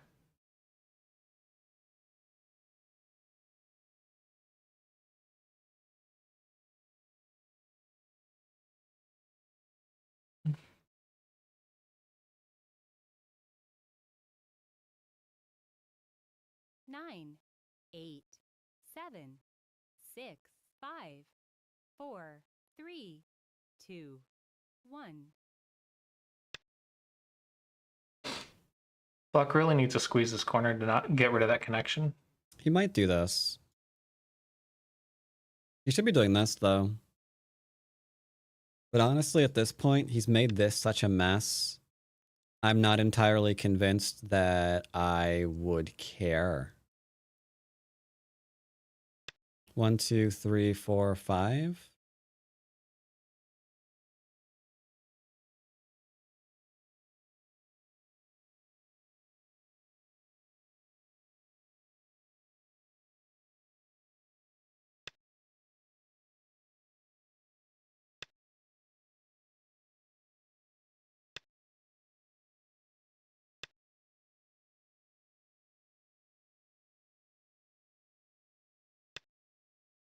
Ew. I mean, whatever.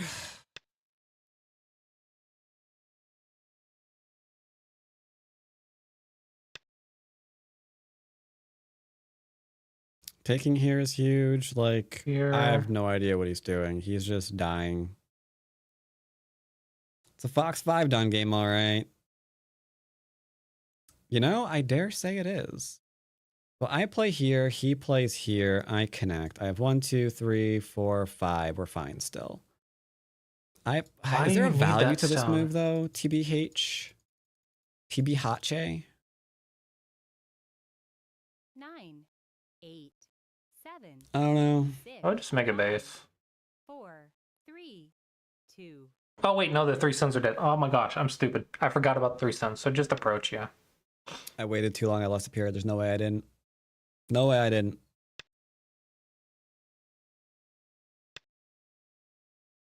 I didn't.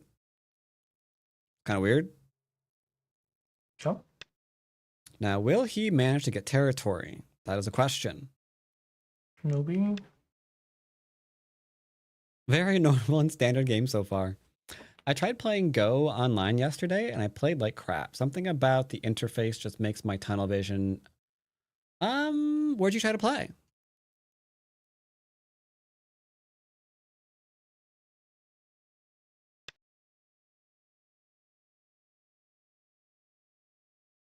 Like, How about I an know this is a OGS? move, but I Well, doubted myself, interesting and this is thing what's about causing me OGS is you trouble. can't customize OGS. So you have options.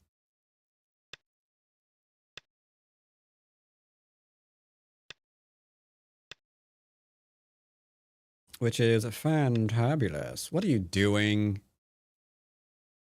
Trying to die, sir. Oh, that mission's about to be accomplished. Hog champ. All right. I'm going to defend And then black's gonna cut. a little more aggressively than I normally would. But we've already won the game, so it's like, oh, okay, whatever.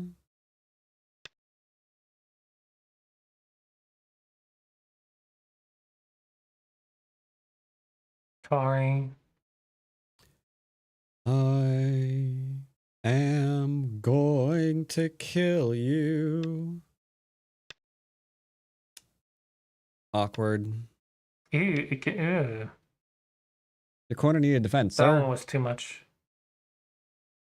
Is Timmy a Don player? That cross-eyed little nitwit probably can't spell Don player. Yoyomi now starts. So here, I think it's very mean that here, you're calling me a cross-eyed little okay, nitwit. here, Well, your parents did. That's pretty fair. here.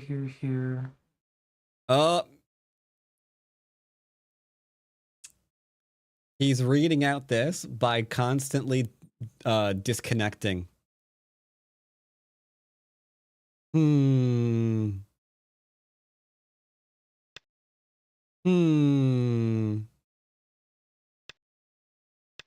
I did not see this move. I did not see that. If I play here, he plays there. I don't care. Yeah, I didn't know that was a sequence. We're going to Co. Apparently. No, No. like a, oh, you are not actually. You're okay. Yeah, he is. Nope, that's fair. That's fair. Chat, I have an opportunity to do something hilarious. What if I sacrifice this to kill this instead? Oh.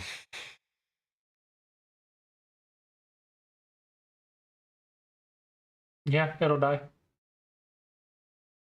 Connect, 9, lose, 8, kill the corner. 7, Don't do it. 6, 5, 4, 3, 2, 1.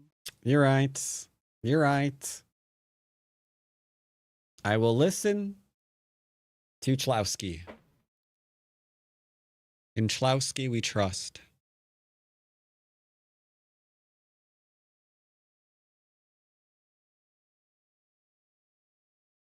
You can't spell trust without Chlowski, I've always said.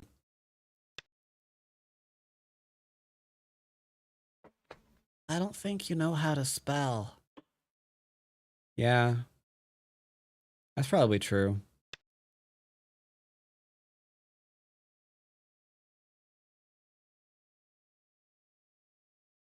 Okay. We will continue. 3-3 co-threat? No. Connect. Do we? I vote yes. I vote that we Because the do. corner's gonna die otherwise. Do it.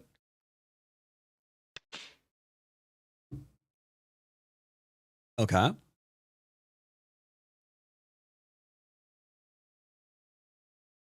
Now here's a slightly awkward moment. I don't know precisely the right move to play here This one, this one, this one. to kill this corner. Oh boy. Here he 9, goes reading again. 7, 6, 5, 4, 3, 2, 1. Is it this? No, it's like it's this. Left.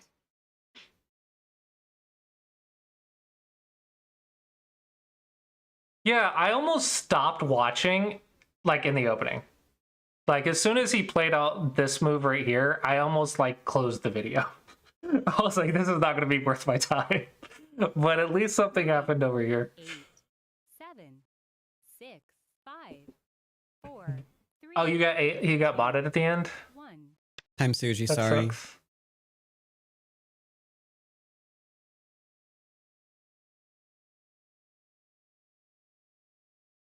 It sucks.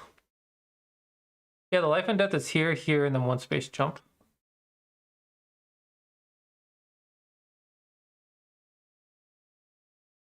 Are you human, bro?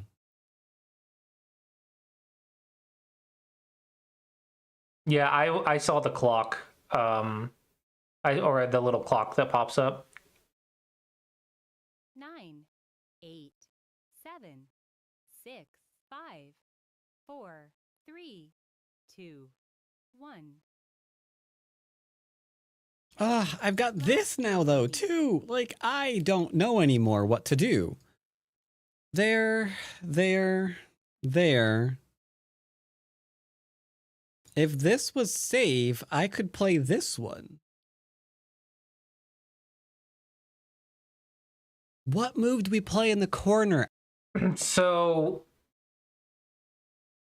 you and Paige gave very, very similar advice in just different words, and I'm trying to process it all.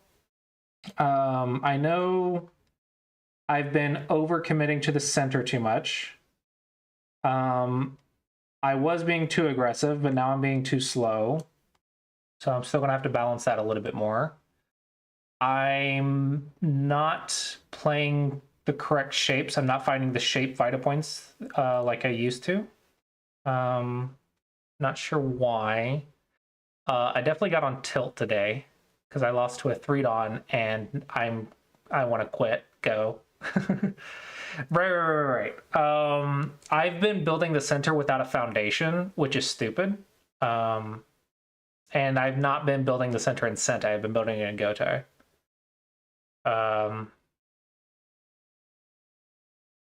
Yeah, and Paige also said, like, I need to stop losing the game in 50 moves. Like, all of my games, I just, like she said, don't even worry about reviewing the whole game. Just review the first, like, 30 to 50 moves. And stop falling behind in that. And stop worrying about the rest of the game. Just get the first 30 to 50 moves down, and then you can worry about the rest.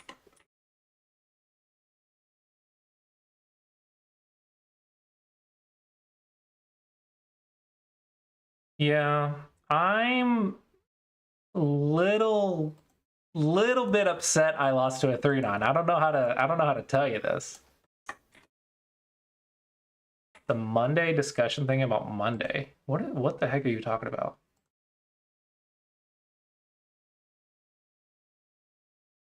Oh, again Monday. Yeah, I mean, sure. I'm happy to hop on. Yeah, that sounds fun. It'll have to be after I get done working, of course. Actually, let me check, make sure I don't have any appointments. Yeah, I'm good on Monday. I don't have any appointments. I can just do it after work.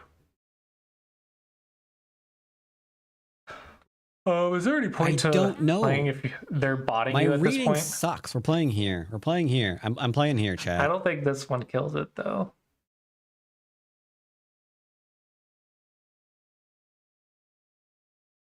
But if you got botted at this point, is there any like? Wow, the minute I point? played that movie, disconnected because he's looking for more time to read things out.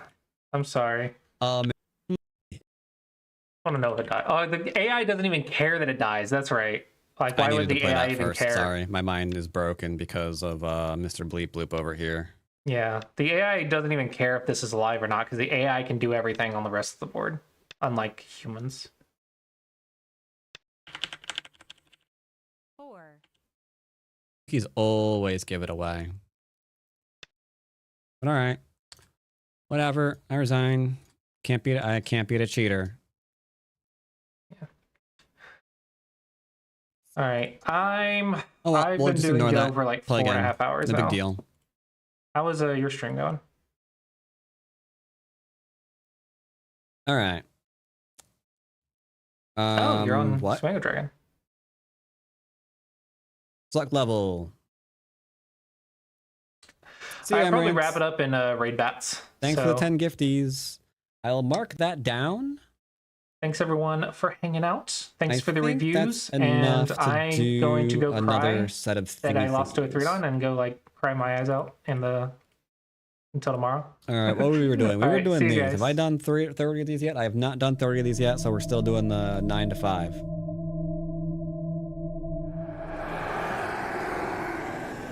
All right.